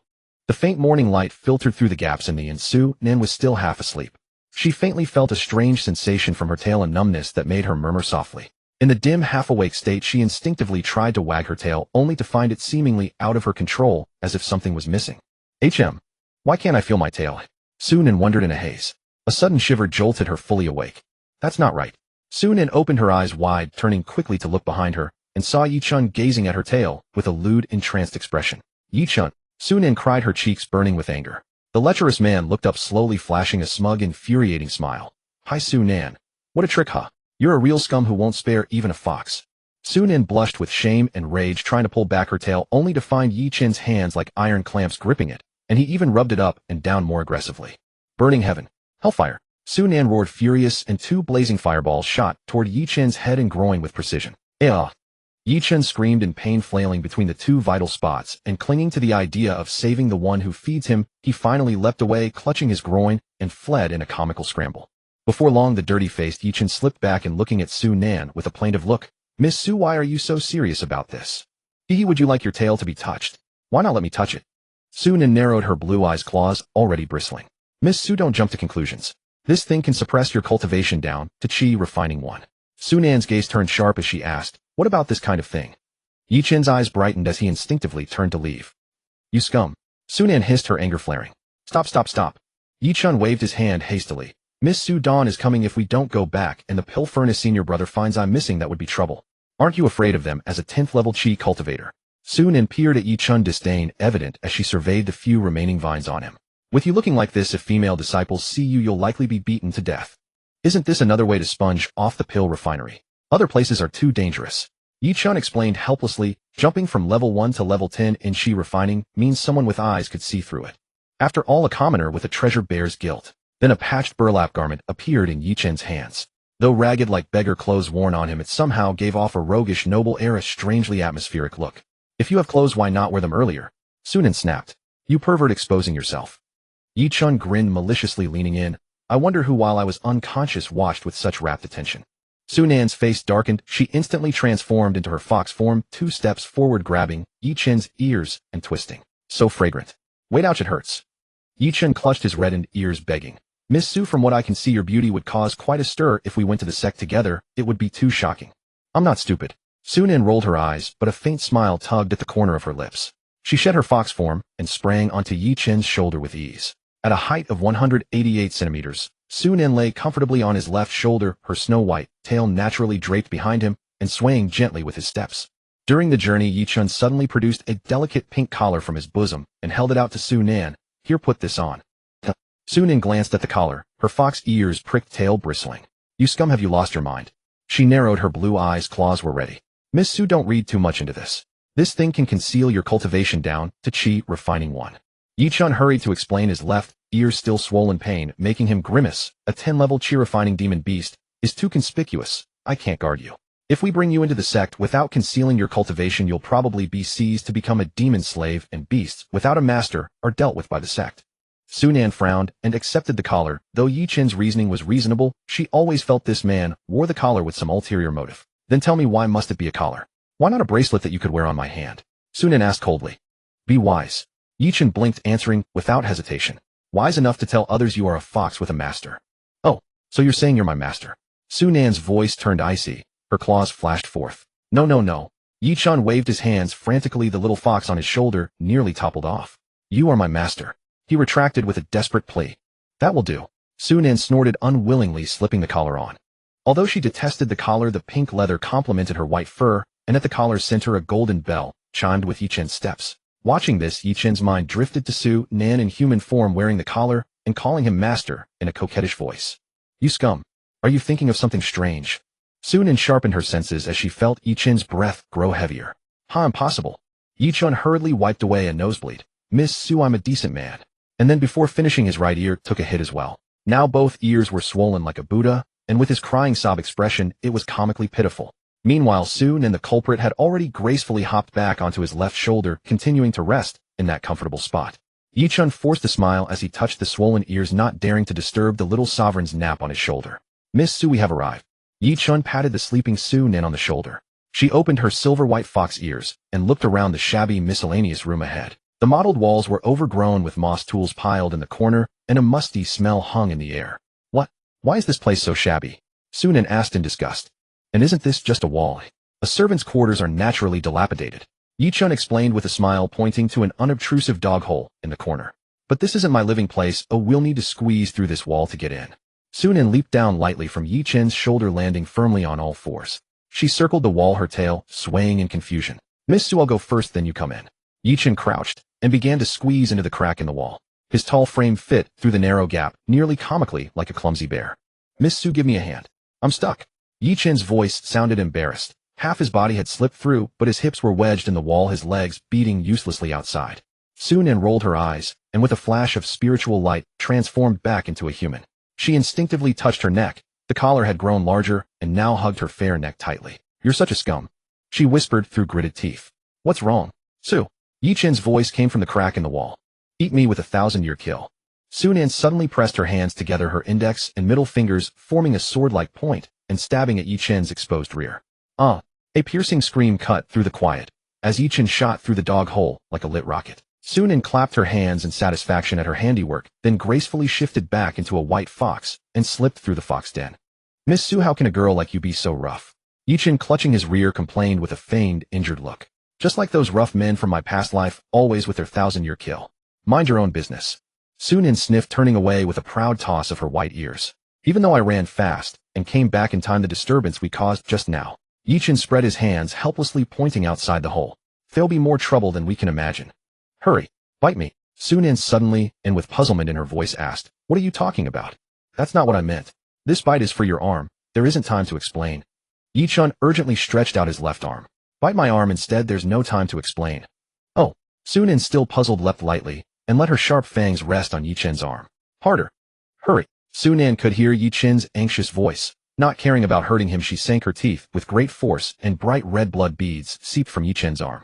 In that instant, a terrifying golden core stage pressure rose like a tide from afar, making the hollow quake. Yi Chen was knocked backward by the sudden force, slamming into the tree trunk behind him. Yi Chen groaned, clutching Sunan to his chest, and shielding her as a gleam of refined affection flickered amid the danger.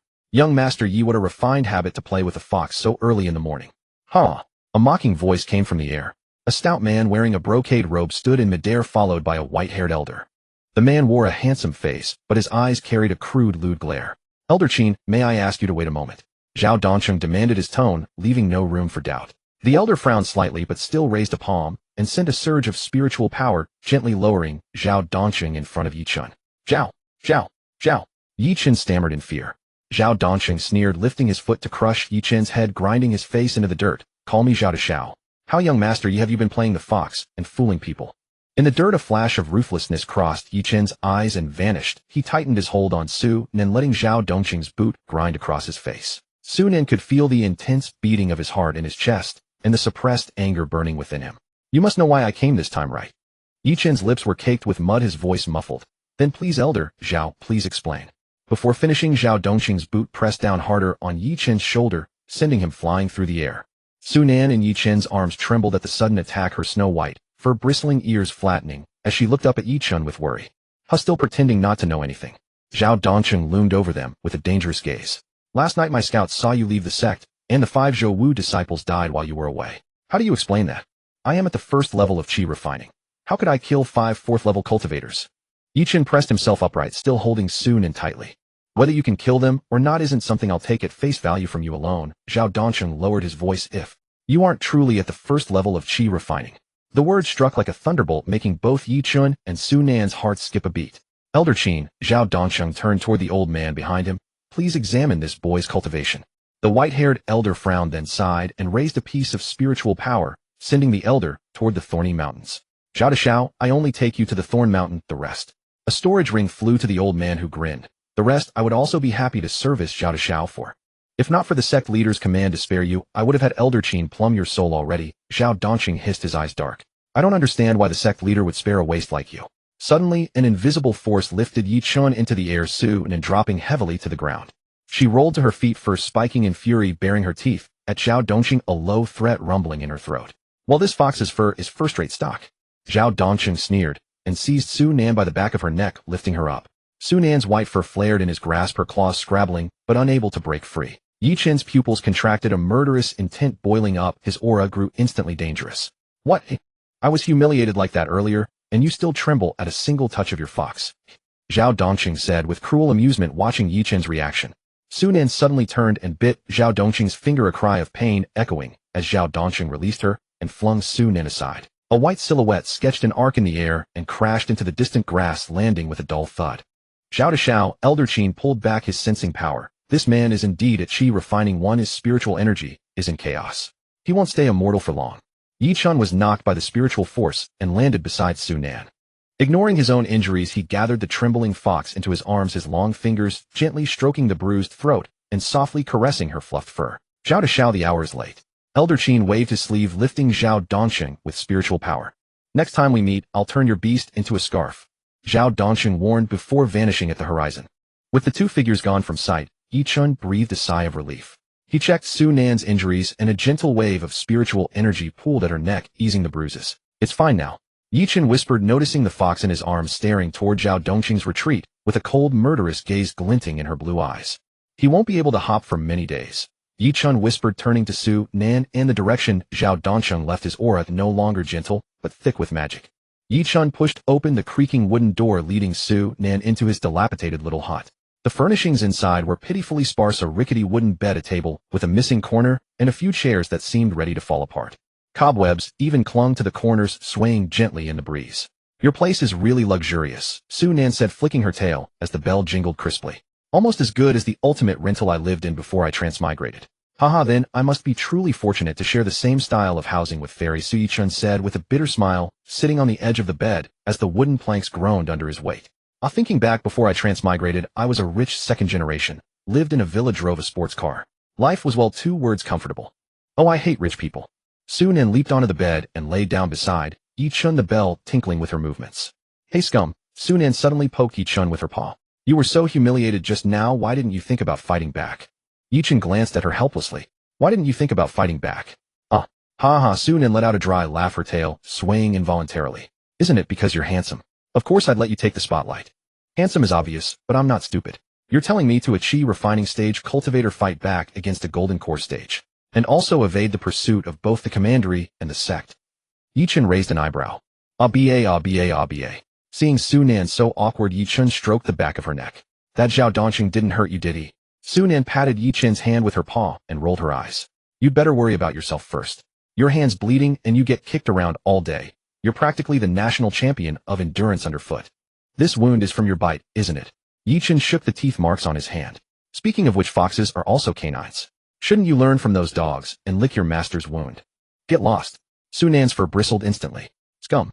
I'm never caring about you again. She tugged angrily at the collar around her neck. When are you going to take this thing off? What kind of material is it that I can't even break it? Doesn't it look good on you? Yi Chen tried to brush it off. Su Nan's gaze instantly dropped to freezing point. I'm joking, Fairy Su. Once I reach Foundation Establishment and leave this sect, Yichun immediately changed his tune, raising his hands in surrender. I'll take it off for you right away. I promise. Just as the two were chatting enthusiastically, a gentle female voice came from outside, tinged with concern. Junior brother, Yi, are you still alive? That Xiao Donsheng really went all out, even managing to involve Elder Qin. Yichun quickly pressed his hand to his chest and responded with a bitter smile. Senior sister Li, I'm still alive. Oh, so you brat are still alive. A gruff male voice suddenly cut in, his tone full of impatience. Then get your ass out here. Don't think you can slack off. The man paused, then said to the woman named Li, Senior sister Li, why waste your words on a waste like him? From outside came the woman's noticeably distant reply. Ha, Junior brother Qin, I don't think we're that close yet. Then came the rustle of fabric as if she was walking away. What the hell? Are you deaf? Seeing Senior sister Li deliberately distance herself, the gruff voice carried a hint of anger. With a loud crash, the wooden door was kicked open violently. In the morning light, a burly man with a tiger's back and a bear's waist stood at the door, his broad face filled with impatience. Sunan glanced at Yichun beside her, flicked her snow-white tail, and snickered. You're pretty busy, huh? Yichun could only force a dry laugh. Huh. He unconsciously scratched his cheek, his gaze drifting away from Su Nan's teasing eyes. Chen Tianming. Senior sister Li's clear voice carried obvious anger. You kicked the door down. How is Junior brother Yi supposed to sleep tonight? She furrowed her delicate brows, looking at the brute with disgust. Don't follow me anymore. You're never getting this kind of task to notify junior brothers again. Senior sister Li, don't. Chen Tianming immediately panicked, his rough face piling on a flattering smile. Seeing that Senior sister Li ignored him, his face darkened instantly. His gaze fell on Yichun and the white fox beside him. He pointed at Su Nan, his face full of mockery. What you waste have a special hobby of playing with foxes. Su Nan's expression instantly turned grim. She cursed inwardly, play with your grandfather. A flash of silver light, and she bounded over to Chen Tianming in a few leaps, sinking her teeth into the finger he was pointing. Ouch! You beast, let go, let go. Chen Tianming cried out in pain, immediately unleashing his chi-refining second-layer cultivation. He thought he could easily shake off this chi-refining first-layer fox, but after a few shakes, not only did it not work, she bit down even harder. Grandpa Fox, I was wrong. The big burly man hopped in pain, cold sweat beading on his forehead. Please have mercy with your noble mouth. My finger is going to break. Xiaonan, that's enough. Yichun spoke up at the right time to remind Su Nan. He knew that a spirit beast injuring a person within the sect was a serious offense. A slight punishment was enough, no need to blow things out of proportion. Only then did Su Nan let go, strolling gracefully back to Yichun's side. She deliberately wiped her mouth on Chen Tianming's robe, looking disgusted. Her snow-white tail held high, her azure eyes slanted as she glanced at the grimacing man, triumph gleaming in her gaze. Chen Tianming quickly clutched his finger. At the door, the woman walked slowly into the room. She was about 1.60-something with a petite figure, but a sweet, lovely face. If there was one most striking feature, it was big, very big. The alluring curves on her chest swayed gently with each step, almost bursting out of the slightly tight sect uniform. Junior brother Yi. Senior sister Li Ling hurried forward, nimbly sidestepping the blocking Chen, timming her face, full of concern as she examined Yi Chen's injuries. How did you get hurt like this? She gently touched the wound on Yi Chen's arm, her eyes filled with worry. Chen Tianming, standing beside them, clenched his fists until his knuckles turned white, his heart sinking like a stone. He wailed inwardly, right, Yi Chen's injuries are truly too severe. The wound is practically about to heal. Li Ling, without explanation, pulled Yi Chen's arm, the one bitten by Su Nan, into her embrace. Yi Chen immediately felt a warm softness, but he sensed a chill at his back. He hurriedly turned to look at Su Nan, only to see the little fox with a dark expression, her eyes flashing dangerously. Yi Chen snatched his arm back as if electrocuted, stepping back several paces to create distance. Li Ling, senior sister, you. This week, Yi Chen blushed, forcing an awkward smile. Li Ling watched Yi Chen's flushed face, finding this junior brother adorable. She withdrew her hand awkwardly. It was my impertinence, senior sister. Yi Ling's gaze shifted, landing on Su Nan crouching nearby. Her eyes lit up. Is this the spirit fox junior brother recently acquired? So cute. Without waiting for a reply, she scooped Su Nan up. Su Nan complained inwardly, what's with this person? Is she just friendly, or does she have no sense of boundaries? Su Nan's entire face was instantly buried in that proud softness. She struggled instinctively for a few moments, then seemed to resign herself, relaxing. She thought to herself, in my past life, I never had this kind of treatment. This beautiful sister is definitely a natural friend. Su Nan simply made herself comfortable, nestling into the warm embrace. Chen Tianming watched the harmonious scene of the two people and one fox, feeling like a third wheel. He released his chi, refining second-layer pressure and fury. Yi Chen, is that all you can do now? Hide behind a woman like a coward? As soon as the words left his mouth, 3 pairs of eyes, as if looking at an idiot, fixed on him simultaneously. Yi Chen, Li Ling, and even Su Nan, nestled in Li Ling's arms, all stared at him as if he were a moron. Provoked by such looks, Chen Tianming grew even angrier, swinging a fist at Yi Chen. But Yi Chen simply sidestepped nimbly, then kicked Chen Tianming to the ground, stepping on him, displaying his chi refining third-layer cultivation without reservation. You? Chen Tianming's eyes widened, staring at the towering Yi Chen in disbelief. You're actually a chi refining third layer. Chen Tianming lay sprawled on the ground, eating a mouthful of dust. His eyes darted, and he immediately put on a fawning expression. Senior brother Yi, this junior had eyes, but failed to see. Please be magnanimous and overlook my offense. Yi Chen expressionlessly lifted his foot. Chen Tianming scrambled backward, and as he slunk out the door, he still turned back to bow. Thank you for your generosity, senior brother Yi. As soon as he was out the door, Chen Tianming's expression instantly darkened. A cold smile curled at the corner of his mouth. That waste Yi Chen must have gotten some lucky encounter. Stuck at chi refining first layer for 3 years, he actually broke through to the third layer in just a few days, and even evaded young Master Zhao's investigation. He glanced back at Yi Chen's room, lowering his voice to mutter to himself. It seems young Master Zhao's decision to have me investigate again after he left was indeed wise. Now I just need to wait for young Master Zhao to return from Thorn Mountain. Haha, when that time comes I'll make Yi Chen kneel and crawl through my legs. From inside the room came Li Ling's silvery laughter mixed with Su Nan's yipping sounds.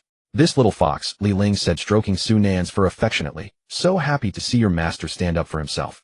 So human-like. Hearing this, Su Nan's smile froze on her face. Yi Chen, however, gave her a meaningful look, his eyes full of teasing. Su Nan, embarrassed and annoyed, suddenly broke free from Li Ling's arms, leaped onto Yi Chen's bed, and deliberately messed up the neatly folded bedding with her claws before lying on top of it in a show of defiance. Yi Chen shook his head helplessly and turned to Li Ling. Senior sister Li, is there something you came for today? Originally my father, elderly of the alchemy hall, said. Li Ling tucked a stray strand of hair behind her ear. If you remain stuck at chi refining first layer, he would use you as a test subject for pills. I had already pleaded for a week's delay. She paused. But now that I see junior brother Yi has already broken through to the third layer, I suppose you no longer need to work as a menial in the alchemy hall for pill testing. No. Yi Chen interrupted her excitedly. Senior sister Li, I Yi Chen am most willing to contribute to the sect. If there are any newly developed pills, by all means test them on me. Hearing this, Su Nan rolled her eyes dramatically at Yi Chen, flicking her tail impatiently. This? Li Ling looked troubled. Junior brother Yi, think carefully. You've already tested so many pills, and the pill poison in your body must have accumulated significantly. If you continue. Senior sister Li, say no more. Yi Chen straightened his back, putting on a righteous air. I have made up my mind. Li Ling's eyes flashed with a hint of admiration, but then she seemed to think of something and sighed softly. Very well. Since junior brother Yi insists, come to the alchemy hall for pill testing in 1 incense sticks time. With that, she gave Yi Chen a deep look and turned to leave. Su Nan's tail flicked unconsciously, her tone carrying a distinct sourness. I didn't realize you were so popular with the ladies. Yi Chen, upon hearing this, a gentle smile curled at the corner of his mouth. He looked at Su Nan with a burning gaze. If I weren't popular with the ladies, how could I have met you, Fairy Su? Their eyes met in the air. Su Nan flinched as if burned, hastily turning her face away. The tips of her snow-white fox ears flushed faintly pink. Psycho. She muttered under her breath, but her tail betrayed her, speeding up its wagging. By the way, Su Nan pretended to change the subject casually, her tail lightly tapping the ground. Scum, why are you so eager to test those poisonous pills? A sly glint flashed in Yi Chen's eyes. What, worried about your master? Scum. You're itching for a beating, aren't you? Su Nan whipped her head around, her azure eyes wide and round cheeks puffed up in anger, looking like a bristling little fox. No, Fairy Su, I was wrong. Yi Chen quickly raised his hands in surrender, his eyes full of affection. Actually, these poisonous pills are a great tonic for me. He lowered his voice to explain. Also, do you remember our spiritual sea of consciousness?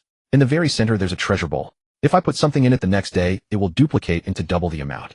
But, he spread his hands helplessly. I have to reach Foundation Establishment before I can unlock that function. Right now I can only look at it, and not use it.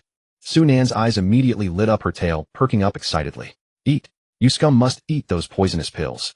She waved her little paws like a strict little overseer. Eat as much as you can non-stop, you hear me? At your command, my Fairy Su. Yi Chen deliberately dragged out his tone.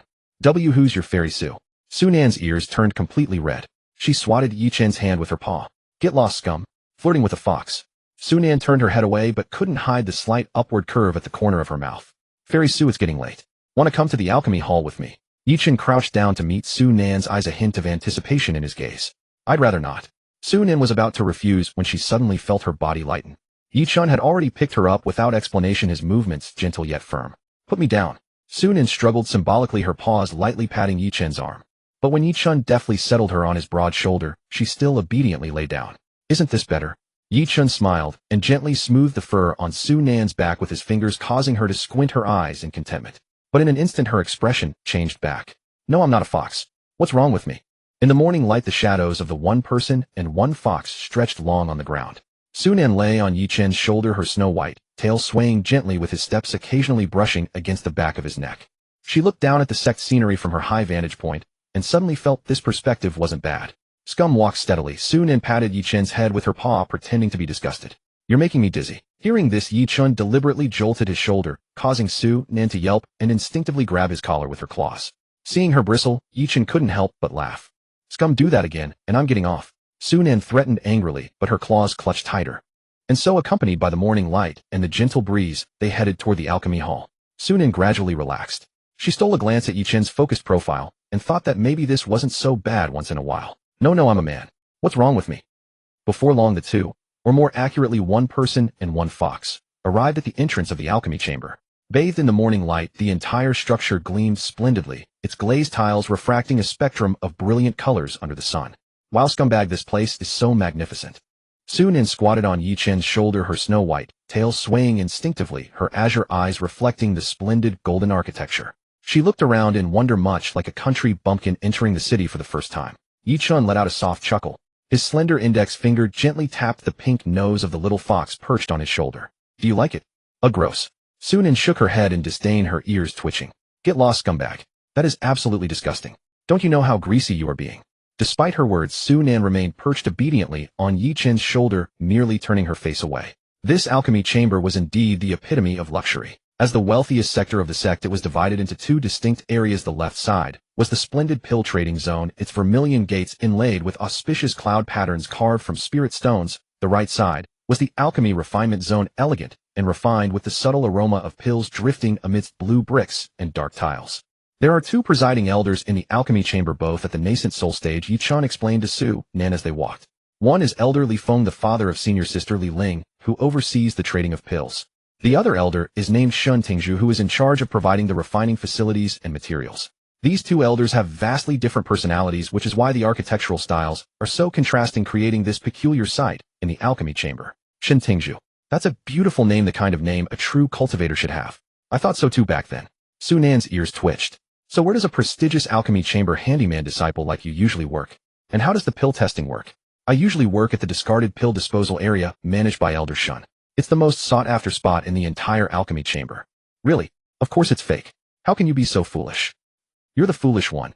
Yes, I am foolish, and you are not. Everything is up to Fairy Sue. Whatever Fairy Sue says is right. Yi Chen glanced at the sulking Sunan and continued to explain as they walked. Originally, there were 3 handymen here responsible for incinerating the discarded pills. Burning is the fastest and cheapest method, but it releases toxins that can hinder one's cultivation.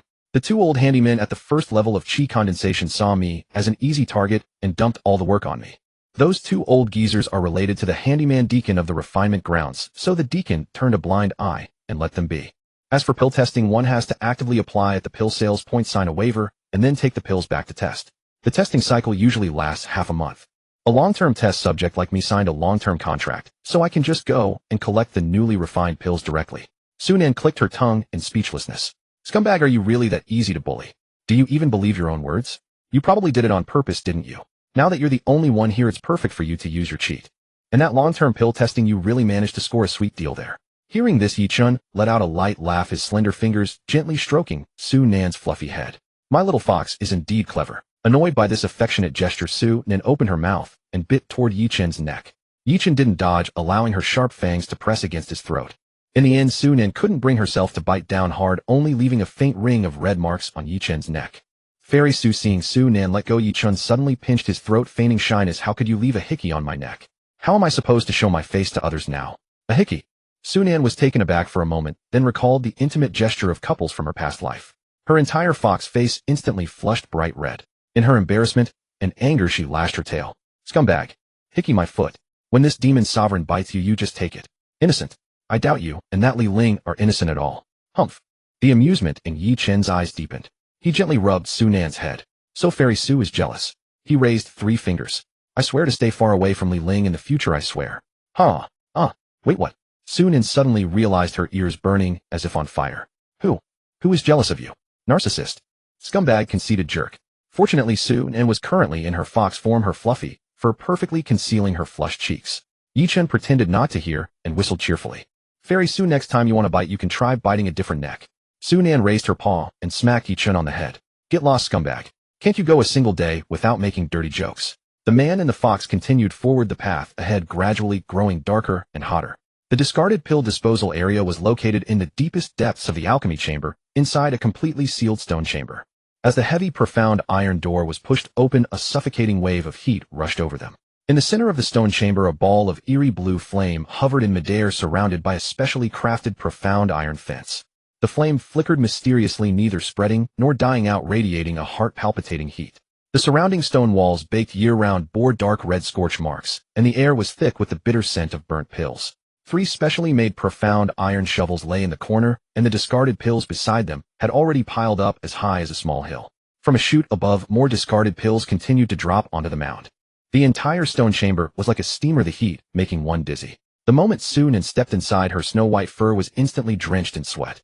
She flicked her tail uncomfortably and couldn't help but frown. Scumbag, you usually work in this godforsaken place. It's so hot here. Having spoken, Su Nan leaped lightly from Yi Chun's shoulder. But the moment she touched the ground, she let out a yelp and jumped back up. The floor was scorching hot from the fire, making her front paws tremble from the heat. She hurriedly scrambled back onto Yi Chun's shoulder, blowing on her scorched red front paws with a pitiful look. I'm usually the only one here, Yi Chun said, looking at the little fox's scorched red paws with heartache. Almost no one is willing to come to this godforsaken place. As he spoke, a wisp of golden spiritual energy condensed at his fingertip, weaving a barrier as thin as a cicada's wing around Su Nan. Instantly, a wave of cool relief washed over her, and her burned paws stopped throbbing with pain. She narrowed her eyes comfortably, yet couldn't help but worry. Scumbag, this spell won't consume too much of your spiritual energy, will it? This is just a basic spell provided upon entering the disposal area, Yi Chun explained with a smile. It's just that the cost efficiency is too low, so ordinary handymen can't bear to use it. Yi Chun deliberately leaned close to Su Nan's ear, his warm breath brushing against her sensitive ear tip. For me, it's as easy as a drop in the bucket. What's the matter, Fairy Su? Are you worried about me? Su Nan immediately turned her face away, though her snow-white tail wagged honestly. She commanded in her most Sundara tone, hump, scumbag, then you shall continue to serve as this demon sovereign's mobile air conditioner. If you dare to cut it off, this demon sovereign will beat you to death. As you command, Fairy Su, Yi Chun drawled playfully. Ugh, so greasy. Let's talk business, scumbag.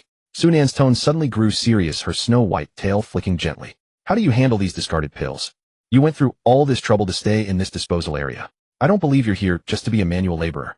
Detecting the change in Su Nan's tone, Yi Chun put away his playful smile, his expression turning uncharacteristically serious. Actually, those discarded pills don't offer much of a boost to me anymore, Yi Chun said, walking to the center of the room and pointing at the flickering blue flame. And the method to handle them is simply to throw them into this fire to be incinerated, except... He paused, suddenly starting to unbutton his coarse hemp robe. Hey. Su Nan's fox ears immediately perked up. She hurriedly covered her eyes with both front paws, yet secretly peeked through the gaps with her large azure eyes. Scumbag, what are you doing? Yi Chun casually tossed his discarded clothes aside, revealing his lean, muscular upper body. Cultivating, of course. Why else would I take off my clothes for no reason? He drawled deliberately, of course, if Fairy Su wants to. Get lost. There is no if. Su Nan's tail puffed up, and without looking back, she scurried over to the pile of discarded pills, pretending to study them intently. Just do your cultivation. Yi Chun chuckled softly and stopped teasing her, leaping into the eerie blue flames. The fire surged violently, yet bizarrely did not burn his skin. He sat cross-legged as the surrounding tongues of fire like living things turned into trickles and slowly flowed into his meridians. Su Nan couldn't help but look back, only to see Yi Chun sitting in the fire with his eyes closed in deep concentration, the firelight illuminating his sharp, well-defined profile. Looking at Yi Chun in the fire, she couldn't help but ponder, no wonder he wasn't afraid of my heaven-burning karmic fire back then. Compared to this flame, mine pales in comparison. He should be fine, right? Realizing she was actually worrying about Yi Chun, Su Nan shook her head vigorously. Whatever, she muttered softly. Why do I care so much about this scumbag? With that, Su Nan buried her head back and is studying the pile of discarded pills, though she still stole glances at the figure in the fire from the corner of her eyes. Xiao, who are you there? Su Nan sat in the corner, her white paw gently nudging a discarded pill. Young mistress, I am here. Is there something you need? Xiao, whose voice echoed in Su Nan's mind. Su Nan pointed at the pitch-black pill in front of her. Can I devour these discarded pills? Of course you can, young mistress. Holy crap.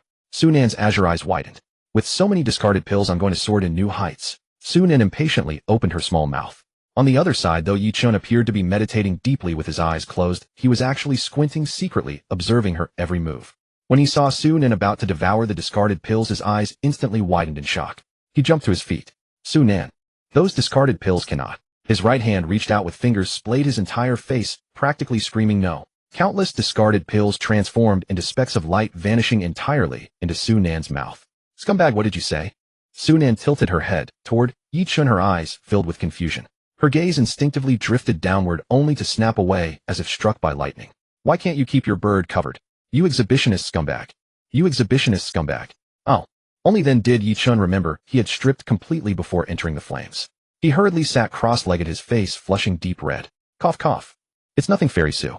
I was just worried you might choke. Oh, Su Nan drawled, her tail swaying gently. Well, aren't you just a wonderful person? Huh. Yi Chun let out a couple of dry laughs. I thought so too. For a moment, a peculiar silence fell over the alchemy chamber. The system notification shattered Su Nan's awkwardness. Congratulations, Little Master, for devouring 5671 useless waste pills, obtaining 5671 evolution points. Congratulations, Little Master, for achieving the title the True Waste Pill Disposal Center, rewarded with the Cultivation Art Dancian True Sutra. Current evolution points remaining 6071. Su Nan stared at the data on the system panel, her snow-white fox ears twitching involuntarily. Damn, this is such a ripoff. A single waste pill gives only 1 evolution point. She pursed her lips, her tail swishing in irritation. Forget it, it's free anyway. Suddenly, as if struck by a thought, her fox ears shot up. Wait, did I forget to leave some waste pills for Yi Chun? Then she shrugged, nonchalantly shaking her head. Who cares? It's not like this is shared cultivation resources. It's trash others threw away. Anyway, first come, first served. In the system space, the golden glowing Dancian True Sutra floated in stillness. Su Nan tilted her head, examining the art. Little fox, what's the use of this Dancian True Sutra? The Dancian True Sutra is divided into 9 layers. Generally speaking, the layer you cultivate to determines the grade of pills you can refine, sometimes even higher grade ones. Cultivating this art requires extremely high alchemical insight. That's the threshold. But once you enter, as long as your insight is sufficient, even a chi refining cultivator can reach the 9th layer. Moreover, after mastering it, you can summon your innate alchemical flame for pill refinement. Stop, Su Nan interrupted. Little fox, just give me the key points. In short, it allows Little Master to refine pills faster and produce better quality pills. Su Nan turned to Yi Chun. Hey scumbag, how are alchemist grades classified? Yi Chun didn't even lift his head, same as cultivator realms, 9 grades. Alchemist grades range from 1 to 9, with 1 being the worst and 9 the best. He suddenly paused, his gaze thoughtful as he looked at Su Nan. What did your system give you a reward related to alchemy? How is that possible? Su Nan's tail wagged awkwardly. Scumbag, don't make wild guesses. And also, I ate all those waste pills. Blame yourself for being too slow. First come, first served. If Fairy Su loves to eat, she can eat as much as she likes, Yi Chun said with a smile curling at the corner of his lips. And I'm not slow at all. Get lost. Always thinking about driving the car. Scumbag, she suddenly lowered her voice, glancing around warily. How well sealed is this disposal area? Yi Chun raised an eyebrow. Does Fairy Su wish to break through here? Then he shook his head, his tone turning serious. I advise you to drop that idea. Though this place can block the toxic fumes of waste pills, it cannot conceal spiritual energy fluctuations. If you break through here, it would be no different from walking into your own death. You don't want to be turned into a scarf, do you? Fine. Su Nan pouted, reluctantly glancing at the evolution points on the system panel, forcing down the urge to advance immediately. Her snow-white tail slapped the ground in irritation, stirring up tiny dust clouds. How much longer do we have to stay here? She asked, utterly bored. Hungry. Su Nan shook her head. Devouring these waste pills gives me a full feeling. I'm just bored, that's all. We can head back at the hour of you. A supervisor will come to remind us at the door. What hour? Su Nan's fox ears perked up, her face full of confusion. Yi Chun couldn't help but laugh. Simply put, it's the ancient 12-hour system. The hour of you corresponds to 5 in the afternoon. Just say 5 in the afternoon. Su Nan rolled her eyes, her tail flicking in dissatisfaction. Calling it the hour of you. Who are you trying to impress with your culture? She lazily rolled her eyes at Yi Chun, then curled up into a ball on the ground, her snow-white tail gently covering her body. Wake me when it's time. Her voice was thick with drowsiness. Yi Chun replied softly, his gaze tender as he watched her breathing gradually steady. In her dreams, Su Nan saw herself draped in a phoenix coronet and crimson wedding gown, marrying Yi Chun in a grand ceremony. But just as they were about to enter the bridal chamber, she jolted awake, shuddering all over. Instinctively, she clamped her tail over her belly, glaring at Yi Chun in alert. Scumbag, behave yourself. Yi Chun stared back in utter confusion, completely unable to fathom why she had suddenly reacted this way. I say, boy. Zhang Lan's impatient voice suddenly rang in his mind. Can't you focus on cultivation? You keep shifting your attention to that little fox. What has she stolen your soul? What do you know, you old fool? Yi Chun muttered under his breath. Thump. A fist condensed from spiritual energy slammed heavily onto his head, making him wince in pain. Elder Zhang, I'm sorry. Seeing this, Su Nan quickly buried her face in her front paws, pretending to continue sleeping. None of my business. It's scumbag's own fault for getting distracted, Naya Naya Naya. As the sun slanted westward, nearing the hour of Yi-chan stepped out of the flame cluster, feeling the increase in his cultivation, and began to dress. He retrieved several discarded pills from his spiritual sea and tossed them into the disposal furnace. Instantly a pungent, burnt odor filled the air. He carefully lifted the sleeping Su and cradling her protectively in his arms. Just as he stepped out of the disposal area, he came face to face with the supervisor, a middle-aged balding man with a greasy face and stubbly beard. "You're pretty quick today, kid." The supervisor chewed on a blade of grass, eyeing Yi-chan sideways. "Oh, what's this? Learning from the rich and keeping a fox. Can't even support yourself, yet you're raising a fox." Yi-chan didn't even lift his eyelids, walking straight past the supervisor as if he were nothing but air. "I'm talking to you, brat." The supervisor's face flushed crimson, veins bulging on his forehead. Just you wait. Tomorrow all 3 disposal units will be yours to clean alone." "Humph." Yi-chan let out a cold laugh without looking back. "That's perfect. I'll be waiting for you to triple my workload." After turning several dark corners, Yi-chan arrived at a narrow corridor. It was packed with disciples dressed in the same gray-brown servant robes as him. These servant disciples received pitifully meager monthly allowances further deducted by the foreman, leaving them with so few spirit stones they could barely survive. In the end, their only option was to test pills here, trading their bodies for a few low-grade spirit stones to get by. Yi-chan walked through the crowd without a sideways glance. "Hey, how can you cut in line? Do you have any manners?" A scrawny rat-faced servant immediately started shouting. "Exactly." Another voice chimed in right away. "That handsome guy." A female servant blushed and whispered, "If they won't let you cut, you can stand in front of me." "Get lost." Someone immediately cut her off. "If this kid takes your spot, you go to the back of the line." Yi-chan stopped, his cold gaze sweeping over the servants who were stirring up trouble. "I'm not cutting in line." "Then you." A clear, cool female voice suddenly rang out. "What are you servant disciples making noise about here? Don't you know to keep quiet?" Everyone turned to look, seeing senior sister Li Ling approaching in a white robe. Her jade pendant swayed at her waist, her skirt fluttering gently in the breeze, exuding the spiritual energy fluctuations of the 9th layer of chi refining. "Look at senior sister Li." A servant disciple gasped in a low voice. "I heard she's been stuck at the 9th layer of chi refining for a whole year, delaying foundation establishment to break through to the 10th layer, and sees a chance at heavenly Tao foundation establishment." The person beside him immediately lowered his voice in response. "Elder Li is really willing to go all out. Even a direct disciple like Zhao Dongxing is only aiming for earthly Tao foundation establishment, yet he wants senior sister Li to achieve heavenly Tao foundation establishment." "Chill, bro, keep it down."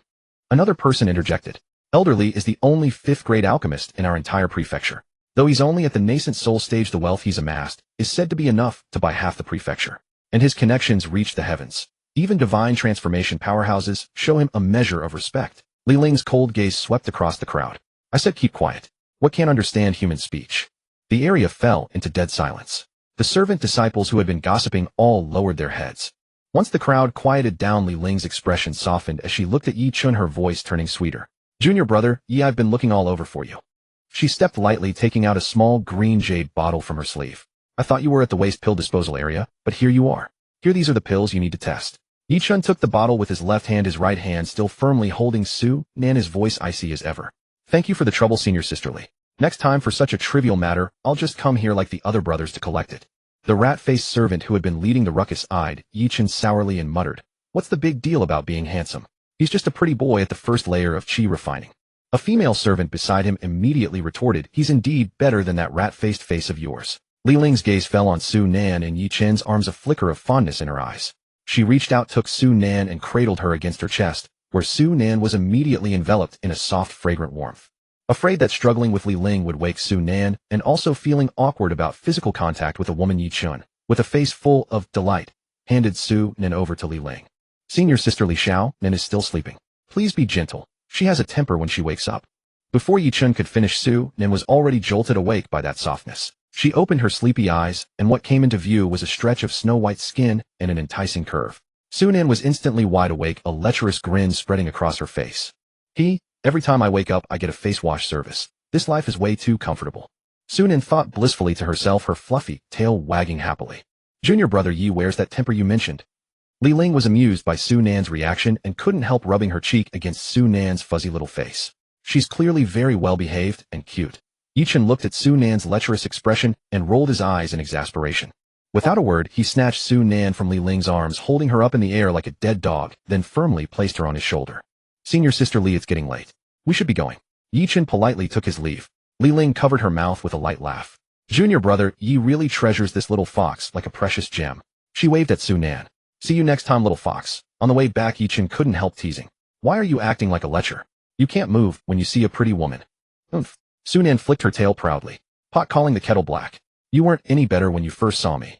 Yi-chan was momentarily speechless, his ears turning slightly red. He could only quicken his pace toward their lodgings. Su Nan lay triumphantly on his shoulder, her little paws idly playing with his hair. The afterglow of the setting sun slanted through the broken doorframe, casting a warm hue over the humble room. Yi-chan and Su Nan returned to this dilapidated house, the kicked-in door panel still lying pitifully on the ground. Trash, aren't you going to fix this door?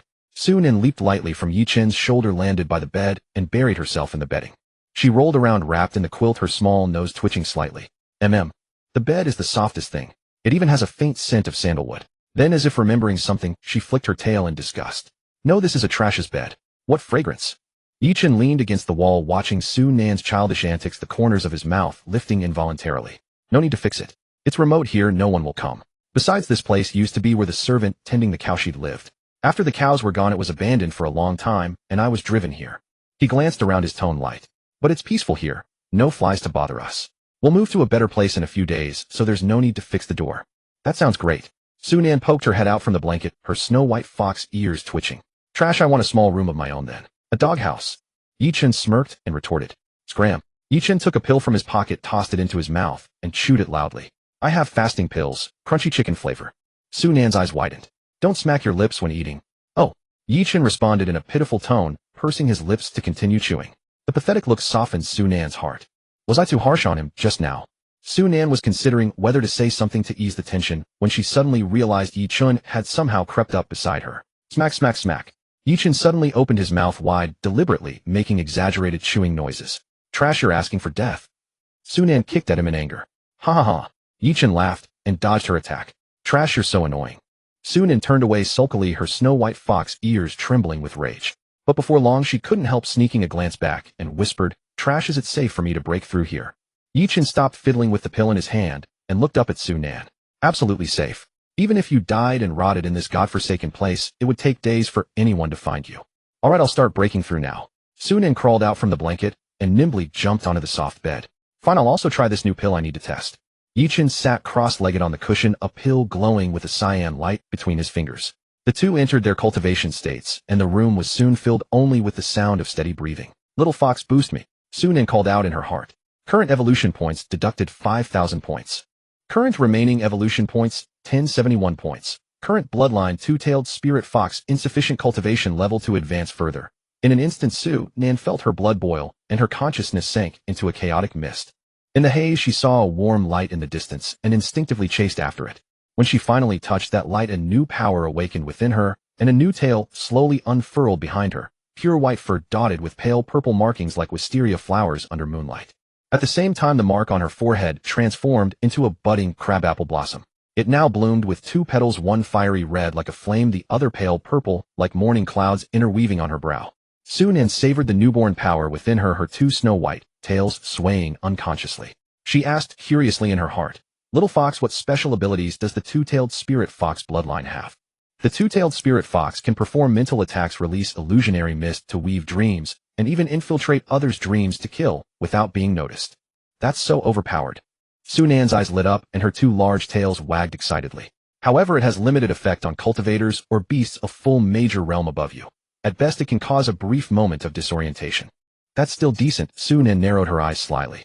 What if I use that instant of disorientation to turn the tables? She murmured thoughtfully, weaving dreams, huh? Her gaze drifted toward Yi-chan, and a mischievous smile curled at the corner of her mouth. Isn't there a volunteer right here? Once he's done testing the pill. In Su Nan's mind, Yi-chan was about to suffer terribly. Just then Yi-chan suddenly let out a muffled groan. Su Nan looked at him in surprise. His face was flushed, bright red beads of sweat dotted his forehead, and his body curled up like a boiled shrimp. What's wrong with this trash? Su Nan tilted her head, watching Yi-chan, her two tails swaying in confusion. She cautiously moved closer and noticed his breathing was unusually rapid, his chest heaving violently, and even his brown servant's robe was disheveled. Su Nan extended a paw and gently tugged at the corner of Yi-chan's robe. At that moment, a wisp of green smoke drifted out from behind, Yi-chan gradually coalescing into a faint figure that hovered in the air. Little fox, Zhang Lan stroked his illusory beard, his tone grave. In my humble opinion, Xiao Yezi has taken an aphrodisiac pill. Huh. Su Nan's head seemed to sprout 3 giant question marks, her snow-white fox ears standing erect in shock. And it's a potent one at that. Zhang Lan's figure drifted in the air. If the drug's energy isn't resolved in time, it may cause a reverse flow of meridians leading to an explosive death. That's serious. Su Nan paced anxiously, her 2 tails flicking nervously. Old man, do you have a solution? Zhang Lan's phantom revealed a meaningful smile. An aphrodisiac pill, as the name suggests, stirs desire. It just needs to be released. With that, his figure gradually faded. Little fox, do your best. This old man will pretend he saw nothing today. Hey, old man, wait. Su Nan wanted to ask more, but Zhang Lan had already vanished. She stamped her foot in anger. Damn it, this old man is just as unreliable as that trash. Helpless Su Nan transformed into her human form. She was still clad in a plain white dress, but her once cold face now carried a hint of allure, and 2 fluffy fox tails swayed gently behind her. Such a hassle. She muttered softly, bending down to lift Yi-chun. His scorching breath sprayed against her neck, making her ears burn red. At that moment, Yi-chun suddenly opened his eyes, his pupils churning with lust. But soon a flash of golden light intertwined with black mist. He barely suppressed the impulse, his voice hoarse. Nan Nan. Put me down. I'm afraid I can't control myself. Trash, who allowed you to call me that? Su Nan glared at Yi-chun in anger and embarrassment. We're not that close yet. Though she said that the tips of her ears were already flushed crimson. Just as the intimate atmosphere was about to heat up, a hurried female voice came from outside the door. Junior brother Yi. Junior brother Yi. Don't take the pill I gave you. The woman's voice was full of panic. I accidentally grabbed the wrong one. It's the 6-phase indulgence pill my father refined. Even nascent soul cultivators can't withstand its potency. Hearing the commotion outside, Su Nan was startled.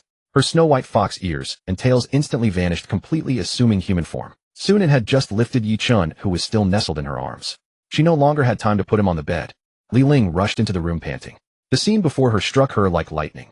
The fallen genius she had secretly admired for so long, Yi-chun, was now nestled in the arms of a white-robed fairy. That fairy possessed peerless beauty, skin like snow, and an aloof temperament that added to her ethereal aura, far more beautiful than herself. And the man she secretly adored was gazing tenderly at that fairy. You. Li Ling's voice trembled uncontrollably, the celeste-colored medicine bottle nearly slipping from her hand. Su Nan's expression remained calm, her cool voice like a mountain spring. Fellow disciple, don't misunderstand. We're just in a normal relationship. I see. Li Ling nodded mechanically, her eyes hollow. Yes, you're in a normal relationship. She seemed to have lost her soul, her stance wobbling slightly. Yi-chun coughed lightly, breaking the awkward silence. Fellow disciple, why are you here? The pill. Li Ling snapped out of her daze, hurriedly raising the jade bottle in her hand. I'm here to give junior brother Yi the real pill to test. Her voice grew softer and stuttered. And to take back the wrong one. Su Nan fumbled in Yi-chun's clothes, pulled out a small green jade bottle, and swapped it with the one in Li Ling's hand. Throughout the process, Li Ling dared not look up again, afraid that one more glance would make her break down on the spot. Farewell, fellow cultivator. Su Nan's words stabbed like a knife. Li Ling walked out of the door and ran away crying. Su Nan let out a long sigh and murmured softly, finally got rid of that little trouble. Then am I the big trouble? Yi-chun's voice suddenly grew low and husky. Su Nan turned around in alarm. Yi-chun's entire body was flushed with an unnatural red, his eyes churning with lust, no longer the usual carefree demeanor. Before Su Nan could react, she was swept up in Yi-chun's arms. The medicine bottle in her hand clattered to the floor, rolling a few times to the edge of the bed. Trash. You. Su Nan cried out in surprise, but was pinned heavily onto the bed. Yi-chun's scorching body pressed against hers, his nose greedily inhaling her scent. Nan, you're so beautiful. So fragrant. Damn it. Trash, calm down.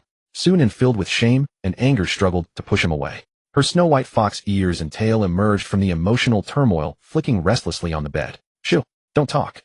Yi-chun then kissed her without hesitation. Su Nan's eyes widened instantly, both shy and furious. Li Ling had already run quite far, but she couldn't give up. She turned back to look at Yi-chun's house. Through the window paper, she saw 2 figures overlapping, then tumbling onto the bed. Li Ling's tears burst forth, and she cried, even harder, running faster. MMPH. In desperation, Su Nan bit hard on Yi-chun's lip. Hiss. Yi-chun recoiled in pain, licking the wound on his lip, but still looking unsatisfied. Trash. Su Nan's tail fur bristled with anger. You even tongue-kissed me. Disgusting. She wiped her mouth vigorously, her cheeks so red they could bleed. What do I do? Am I about to lose it? Su Nan's mind raced, her heart pounding so fast it seemed ready to burst from her chest. Seeing Yi-chun about to pounce again, she had a sudden inspiration and proactively lifted her face to meet him. Yi-chun's pupils dilated, and a triumphant smile curled at the corner of his mouth. But just as their lips were about to touch, a wisp of pale purple mist drifted from Su Nan's mouth. Nan, what are you? Before Yi-chun could finish his words, his gaze began to glaze over, and he collapsed onto Su Nan. Phew. That was close. Sunan let out a long sigh of relief and struggled to push Yichen off. She patted her heaving chest, her cheeks still flushed, but her eyes filled with relief at having escaped disaster. Just as Sunan stepped off the bed, her foot landed on the medicine bottle that had slipped from her hand earlier, and she fell flat on her face with a loud bang. Damn it. What a rotten day. Sunan rubbed her sore nose as she got up, her white dress covered in dust. She quickly brushed herself clean. Hot. Nan.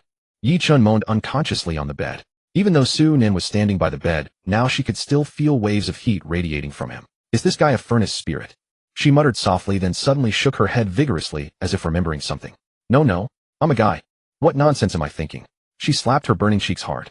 But that old man said, if the drug's energy isn't released, the trash will explode. Sunan's gaze unconsciously drifted toward Yichen's.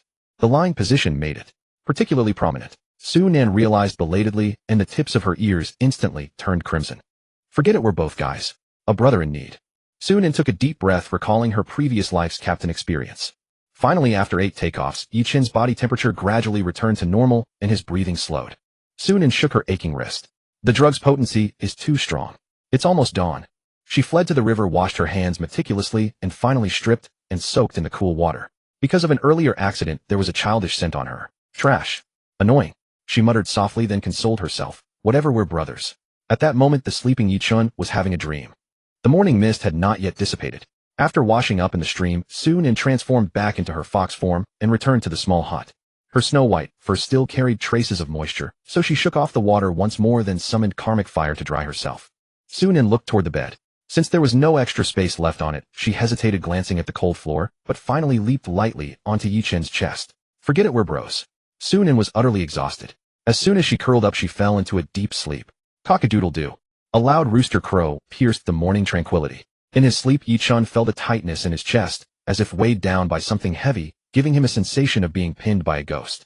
He groggily opened his eyes and found Sunan sleeping on his chest. The little fox's nose twitched slightly, her ears trembling gently with each breath, and her warm body heat seeped through his clothes. Yichun did not get up, just quietly gazed at the fluffy little creature. However, he soon noticed something wrong with his body. Dizziness, weak limbs, and an overall feeling of exhaustion, as if he had been drained. Those 2 dreams last night. Recalling the scenes from his dreams, Yichen's face instantly flushed crimson, even his ears burning. One dream involved him taking some kind of pill, and then pushing Sunan down, and then the other was him lying down while Sunan helped him take off. Of course, in the dreams, Sunan had transformed into her human form. I'm such a scumbag. Yichen smacked his forehead in frustration. It's not even spring, why am I having these dreams? But then he thought again, and couldn't help but smirk. Well, little leaf, you're finally awake. A hoarse voice suddenly echoed in his mind, startling Yichen so much that he nearly shook the sleeping Sunan off. He quickly steadied himself, afraid of disturbing the little fox on his chest. Elder Lon, what's wrong? Yichen asked softly in his mind. Now that you have this little fox, you can't stand to see me anymore. Zhang Lan's tone carried a hint of teasing. It's not that I want to say this, kid, but where did you get that aphrodisiac pill? And it's one meant for nascent soul cultivators. You really wore that little fox out last night. Yichun froze upon hearing this. Elder Lon, last night. I don't know anything. At my age, I don't have the habit of peeping. Zhang Lan's voice gradually faded. Besides, I promised the little fox I wouldn't watch. If you want to know the details, go ask her yourself. As Zhang Lan's voice faded, Yichen's mind involuntarily conjured images from last night, making him blush furiously, his breathing rapid. Scumbag, why are you so hot? Sunan mumbled drowsily. The temperature that had been tolerable through the servant robe suddenly spiked, forcing her to open her bleary eyes. You're not going to, she muttered, but the medicine should have worn off. Fairy Sue, I'm sorry. Yichen's voice was full of guilt. You worked hard last night. At that, Sunan immediately woke up. With a start, she jumped off Yichen. It's nothing. She forced calmness, flicking her tail. We're brothers, this little thing is nothing. Nan and I will take responsibility for you. Scumbag, get lost. And don't call me Nanan, that's so cheesy. Sunan's fur bristled. Who wants you to take responsibility? We didn't do anything, at most I just acted as your tutor. I order you never mention this again, got it? She glared fiercely at Yichen. Seeing her reaction, the corners of Yichen's mouth lifted slightly. As you command, my fairy Sue. Yichen obediently replied, but let out a muffled groan when Sunan's tail accidentally brushed against a certain spot. Sunan leaped off the bed as if electrocuted. Scumbag, what are you trying to do so early in the morning? She pointed angrily at the floor. From now on you sleep here, the bed is mine. But it's a normal morning physiological reaction. I don't care. Sunan's ears trembled with anger. Anyway, from now on I sleep in the bed, you sleep on the floor, understand? Got it. Yichen smiled helplessly. Scumbag, that bottle of pills was brought by Li Ling. That's the one you were supposed to test. Sunan flicked her tail and pointed at the pill bottle. Yi-chun bent down to pick up the bottle from the floor, gently dusting it off. Fairy Su. He hesitated. Scumbag, stop talking nonsense, let's go to the waste pill disposal area. Su-nan felt awkward and didn't dare look at Yi-chun. I'm still waiting to eat waste pills and get the system's guaranteed reward. Yi-chun replied softly. Before his voice faded, Su-nan had already lightly leaped onto his shoulder. The atmosphere between them was subtle and awkward. Fairy Su-ai. Yi-chun started to speak, but was cut off. I don't want to talk to you right now. I hate you, scumbag. She deliberately turned her face away, pouting. Little Su is mad at me again. Yi-chun chuckled, deliberately drawing out his words. Lit-flee true-blee maker. As he spoke, he gently stroked Su-nan's fluffy little head. Oh, get lost, you're so cheesy. Su-nan said disdainfully, but closed her eyes and let Yi-chun pet her head, her little heart pounding. The morning sun slanted onto the bluestone path as Yi-chun walked toward the waste pill disposal area. Turning a corner, he saw Li Ling standing alone by the herb garden. Her usually lively figure now looked exceptionally haggard, as if her soul had been drained away, listless. Yi-chun raised his hand to greet her, but Li Ling abruptly looked up. Upon seeing him, she turned and hurried away without a backward glance, leaving Yi-chun bewildered in the wind. What? You want to chase after her? And ask. Su-nan's voice suddenly sounded in his ear. Although she still lay on his shoulder with eyes closed, the sourness in her tone was thick. No, how could that be? Yi-chun quickly denied, beads of sweat forming on his forehead. I just wanted to thank her for the pills. You're quite grateful, aren't you? Su-nan's tail gave him a neither light nor heavy slap. What about the wrong pill she gave at first? Besides, you haven't even thanked me yet, you're in such a hurry to thank her. I'm not. Yi-chun stammered in panic. Shut up, you're too noisy. Oh. Yi-chun awkwardly shut his mouth, feeling like he was making things worse. Soon the two arrived at the waste pill disposal area. The overseer with a receding hairline was sitting at the door with his legs crossed. Seeing Yi-chun, he immediately stood up arrogantly. You brat, today you have to process 3 times the usual amount of waste pills. If you can't finish, I'll deduct a week's salary. Seeing the overseer's smug expression, the already frustrated Yi-chun was furious. This overseer was only a chi refining 3rd layer, yet he threw his weight around with his meager authority. Without a word, Yi-chun released his chi refining 4th layer pressure and punched the man's greasy face. Grandpa Yi. Stop hitting. The overseer covered his rapidly swelling cheek, feeling Yi-chun's pressure and terror. You're already at chi refining 4th layer, why are you still a servant here? The treatment of outer disciples is 10 times better than here. Do I need your meddling? I just like being a servant disciple. Yi-chun said coldly. Yes. This lowly one was a dog, judging people by their appearance. The overseer bowed and scraped. You don't have to come to work anymore, your salary will still be paid. Are you trying to make me collude with you and become a parasite of the sect? Yi-chun narrowed his eyes. The overseer was so scared he waved his hands repeatedly. I wouldn't dare. Then you go ahead. With that, the overseer fled in a panic, but inwardly cursed viciously. Yi-chun, I didn't expect you to break through to chi refining 4th layer. Let you be arrogant for a few more days. When young Master Zhao returns, you'll get what's coming to you. Yi-chun calmed down himself, surprised at his impulsiveness today. He turned to look at Su-nan on his shoulder. The little one was still sleeping soundly, undisturbed by the earlier scuffle. Is she this tired today? As he spoke, Yi-chun thought of last night again and blushed. She really should rest more. With a gentle tap of Yi-chun's fingertip, a faint golden barrier enveloped the sleeping Su-nan like flowing water. He pushed open the heavy door of the waste pill disposal chamber, and the familiar wave of heat rushed out to greet him. This is definitely more than 3 times the usual amount. Yi-chun stared at the mountainous heap of discarded pills, his brow furrowed in a tight knit. It is likely more than 4-fold. Supervisor Zhao certainly knows how to use any pretext to make trouble. With a soft sigh, Yi-chun retrieved a soft cushion from his spiritual sea of consciousness and carefully placed it on a clean spot beside the pile of discarded pills. As he gently lowered, Su-nan, the little fox, unconsciously nuzzled against the cushion in her sleep, wrapping her silver-white tail around her body as she drifted back into a deep slumber. Before setting off, Su-nan circulated her spiritual energy. A pale purple halo diffused from the begonia flower ornament on her forehead, instantly enveloping her entire body.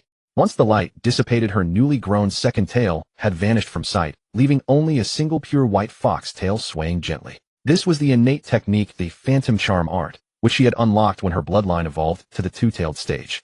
Unless she encountered a cultivator at or above the foundation establishment stage, no one would be able to see through her disguise to realize she was actually a rare two-tailed spirit fox.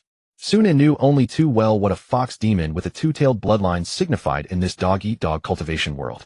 She was a potential powerhouse with the hope of breaking through to the golden core stage, which was more than enough to make cultivators of the foundation establishment and even golden core stages salivate with greed, and they wouldn't hesitate to kill and plunder for her. She had no desire to court trouble for herself and Yi-chun. After all, they were still far too weak.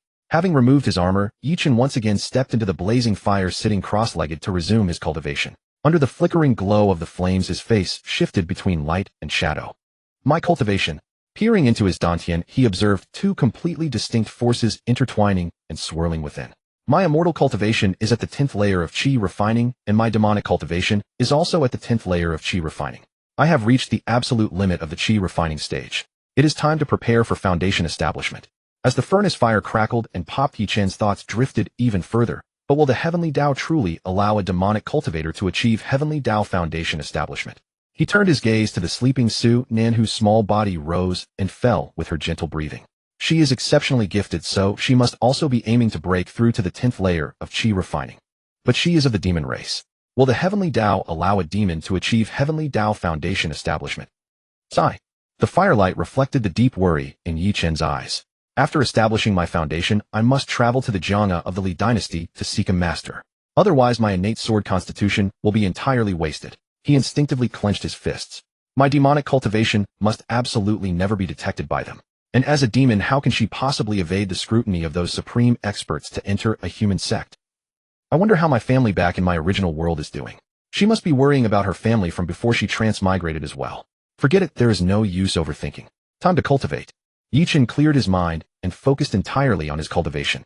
At that moment, Su Nan's body began to tremble violently, for in her dreams, she had returned to the world before her transmigration. Floating as a mere soul inside her former home, she gazed upon her parents' haggard faces. Her mother's tears dripped onto a photograph on the dining table. It was taken at her college graduation, and the corners of the frame were now worn and frayed. Her father had far more white hair than she remembered, his trembling fingers marking searched areas on a map. In the police station's archive room, her missing persons file had already gathered a thin layer of dust. Her parents had borrowed from every relative and exhausted their savings, posting missing person notices across every social media platform. In her dream, she saw her mother huddled in front of the computer late into the night, repeatedly refreshing the replies on the search posts, while her father dragged his exhausted body through every street she used to frequent.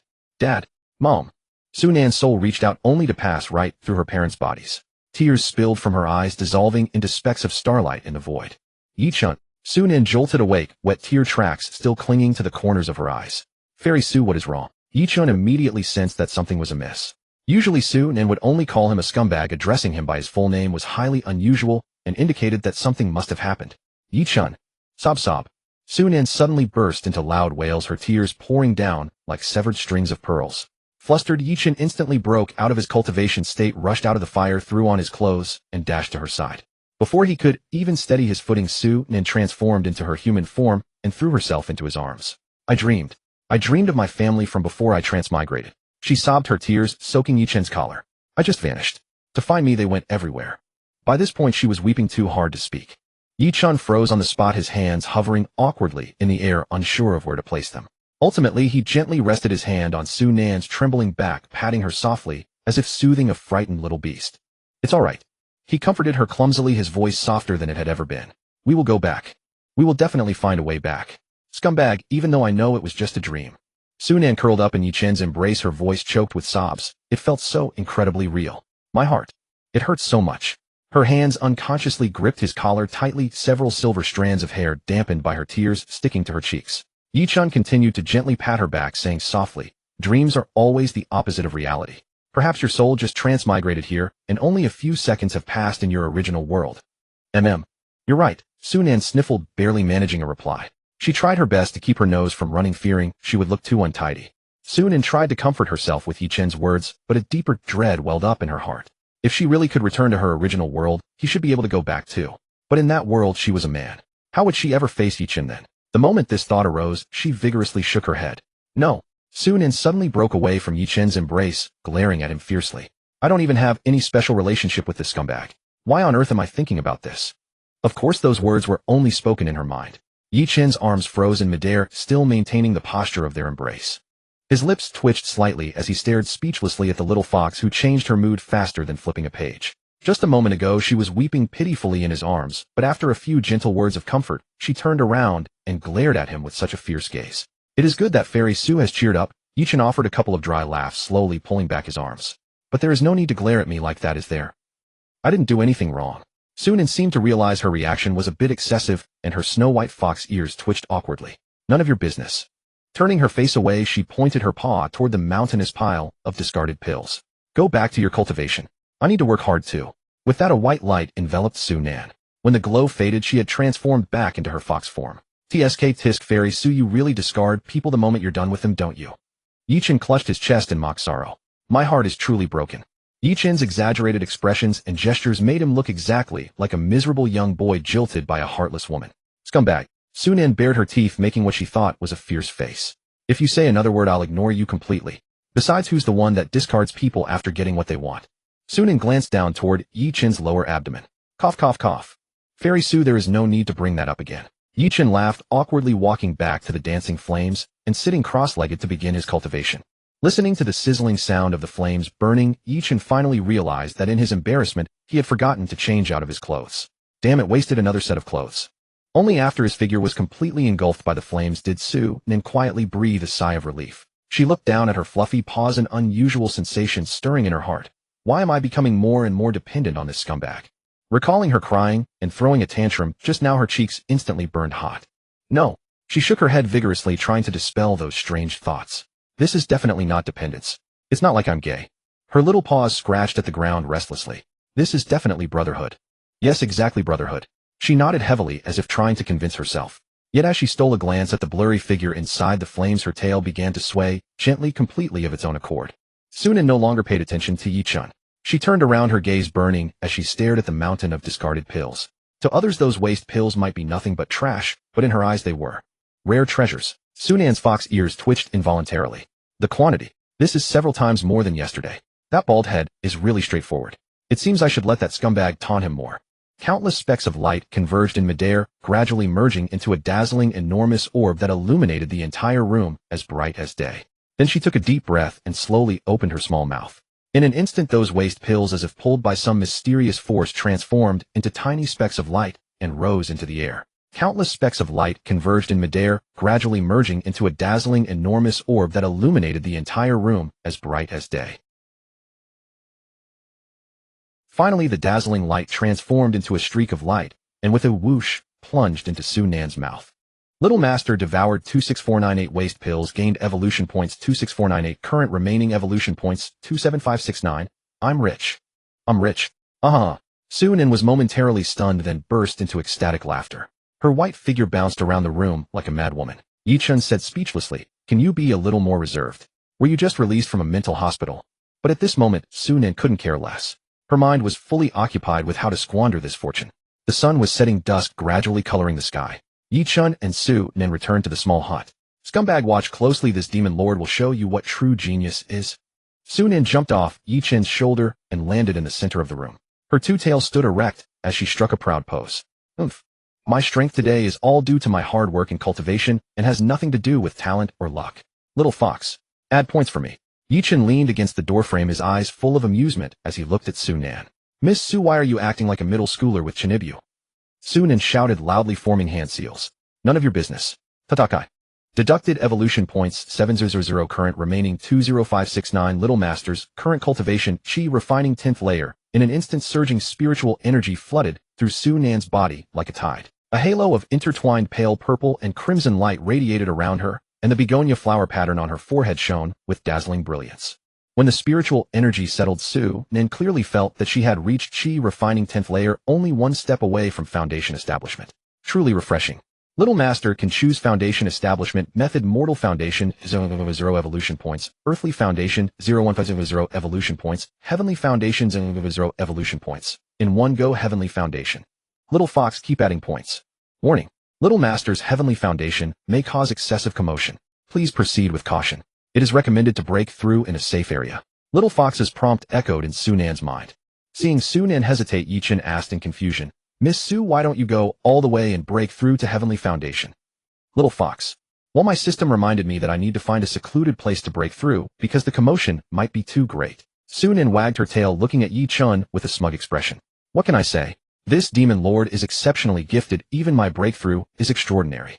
Tisk, look at you showing off. Yi-Chin mused, but I remember Old Man Lon said that even heavenly foundation wouldn't cause much of a stir. But since you're cheating, it can't be judged by normal standards. Wait. Su Nan's fox ears suddenly perked up. Who is Old Man Lon?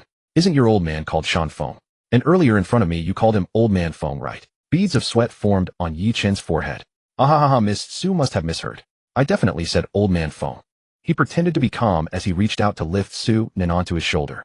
Su Nen agilely dodged his hand, squinting at him. Shanfeng. Shanfeng. Combined isn't that long. She stared at Yi-Chen suspiciously. Scumbag, why did your old man use a fake name before? What secret is he hiding? Just as the atmosphere froze, a translucent spirit slowly materialized beside Yi-Chen. The first thing Zhang did upon appearing was to give Yi-Chen a hard slap, then glare at him with disappointment. Then turning to Su Nan, his expression changed to a kind smile. Yi-Chen.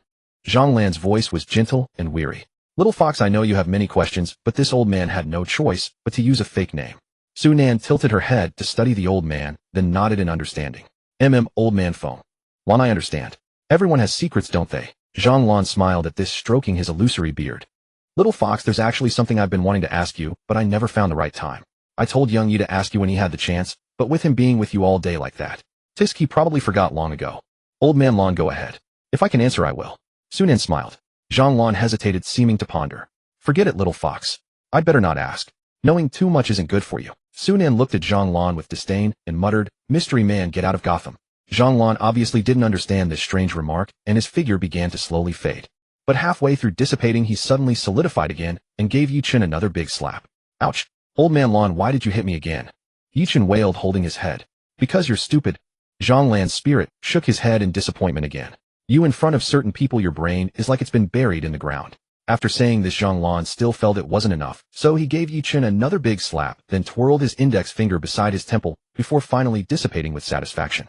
Su Nan watched Yi-Chen's embarrassed look and laughed so hard she rolled on the ground, her white tail sweeping back and forth. When Su Nan had laughed enough, she lightly jumped onto Yi-Chen's shoulder, reached out a paw to pat his head, and comforted him in a gentle voice. Who it doesn't hurt doesn't hurt. Blow, blow, pain, fly away. Yi-Chen was stunned, then felt secretly pleased, his mouth almost curling up to the sky. Ahem, it's fine, Miss Su. I actually don't feel any pain at all. Su Nan was also stunned. Why was she speaking so coquettishly? And those reduplicated words, how could they come out of her mouth, a big man? Hey! She pulled her paw back as if electrocuted. Ahem, Su Nan forced calm. Pippy shrimp, let's go. We're breaking through at Thorn Mountain. As you command, my demon lord. Yi-Chen drew out his tone, but his eyes were full of adoration. Luckily, Su Nan didn't see his expression, or she would have called him greasy again. Golden spiritual energy swirled around Yi-Chen, revealing his chi-refining 10th layer cultivation. Then like an arrow he shot off toward Thorn Mountain. However, neither noticed that on the top of an ancient tree in the distance a burly figure was hidden in the shadows of the leaves. That person was none other than Shen Tianming. He tossed a recording stone up and down in his hand, a cold smile curling at the corner of his mouth. It was worth spending 2 months' salary on this recording stone. Shen Tianming muttered to himself, greed flickering in his eyes. Originally, I bought this recording stone to secretly film the female disciples bathing in the back mountain. I only came here on the way, but I never expected that just by chance I captured a cultivator who can break through to chi refining 10th layer and a two-tailed spirit fox. Tisk, any one of these pieces of information can be sold for tens of thousands of low-grade spirit stones. His rough fingers caressed the recording stone, which clearly recorded the scene of Yi-Chen releasing his chi refining 10th layer pressure, and Su Nan's two tails wagging behind her. Yi-Chen, just you wait. I'll give you a big gift. Shen Tianming sneered. The moonlight was like water silver light spilling over the dense forest of Thorn Mountain. Yi-Chen sprinted through the dense forest. On his shoulder, Su Nan's nose twitched lightly, catching familiar scents in the night breeze. No, it's over there. Her little paw patted Yi-Chen's shoulder. Hey, that's right, turn left ahead. Don't worry, you won't get lost. My nose is very sharp. Lacking morality map is continuously navigating for you. Well, a scumbag, we're here. Su Nan deliberately drew out the tone, as if commanding a horse to stop. When Yi-Chen stopped, Su Nan lightly jumped off his shoulder. She looked at the familiar tree hole before her, a sense of long-lost reassurance welling up in her heart. Miss Su, I'm not a horse. Do you need to say whoa to stop me?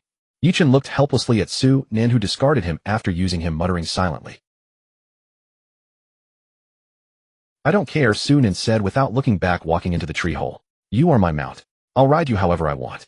Whatever Miss Su says is right. Yi-Chen suddenly lowered his voice, his tone ambiguous. Then, Miss Su, would you like to try a real ride? Su Nan spun around abruptly, a ball of crimson fire directly smacking Yi-Chen's face. Scumbag, you want to die? Blazing heaven. Karmic fire. Yi-Chen laughed and raised his hand to block the flames, instantly dissipating. Su Nan only spat fire because she knew Yi-Chen wouldn't be hurt, so this little flame was like flirting. Yi-Chen deliberately hunched his body, putting on a humble posture. Miss Su, this old servant knows his mistake. This old servant dares not do it again. Su Nan was momentarily stunned, then remembered the novel X-Sex's Cultivation she had read in her past life. She didn't believe Yi-Chen hadn't read it before his transmigration. Instantly her fur stood on end. Scumbag, After a friendly exchange, Yi-chun was beaten into submission by Su-nan. Yi-chun held his swollen cheek and mumbled, "Miss Su, I find that you are really too serious.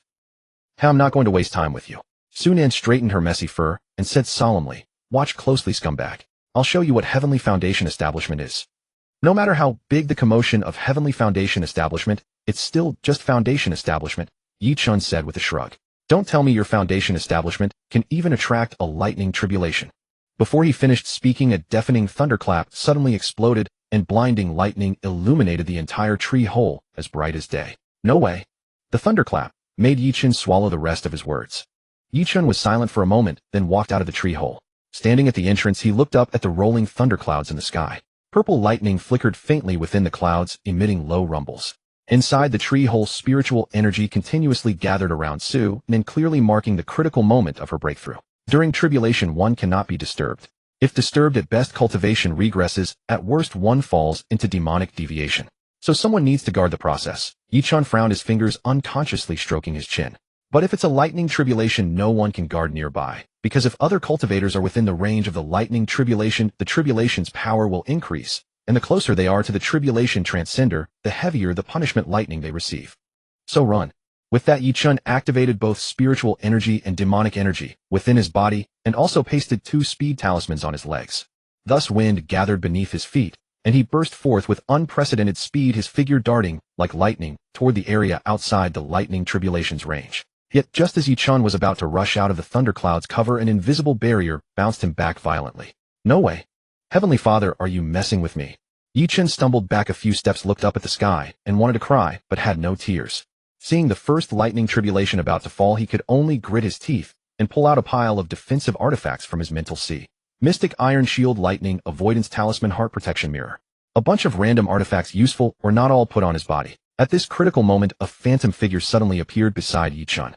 Zhang Lan stroked his beard, observing the tribulation clouds with interest.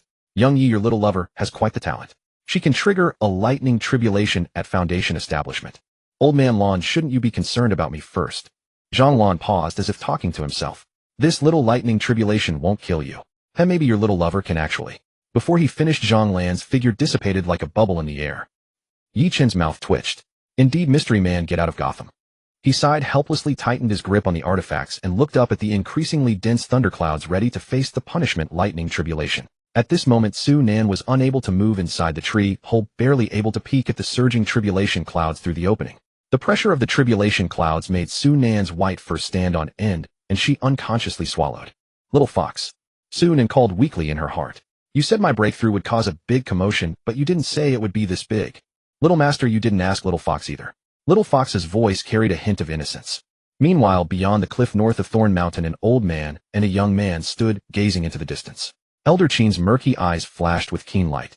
"Young Master Zhao, judging by this celestial phenomenon, there might be a heavenly treasure emerging." Zhao Dongqing narrowed his eyes, greed swirling in his gaze. "Elder Qin, double the reward for this trip. Help me seize that treasure." "This?" Elder Qin showed a troubled expression, his wrinkles filled with calculation, almost obvious.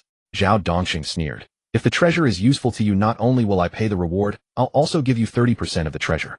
"Huh, young Master Zhao is indeed generous." Elder Qin's face immediately lit up with joy. He swept his sleeve, and carrying Zhao Dongqing rode the wind toward the center of the thunderclouds. In the rushing wind, Zhao Dongqing stared at the old man's back, a hint of malice flashing in his eyes. "Old thing still so greedy now. One day I'll make you pay back 100-fold. Zhao Dongqing's fingers unconsciously stroked the blood-red jade pendant at his waist.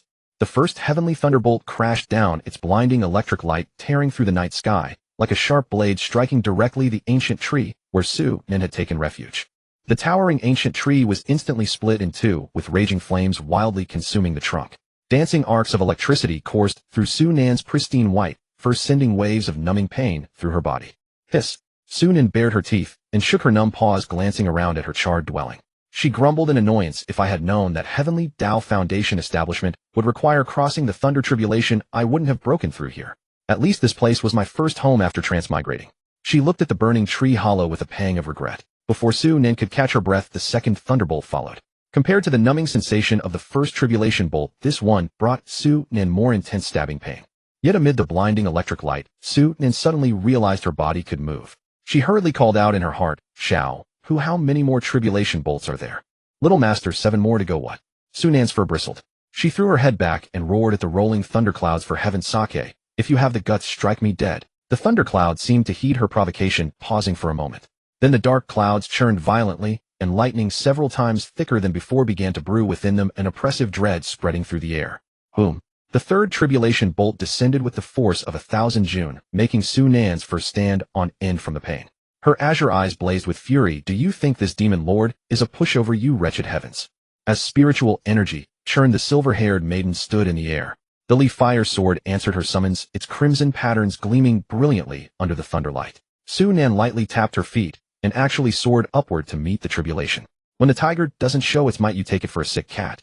Where her sword pointed, a crimson sword chi tore through the sky, even cleaving an opening in the thick thunderclouds.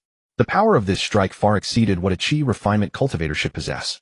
The enraged heavenly Tao swiftly healed the wound, and then 4 thunderbolts struck simultaneously, like whips of heavenly punishment, lashing the audacious fox spirit. Well met. Sunan did not dodge. Instead, she channeled part of the tribulation force into her body to temper her demonic core. Let this demon lord taste the flavor of your tribulation lightning. Sunan felt as if thousands of thunderbolts were rampaging inside her body, the violent lightning energy charging through her meridians. With every flash of electricity came the excruciating pain of meridians shattering inch by inch. She clenched her teeth, desperately circulating spiritual energy to repair the damaged meridians. In this cycle of destruction and rebirth, her meridians were forcibly widened more than threefold. You wretched heavens, you really want to strike me dead? Cough, cough. I shouldn't have shown off. Sunan thought weakly, watching helplessly as the final tribulation bolt took shape in the clouds. This bolt of lightning was thicker than any before, crashing down with the force of destroying heaven and earth. Violent currents rampaged through her body, and Sunan could no longer handle it with the same ease as before. She felt her spiritual energy suddenly surge, colliding fiercely with the wild tribulation lightning inside her. Every clash brought heart-wrenching agony. Finally, is it over? The tribulation clouds began to dissipate, and Sunan's consciousness started to blur. The world spun before her eyes. Sunan weakly let go of the Lee Fire Sword in her hand, allowing herself and the sword to fall from the sky. In the last moment before her consciousness faded, she vaguely saw a familiar figure racing toward her in the distance, surrounded by golden light and black mist, moving at an astonishing speed. Scumbag. A faint, almost imperceptible smile curved at the corner of Sunan's lips, and then she sank completely into darkness. Her delicate figure plummeted like a bird with broken wings, silver hair scattering in the wind like a withering pear blossom. Finally made it. Yichin gasped for breath, his chest heaving violently. He lightly kicked off the ground, leaping like a swallow into the air, and steadily caught the falling Sunan. The young woman in his arms was completely naked, her snow-white skin glowing with a pearl-like luster under the moonlight. A pair of furry fox ears twitched uneasily, and her tail unconsciously coiled around his waist. This seductive scene instantly sent Yichin's blood rushing, warm nosebleed uncontrollably flowed out. He hurriedly tried to adjust his hold, but lost his balance for a moment, and they both fell together. Damn it. At the critical moment, Yichin twisted his body, putting himself underneath. With a dull thud, his back hit the ground hard, dust flying up and making him cough repeatedly. Cough. Why didn't you turn back into a fox form? Yichin turned his face away, not daring to look directly, and hastily pulled a black robe from his spiritual sense and covered Sunan with it. How am I, a gentleman, supposed to comport myself? As he spoke, he wiped his still flowing nosebleed, his earlobes reddening to the point of bleeding. In the distance, faint fluctuations of spiritual energy came. Yichin's expression turned serious. Not good, someone's coming. I have to leave quickly. He carefully picked up Sunan and was about to circulate his spiritual energy. Boy, did this old man give you permission to leave. A hoarse and majestic voice suddenly sounded, followed by a golden core stage pressure as heavy as a mountain, instantly pinning Yichin in place. He felt his bones creaking, yet he still forced himself to hold Sunan more tightly, and even took care to adjust the robe covering her. Damn. Yichin cursed inwardly, just what I feared. Hey, you there. A familiar voice came. Yichin looked up with difficulty, only to see Zhao Dongsheng standing beside Elder Qin, a mocking smile on his face. Put down that fox spirit, and I'll let you go. How about it? Yichin's heart stirred. They didn't recognize me. Right, I was disguised when I left. In truth, they didn't recognize him because he now displayed a chi refinement level 10 cultivation, and his hair, singed by the tribulation, stood on end, covered in dust and dirt. Although Yichin was somewhat disheveled now, he carried a sharp aura that was completely different from the timid chi refinement level 1 errand boy he used to be. Yichin silently adjusted his breathing, deliberately lowering his voice. This Taoist friend you jest. This is my wife. He looked at Zhao Dongsheng with undisguised ferocity in his eyes. Elder Qin squinted, his golden core divine sense sweeping over Yichin repeatedly, but it seemed the other had some secret treasure. Even with his golden core cultivation, he couldn't see through a chi refinement brat. Zhao Dongqing stared suspiciously at this man in black gold brocade, yet covered in dust, and sporting an afro-like explosion of hair. He felt there was something familiar about the man, but couldn't pinpoint where he had seen him. Zhao Dongqing cast a sidelong glance at Elder Qin, who nodded slightly, a trace of contempt flickering in his eyes. Elder Qin calculated privately a mere chi refinement level 10 before a golden core true man like himself was nothing but an ant. As for whether he might offend the force behind this boy, that was not his concern. In the end, this was Zhao Dongqing's doing. What did it have to do with him, Elder Qin? After receiving Elder Qin's silent approval, Zhao Dongqing's face twisted into a vicious grin, looking at Yi Chun as if he were an ant. Just a puny brat like you dares to claim this two-tailed fox spirit is your Dao companion. Do you think I believe that? He licked his lips, his gaze lecherously roaming over Su Nan. Even if this fox spirit really is your Dao companion, I'm taking her today. Zhao Dongqing calculated greedily. This fox spirit not only transformed at the foundation establishment stage with two tails, but also triggered heavenly Dao foundation establishment. Given enough time, breaking through to the divine transformation stage would be no problem. What's more, this fox spirit's exquisite beauty after transformation. Zhao Dongqing could already see the scenes of nightly revelry after taking her as a demon slave. Yi Chen silently and gently laid Su Nan on the ground. Zhao Dongqing thought he was caving in and was about to mock him when he saw Yi Chen's figure suddenly blur. Bang! A heavy fist smashed into Zhao Dongqing's chin, sending 2 bloody teeth flying. Zhao Dongqing staggered back, covering his bleeding mouth, his eyes filled with disbelief. He hadn't expected this chi refinement brat to dare strike in front of a golden core true man. I said she is my wife. Yi Chen's voice was cold as ice, his gaze sharp as a blade. I didn't like the look in your eyes just now. Elder Qin jolted back to his senses, hurriedly released his pressure again. Zhao Dongqing's face turned livid with rage. He turned to Elder Qin and cursed loudly. Qin Mu, you useless old fool. What were you doing?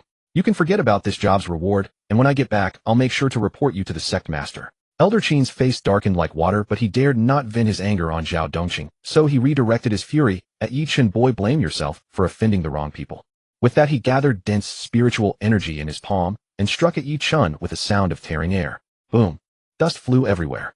Zhao Dongqing in a fluster shoved healing pills into his mouth, cursing obscenely. Damn, that brat was so cocky a moment ago, wasn't he? Didn't he say the fox spirit was his Dao companion? I was going to. Before he could finish, the dust settled, and the sight before him left Zhao Dongqing dumbfounded. Elder Qin was being held by the throat with one hand by Yi Chen, dangling in the air like a chicken. Elder Qin's face was purple, his legs kicking uselessly with none of the majesty of a golden core true man. Yi Chen's left hand firmly held the struggling Elder Qin, exuding a suffocating pressure. Cough, cough. How can you be? Golden core perfection. Elder Qin stared at Yi Chen, whose aura was now overwhelming in utter disbelief. This venerable. Yi Chen curled his lips morbidly, a dangerous light flickering in his eyes. This venerable loves watching you ants first strut around certain of victory, and then the terrified expressions when you discover the truth. He took a deep breath in ecstasy. Truly splendid. But deep inside, Yi Chen anxiously asked Old Man Lan, how long can this golden core perfection state last? Zhang Lan's voice sounded faintly in his sea of consciousness. 30 breaths. What? Only 30 breaths? You brat. Zhang Lan scolded irritably. Lending you my power is already consuming my soul force. If you complain, I'll take it back. Besides, without me, who would still treat you like a child? After saying that, Zhang Lan fell silent again. Yi Chen calculated secretly. 30 breaths. That's enough. Father. Father. No, grandfather. Grandfather, spare me. Elder Qin had now lost all demeanor of a golden core true man, begging with tears and snot, I'll give you all my savings. That boy you just hit, Zhao Dongqing, is a member of the prefecture's royal family. Please, for his sake. Annoying. Yi Chen's eyes turned cold, and he suddenly tightened his grip. Haven't you heard, if you don't root out the weeds, they'll grow back when the spring wind blows? With a crisp crack, Elder Qin's neck snapped. His dull old eyes were still wide open, filled with unwillingness and fear. Yi Chen released his hand, letting Elder Qin's body fall to the ground. A cold smile curled at the corner of his mouth. Besides, what face does that brat have? As for resources, killing you, your resources naturally become mine. What did you just say? What were you going to do in front of me? Yi Chen's voice was frigid, his eyes now filled with murderous intent fixed on Zhao Dongqing. The air seemed to freeze, and even the surrounding temperature dropped sharply. As senior, Zhao Dongqing's face turned ashen. His knees gave way, and he fell to the ground with a thud, his forehead heavily hitting the stone, producing a dull sound. Please think of what I said as a fart. It was this lowly one's foul mouth. He kowtowed frantically, and fiercely, soon smashing his forehead, bloody and raw blood streaming down his nose, but he dared not stop. Senior, please, for the sake of my being a member of the prefecture's royal family, spare this lowly one's life. Zhao Dongqing's voice was choked with tears, his whole body trembling like a sieve. Yi Chen was silent for a moment, the killing intent in his eyes slightly receding. Fine, I'll spare your life this time. He said coldly, next time we meet, I will surely take your life. Zhao Dongqing's heart leaped with joy, thinking the royal identity had indeed worked. But this glee didn't last even a moment. However, Yi Chen's words turned death can be avoided, but punishment cannot be escaped.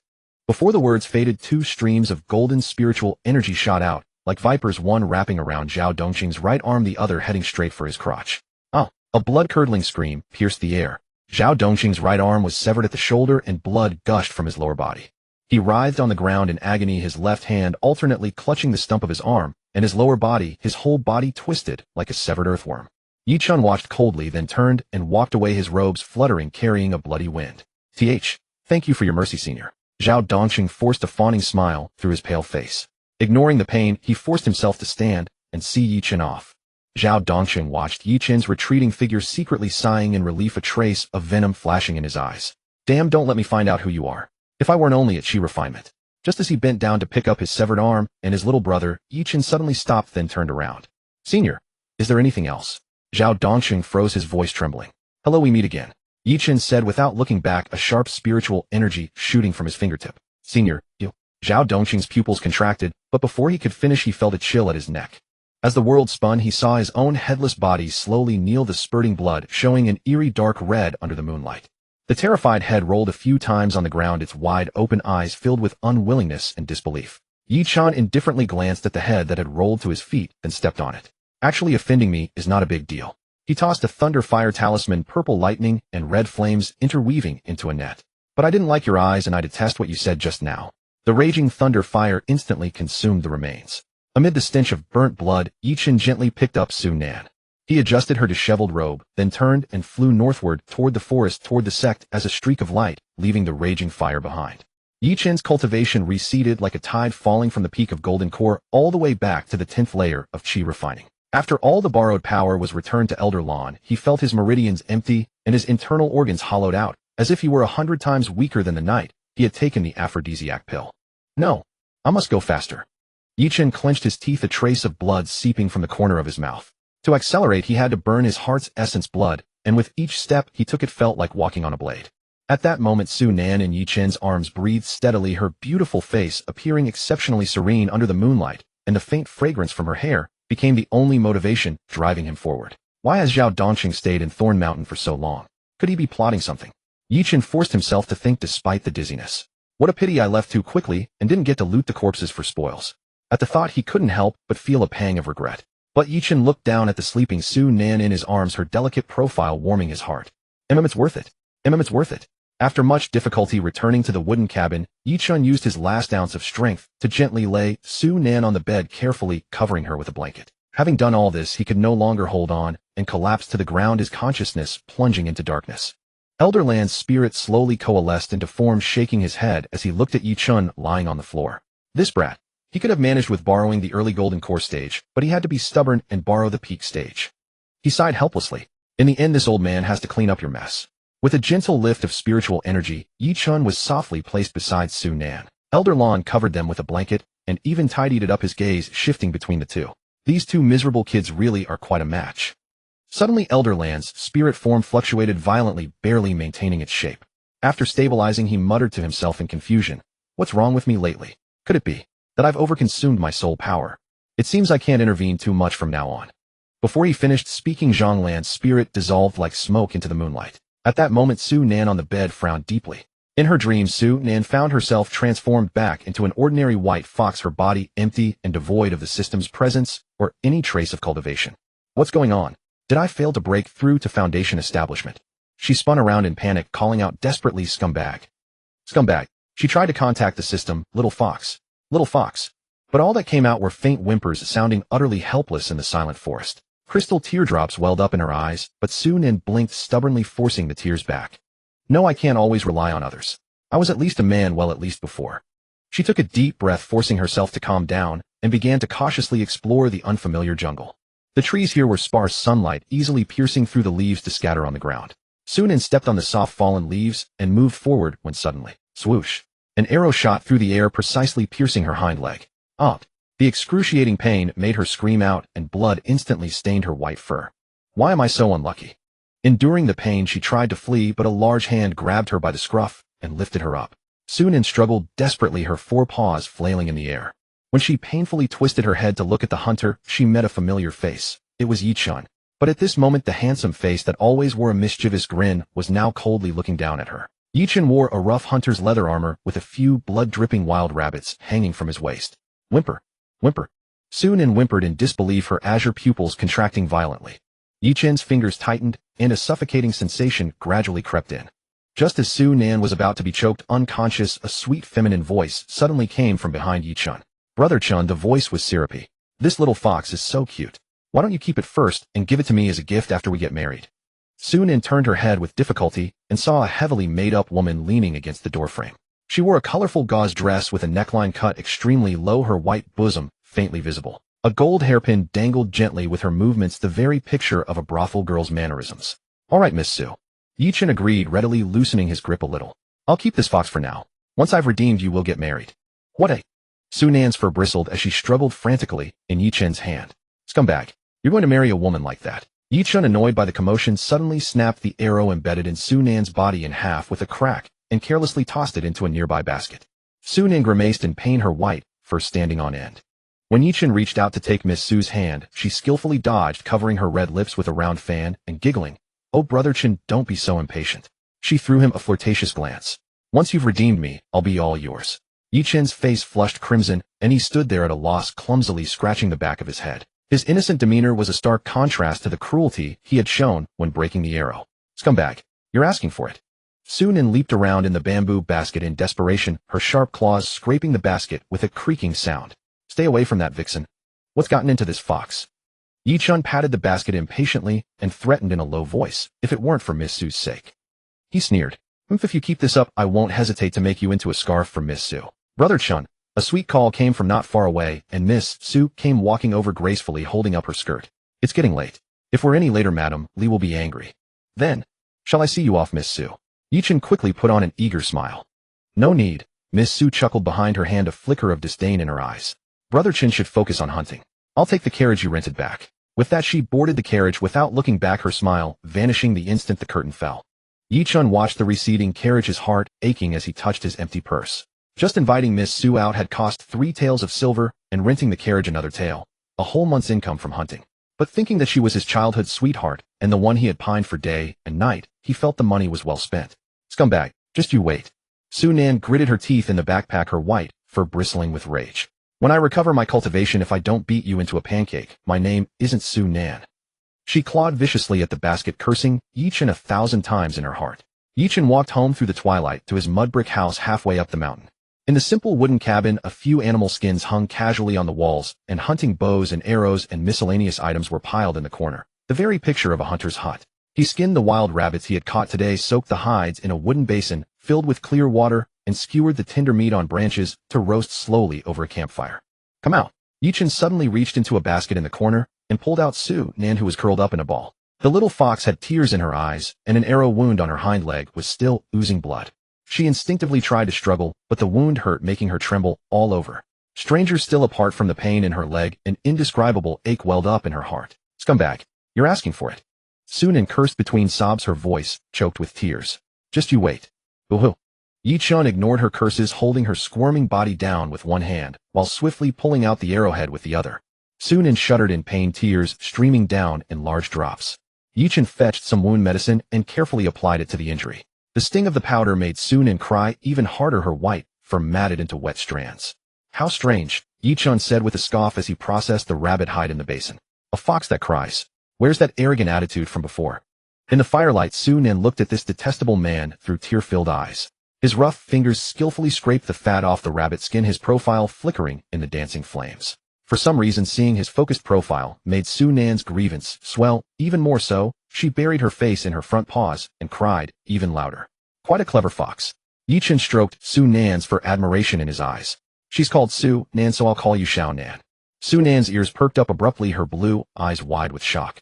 Wait, you're saying that vixen is named Su-Nan? Then who am I? She let out a few urgent cries, her white tail thrashing nervously. Yichun, however, misunderstood her, meaning his face lighting up with delight. It seems Shao-Nan really likes this name. With that, he picked up the rabbit innards he had thrown away earlier and tossed them in front of Su-Nan. Ugh. Sunan turned her face away in disgust, her pink nose scrunching up. Being picky is not good, Shao-Nan. Yi Chen's gaze suddenly turned cold, his oppressive aura, making Su Nan's fur stand on end. Frightened, Su Nan quickly pointed a paw toward the fire, her tail curling up nervously. Yi Chen's expression instantly softened, surprise flashing in his eyes. Oh, you're not just clever, you're practically becoming a spirit. He skewered the innards and roasted them over the fire. That's good. Once you're tamed, I can give you to Miss Su to cheer her up. Su Nan's face darkened completely, and she thought to herself, seriously dude, can't you see she's just stringing you along like a fool? Are you the reincarnation of Fei Yangyang? She scratched the ground in frustration. I don't even know where little fox has gone. I have no reference at all. I don't even know where this place is. If I recover my cultivation or can go back. Head, just you wait, scumbag. The innards on the fire gradually gave off a savory aroma with fat sizzling as it dripped onto the coals.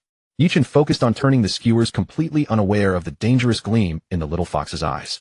5 years slipped by like flowing water. The once cocky young hunter had transformed into a mature man with sharp, defined features. Yi Chen's face was weathered by the mountain winds into a firm outline, the years etched into his brow, yet his eyes remained as bright as ever. Su Nan followed lazily behind, Yi Chen, her white fur gleaming silver in the sunlight. Her body was now the size of a large dog, with a slender frame and a bushy tail extending to a length of 1 meter and 40 centimeters. With each step, the faint purple tip of her tail swayed gently in the breeze. Xiao Nan. Yi Chen suddenly stopped, turned around, and rubbed Su Nan's head, a note of emotion in his voice. In the blink of an eye, you've grown so big. He still wore the animal hide clothes he had tanned himself, but his rugged attire couldn't hide the mature charm radiating from within. Su Nan looked up and saw a bulging sack on Yi Chen's shoulder from which came the crisp clinking of silver coins. His face beamed with unrestrained joy. After all these years of saving, I've finally gathered enough to redeem Miss Su. Su Nan's ears twitched slightly, but her gaze was as calm as a dead pool. Over these 5 years, she had learned to protect herself with numbness. Whenever she saw Yi Chen fussing over that woman named Su, then she would hypnotize herself repeatedly. This man before her is not the Yi Chen she knew. Yet at certain moments, this Yi Chen would display gestures that only the Yi Chen she knew would make, cruelly reminding her that this was indeed the man she knew, and the familiar sting would return.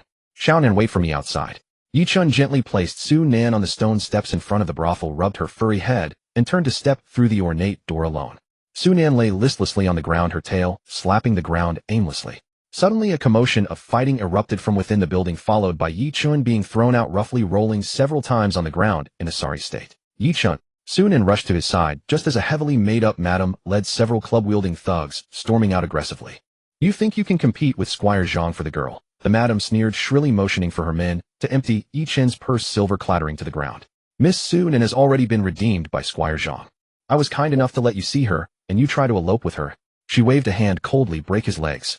Su Nan bared her teeth and stood in front of Yi Chen, but a thug kicked her away viciously. Get lost, beast. Several burly men pinned down the struggling Yi Chen, and clubs rained down heavily. Crack. Yi Chen let out a heart-wrenching scream, his forehead instantly drenched in cold sweat, his lips trembling from the agony. You'll get what's coming. You'll die a miserable death. Su Nan struggled to her feet and saw Yi Chen's legs twisted at an unnatural angle, blood quickly soaking through his trousers. Take this money. Everyone help yourselves. The brothel keeper pointed at the scattered copper coins and silver pieces on the ground, her shrill voice piercing the air. The crowd instantly stirred, scrambling over each other to snatch up the coins and silver. No, don't. Yi Chen, dragging his broken legs, crawled forward with difficulty, his dust-covered hands desperately shielding a few copper coins. This is my money, you. Get lost. A pimp sneered, his heavy boot grinding mercilessly into Yi Chen's left hand. The crisp sound of bone cracking was blood-curdling. What I pick up is mine. After the crowd dispersed, the empty street was left with only Yi Chen covered in dust. Su Nan limped over, dragging her injured hind leg, blood seeping from the corner of her mouth, her azure eyes brimming with tears. Yi Chen tremblingly opened his right hand, revealing a few blood-stained copper coins and a small piece of silver. He carefully tucked them into his pocket, forced a faint smile, and gently stroked Su Nan's head. Sorry, Xiao Nan. His voice was hoarse beyond recognition. It's my fault for being useless, making you suffer with me. With that, he used his remaining right hand to support himself, inching forward bit by bit. Come on, let's go home. Su Nan's tears finally broke free, rolling down her snow-white fur. No, you idiot. She choked, gently nuzzling Yi Chen's hand. I never thought you were useless. Let's go home. Damn disgusting. Don't die on our doorstep, bad luck. No one's going to collect your corpse here. A pimp kicked Yi Chen's limp body with disgust, then spat a thick glob of phlegm onto his back before cursing and turning back inside. Su Nan's fur bristled, baring her teeth at the man's retreating figure, her sharp claws already unsheathed. But with his last ounce of strength, Yi Chen pressed her down. Xiao Nan. Go. Home. Yi Chen's voice grew fainter, blood seeping from the corners of his mouth, pooling into a shocking red stain on the ground. His eyelids grew heavier and heavier until finally they closed completely. Sunan circled anxiously in place, her snow-white paws pawing the ground restlessly. She tremblingly leaned close to Yi-Chen's nose, carefully checking. No breath. Yi-Chen was dead. This realization struck Sunan like a thunderbolt. She stood frozen, suddenly feeling all her pain vanish, as if her very soul were about to dissipate. She tried again and again, but Yi-Chen's chest never rose again. No. You idiot, wake up. Wake up. Sunan's whimpers grew more fragmented, large teardrops rolling down, soaking the fur on her chest. Don't sleep, let's go home, okay? I'll take you home, okay? She sobbed, her whole body trembling, completely oblivious to the passers-by. Madamly, look. A pimp pointed at Sunan and shouted to the brothel keeper. That white fox is crying. The brothel keeper wiggled her bulky figure, pointing a finger with bright red nail polish at Sunan, and ordered the pimps beside her, you lot skin that fox and make a fur coat. It'll fetch a good price. Or sell it directly to those gentlemen with special tastes. They love such spirited creatures. She squinted, her triangular eyes, a greedy smile spreading across her face. After selling it, I'll take 80%, you take 20. With that, she swayed her hips back into the brothel.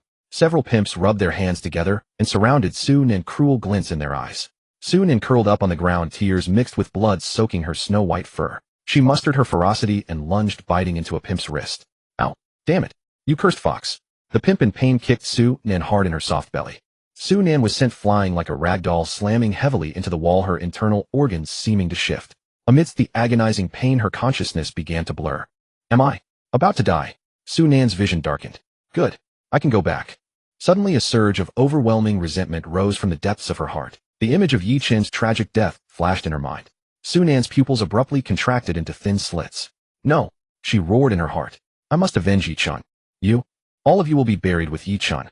Sunan spoke in human tongue, her voice hoarse but clear. The pimps froze in place, their faces pale. The fox before them had actually spoken human words. Monster!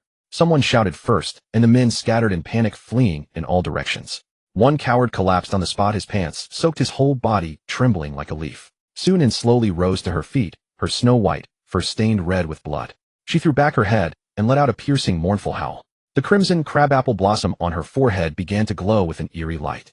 After the light faded, Sunan transformed into human form. A fiery red dress fluttered in the wind, the crimson crabapple on her forehead fully bloomed, dazzling and dazzlingly bright. Her azure eyes had now turned completely blood-red, flames swirling around her, distorting the air with heat. You all deserve to die. The moment the cold words fell, a ball of crimson flame flew from her palm. The brothel was instantly engulfed in a sea of fire, the wooden structure groaning under the intense heat. Inside, people discovered in terror that all exits were sealed by an invisible barrier. They could only pound on doors and windows in despair. Help! Let me out! Piercing screams mixed with the sounds of breaking and smashing. Several pimps collapsed to the floor, their pants already soaked. Sunan expressionlessly raised her hand, and several fireballs landed precisely on them. Amidst the sizzling sound of burning, dark figures writhed in the flames, turning into charcoal in an instant. She bent down and picked up Yi-Chen's cold body, lightly tapped her toes, and soared into the air.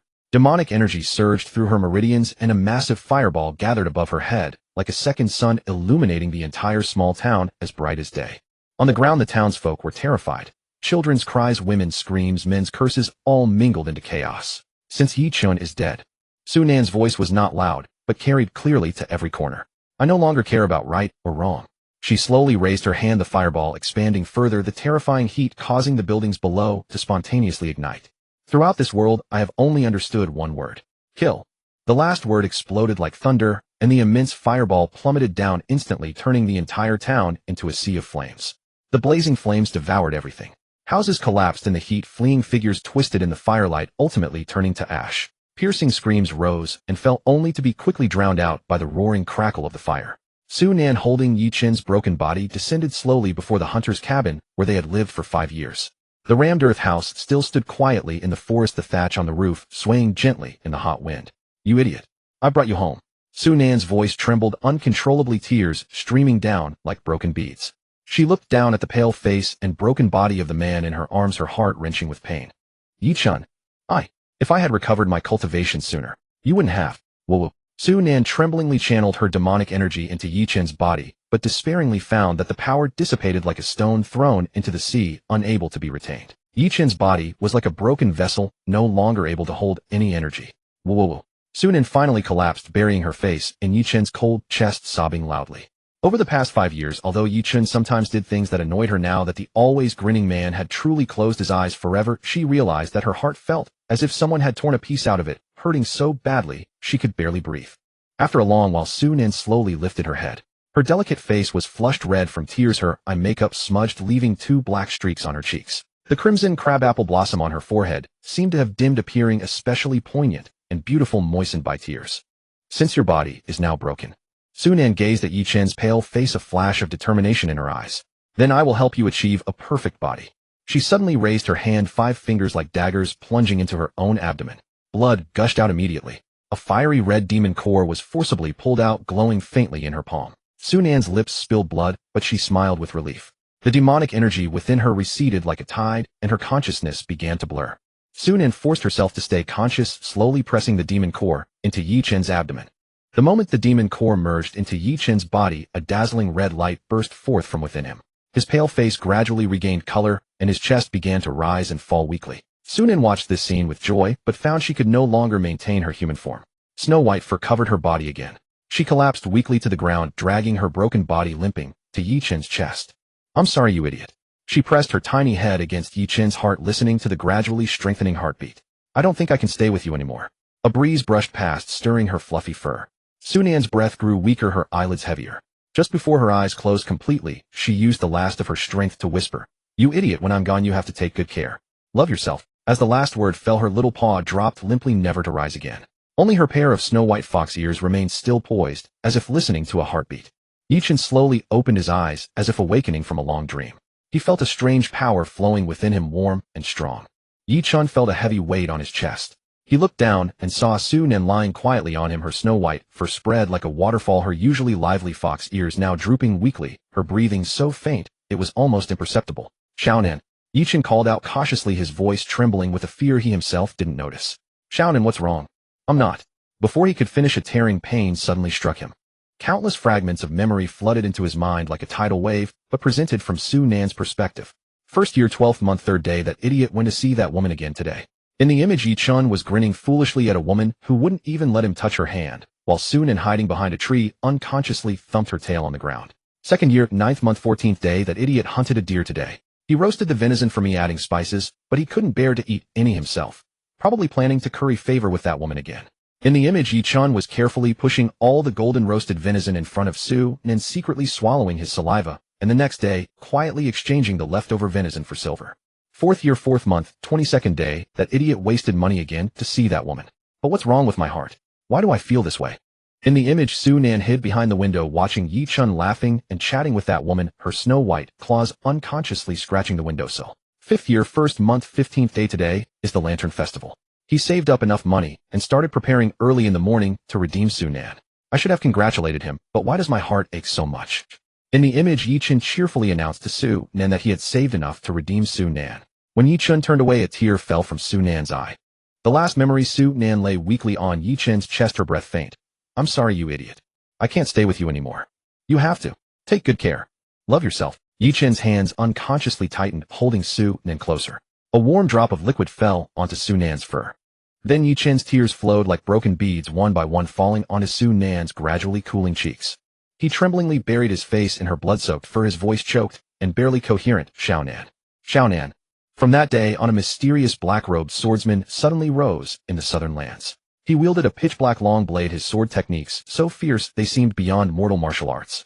He gathered a force not to be underestimated, and wherever he passed, the remnants of the previous dynasty crumbled. In just 3 years, he overthrew the corrupt dynasty and ascended the throne. This new emperor acted with swift and decisive force, impartial in the court. He reformed the bureaucracy, reorganized the military, yet remained alone all his life. Strangely, whether attending court or leading campaigns, he always carried a small celadon urn at his waist. No one knew what it contained. Time flew like a shuttle, and soon he was in his twilight years. On his sickbed, Yi Chen summoned his most trusted subordinate. Shun, the old emperor's voice was weak but firm. This throne I pass on to you. He tremblingly handed over the imperial seal. Shun knelt prostrate, sobbing uncontrollably. My emperor. Go. Yi Chen waved his hand, his cloudy eyes revealing a calmness that saw through life and death. I have no regrets in this life. When the hall fell silent again, the old man struggled to sit up, hugging the small urn he had never parted with to his chest. The crabapple blossom pattern meticulously painted on the porcelain urn was now faded, yet still showed the delicacy of its original craftsmanship. Actually, I've always had one regret, Xiaonan.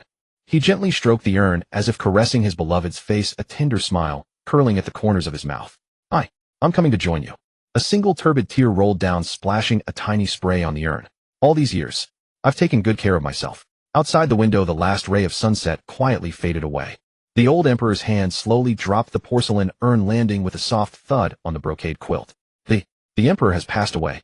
The eunuch's shrill wail pierced the silence of the palace like a blade stabbing into everyone's heart. The entire empire fell into unprecedented grief. The founding emperor, who had spent his life on horseback and unified the entire continent, had finally reached the end of his life. After the new Emperor Shun succeeded the throne, he posthumously honored the late emperor as Yao to commemorate his achievements comparable to the ancient sage kings. Yi Chen's soul slowly drifted away, and in the haze he saw Su Nan standing beside him. Without hesitation, he opened his arms and pulled her into a tight embrace. Xiaonan. His voice choked, his soul trembling. Don't say anything. Su Nan sighed softly, tears glistening in her eyes. I told you to take care of yourself, not to go risking your life. Before she could finish, Yi Chen's tears burst forth, shimmering crystalline soul tears, glowing faintly. Hey, you idiot, don't cry. Su Nan panicked clumsily, trying to comfort him. Suddenly, Yi Chen cupped her face and kissed her deeply. MMPH. Su Nan made a few symbolic pushes, but eventually closed her eyes and let Yi Chen kiss her. When their lips parted, Su Nan's face was flushed like a peach blossom, even the tips of her ears red, as if dripping blood. You idiot, you. She stammered, unable to form a complete sentence. Yi Chen looked at her like this and couldn't help but chuckle softly. Xiaonan is so cute. His fingertips gently brushed her burning cheeks, his eyes full of tenderness. Yi Chen's soul began to turn transparent, gradually dissipating like morning mist. Su Nan's heart tightened, her voice carrying unprecedented urgency. You idiot. Human souls are too fragile. Hurry, go reincarnate. We'll meet in the next life. She leaned down and kissed Yi Chen's dissolving lips again, this kiss filled with reluctance and resolve. Yi Chen's soul finally dissipated completely in her embrace, leaving only a lingering trace of attachment. In an instant, the space around them began to twist and shift, blinding white light, replacing the scene before them. Su Nan looked around in confusion, murmuring to herself, am I about to be reincarnated? Su Nan, how is this dream? A ethereal female voice suddenly sounded, as if coming from all directions. Who? Su Nan instantly tensed, her fox ears pricking up alertly, the fur on her tail bristling. She looked around warily but saw only endless white light. Don't be nervous. The voice was gentle as water. I won't harm you. A cultivation manual glowing with a purple aura materialized out of thin air, floating slowly towards Su Nan. Ancient patterns on the cover flowed with mysterious power. Just being near it made her demonic energy resonate. 7 emotions, calamity, heart, art. Su Nan softly read the ancient seal script on the cover. The moment her fingertip touched the page, a profound wave of information surged into her mind. A fox demon enters the Tao through emotion. The deeper the emotion, the stronger the power. Without true feeling, cultivation is ultimately but a mirage. Su Nan opened her mouth, too many questions welling up. But the voice spoke first. Su Nan, I know you have doubts, but it's time to wake up. We will meet again.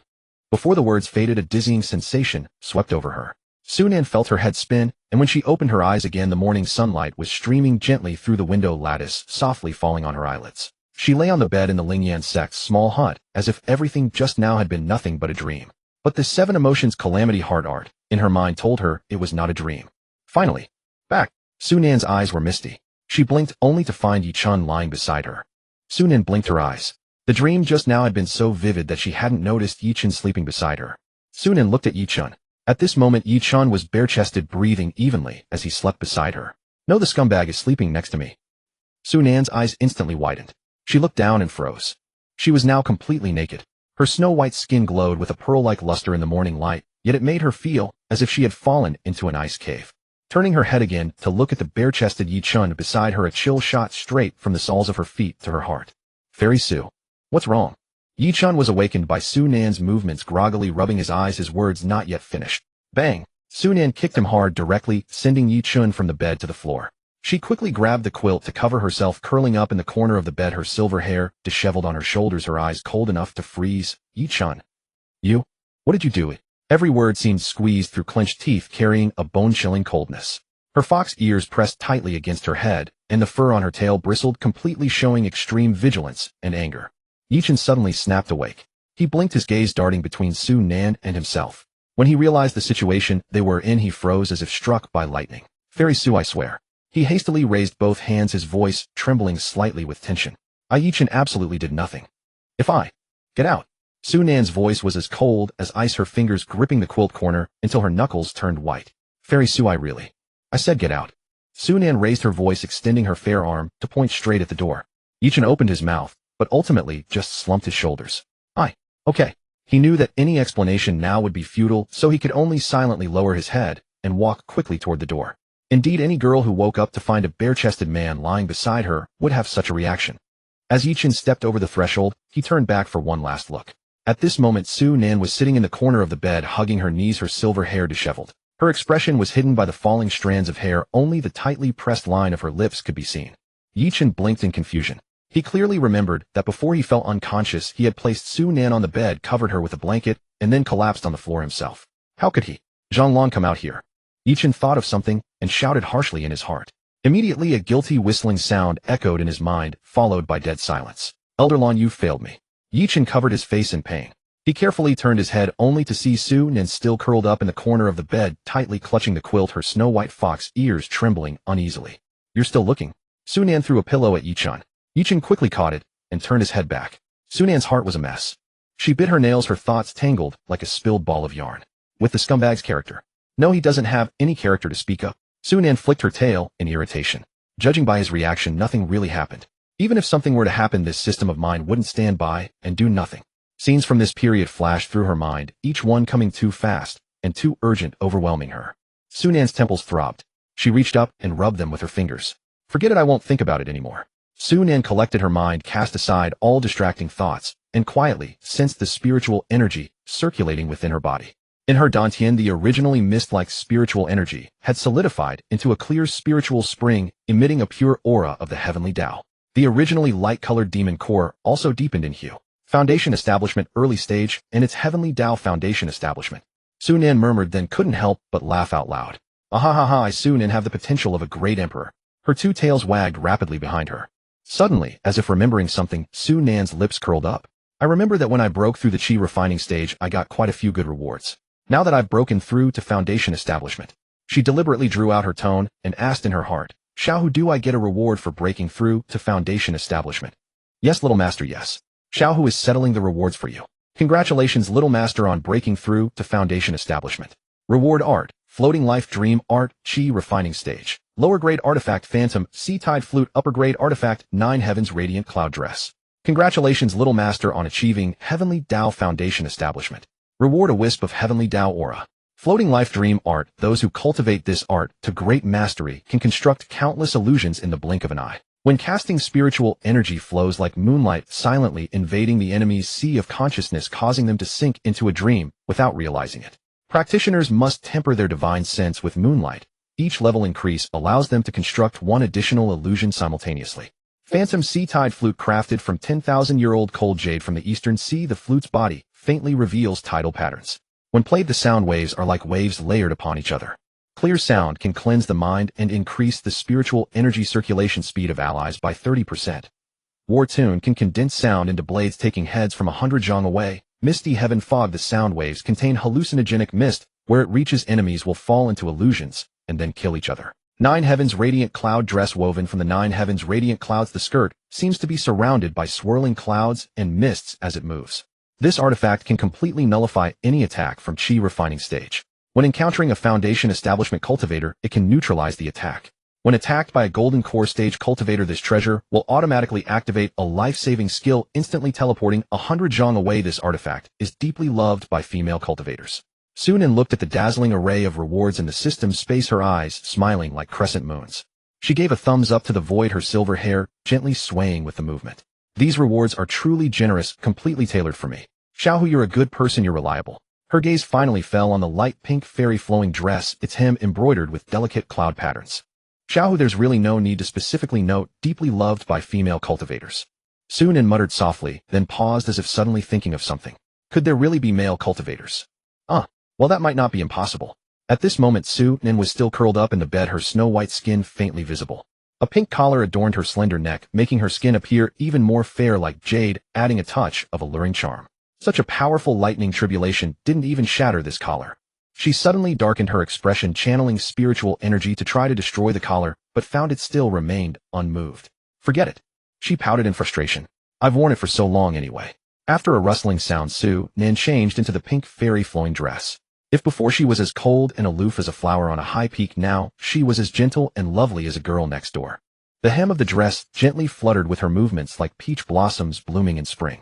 Su Nan tapped her fingertip, condensing spiritual energy into a water mirror, then spun a few times in front of it. Her silver hair and pink dress complemented each other perfectly, even she couldn't help but admire. It's quite pretty. The girl in the mirror had curved eyebrows and smiling eyes. Oh, where was there any trace of the ice-cold beauty?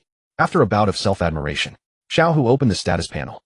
Name Su Nan, gender female. This information has been folded. Lifespan 1150, bloodline two-tailed spirit fox 30,000. Realm foundation establishment early stage. Current bloodline cannot advance. Cultivation arts bright moon cultivation art chi refining stage perfected cannot advance. Currently fire spirit art chi refining stage grandmaster true alchemy canon beginners floating life dream art chi refining stage beginner 307 emotions tribulation heart art not started cannot advance. Equipment glaze fire sword middle grade artifact 1500 phantom sea tide flute lower grade artifact 509 heavens radiant cloud dress upper grade artifact 3,000 evolution points, 1071. Su Nan gazed at the status panel floating before her, her brows slightly furrowed. At the end of the dream, the mysterious woman had imparted the 7 emotions tribulation heart art, yet now in the system it showed cannot advance.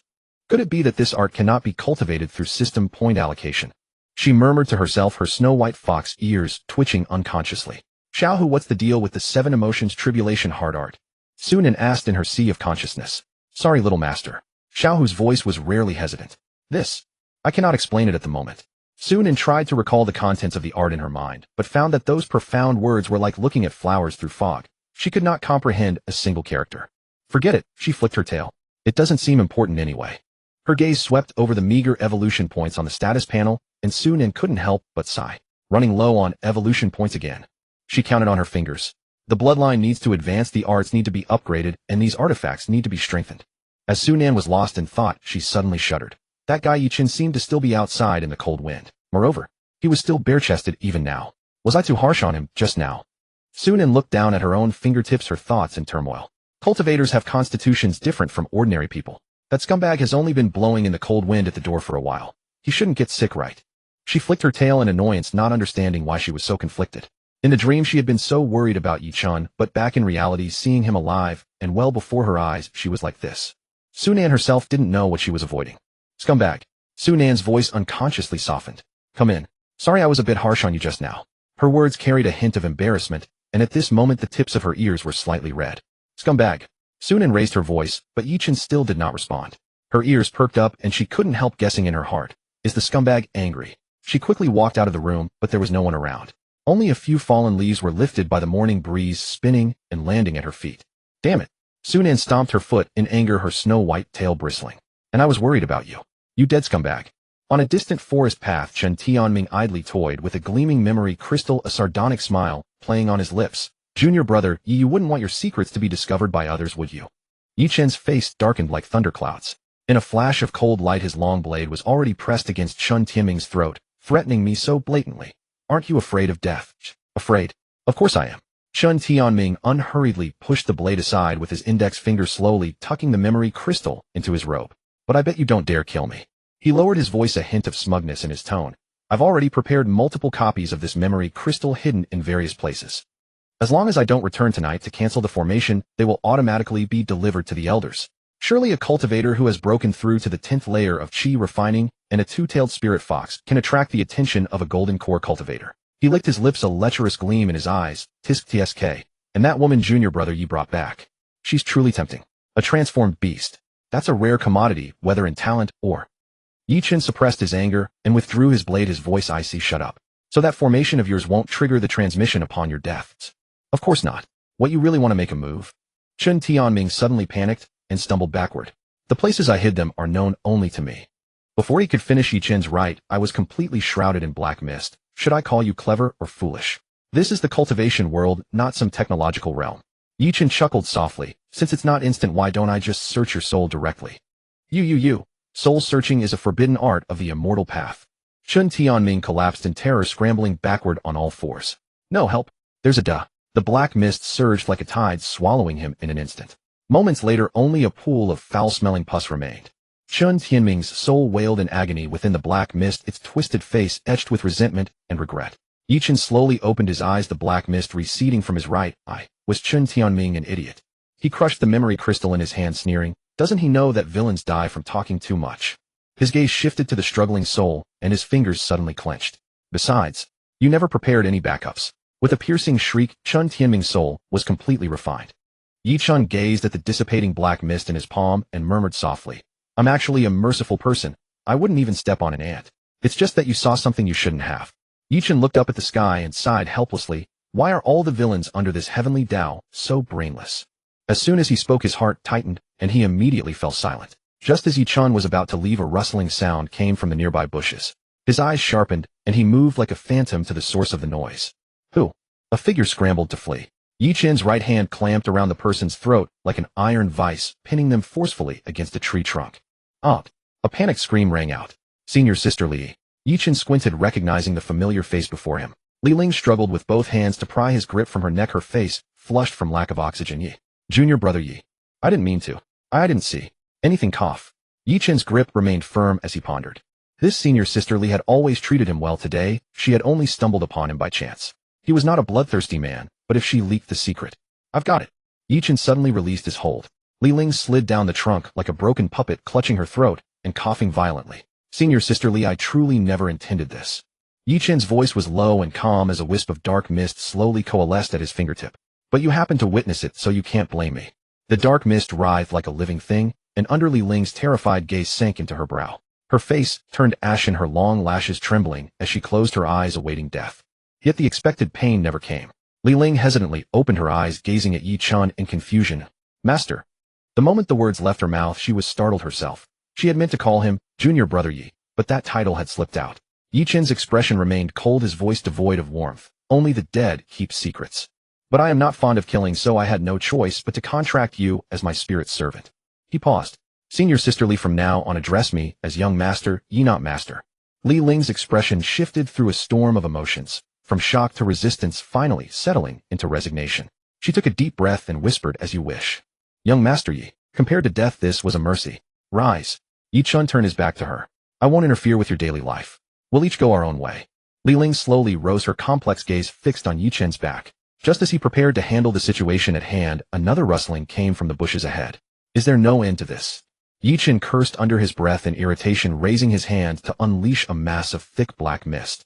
Wherever the mist passed, the grass and trees instantly withered, emitting a harsh, sizzling sound. You scumbag. Do you want to die? The familiar voice made Yi Chun freeze. He quickly manipulated the black mist into a giant hand, forcibly dispersing the venomous cloud. A fawning smile had already appeared on Yi Chun's face. Fairy Su, what brings you here? He stared dazedly at the beauty before him. Su-Nan wore a flowing pink dress, her silver hair coiled with a jade hairpin, a few stray strands falling by her cheeks. Her icy aura was tinged with the sweetness of a girl next door, but the chill in her eyes at that moment was unnerving. Hey young master, Yi certainly knows how to have fun. Su-Nan stepped forward slowly, the lihua, sword ringing as it left its sheath, its cold tip pressed against Yi Chun's throat. Playing master-servant games in this little grove, are we? She cast a frigid glance at Li Ling, whose cheeks were flushed and her voice carried a piercing chill. And here I was worried about you, so I came looking for you specially. It seems I came at a bad time. Su-Nan's foundation establishment pressure suddenly erupted. Li Ling trembled and started to explain this fairy. Silence. Su-Nan glanced at Li Ling. I wasn't asking you. The lihua sword carved a thin line of blood on Yi Chun's neck, and crimson beads of blood slid down the blade. Li Ling wailed inwardly, you two lovebirds, don't drag me into your quarrel. Yi Chun secretly signaled to Li Ling with his eyes. Li Ling fled without looking back, as if pardoned. I still have the leisure to let her go. Su-Nan stared coldly at Yi Chun, the lihua, sword's edge gleaming. Aren't you afraid my hand might slip? Yi Chun remained silent, then suddenly stepped forward. The blade cut a deeper gash across his neck, and crimson blood dripped along the edge. Have you gone mad? Su-Nan hastily withdrew her sword. Scumbag, do you have a death wish? The moment she pulled back her blade, Yi Chun lunged forward and wrapped his arm around her slender waist. The lihua sword clattered to the ground. Let me go, you scumbag. Su-Nan struggled, but dared not channel her spiritual energy, afraid she might accidentally blast this lunatic to pieces. Yi Chun obediently released her, but Su-Nan stumbled backward, about to fall. Then with quick reflexes he caught her again. Su-Nan. Once stable, she kicked him hard. Yi Chun's eyes widened. After a while, with Yi Chun wincing in pain, he finally explained the whole situation. Su-Nan turned away, awkwardly, the tips of her ears reddening. Ahem. Well, I didn't mean to. She looked up at the sky. Lovely weather today. As she spoke, she secretly spent 5 evolution points to exchange for a roll of bandages, clumsily wrapping Yi-Chen's neck and tying a crooked bow at the end. Fairy Sue's handiwork. No, her kick is quite ruthless. Yi-Chen touched the bow on his neck and gave her a resentful glance. Su-Nan pretended not to hear, fussing over her already neat robes, looking around. People always seem especially busy when they're embarrassed. So you really took Li Ling as your spirit servant because of her talent, not because she's pretty? Su-Nan suddenly turned and stared seriously into Yi-Chen's eyes. Sensing Su-Nan's jealousy, Yi-Chen's lips curled into a faint smile, inwardly smug. Of course. Before I transmigrated, I was a model youth who used to ride old ladies across the street. Riding old ladies across the street. Wait, that doesn't sound right. You must have misheard. Yi-Chen changed the subject without batting an eye, watching as Su-Nan stored the Lihua sword back into the system space. Back in the room, Yi-Chen asked curiously, how did Fairy Su find me? Because a golden dot appeared on my system map, Su-Nan pouted. I thought it was some rare treasure, but it was just you. She spread her hands in disgust. Am I not Fairy Sue's treasure? Yi-Chen suddenly leaned in close. You, Su-Nan shuddered. Scumbag, you're so cheesy. Seeing Su-Nan's disgusted expression, Yi-Chen laughed loudly to mask the disappointment in his eyes. But then Su-Nan suddenly turned around, her eyes curving into crescents. Then, am I your treasure, scumbag? Yi-Chen froze instantly, his heart pounding like a drum. Su-Nan burst into laughter. Ha ha, look at that silly expression. Yi-Chen's ears turned red and he coughed to cover his embarrassment. Just then Su-Nan suddenly spoke. Scumbag, she said, her expression turning serious, her eyes glistening with moisture. You must not die. Huh. I don't care. Su-Nan's voice was thick with tears. You're just not allowed to. As you command. Yi-Chen grinned, sheepishly scratching his head. Without Fairy Sue's permission, this humble one will never die. Su-Nan blinked to keep her tears from falling, then hesitated. Actually, I had a dream last night. She omitted the part about the mysterious woman and adapted the dream slightly before telling it. Could it be our past life? Yi-Chen mused, half smiling, half serious. As a miscellaneous disciple, I can't enter the scripture library. I'll have to wait until Old Man Lon wakes up and ask if there's a founding monarch named Yao. He changed his tone, a mischievous grin on his face. So Fairy Su is worried about me. Who's worried about you? Su-Nan's ears turned bright red as she turned away. It's just brotherly concern. In the dead of night, since Su-Nan maintained her human form after transformation, Yi-Chen wisely took the floor. Just as he was about to fall asleep, a wisp of fragrance drifted over. Don't make a sound and don't open your eyes. Su-Nan's voice was barely a whisper. Yi-Chen suddenly felt a soft hand touch him and heard Su-Nan's stammering explanation. I didn't do it on purpose during the day. We're brothers, let me check. Yi-Chen secretly opened his eyes and watched Su-Nan busying herself. The air was filled only with the sound of their breathing and movements. And no problem, you're very healthy. Su-Nan fled toward the door. I'm going to wash my hands.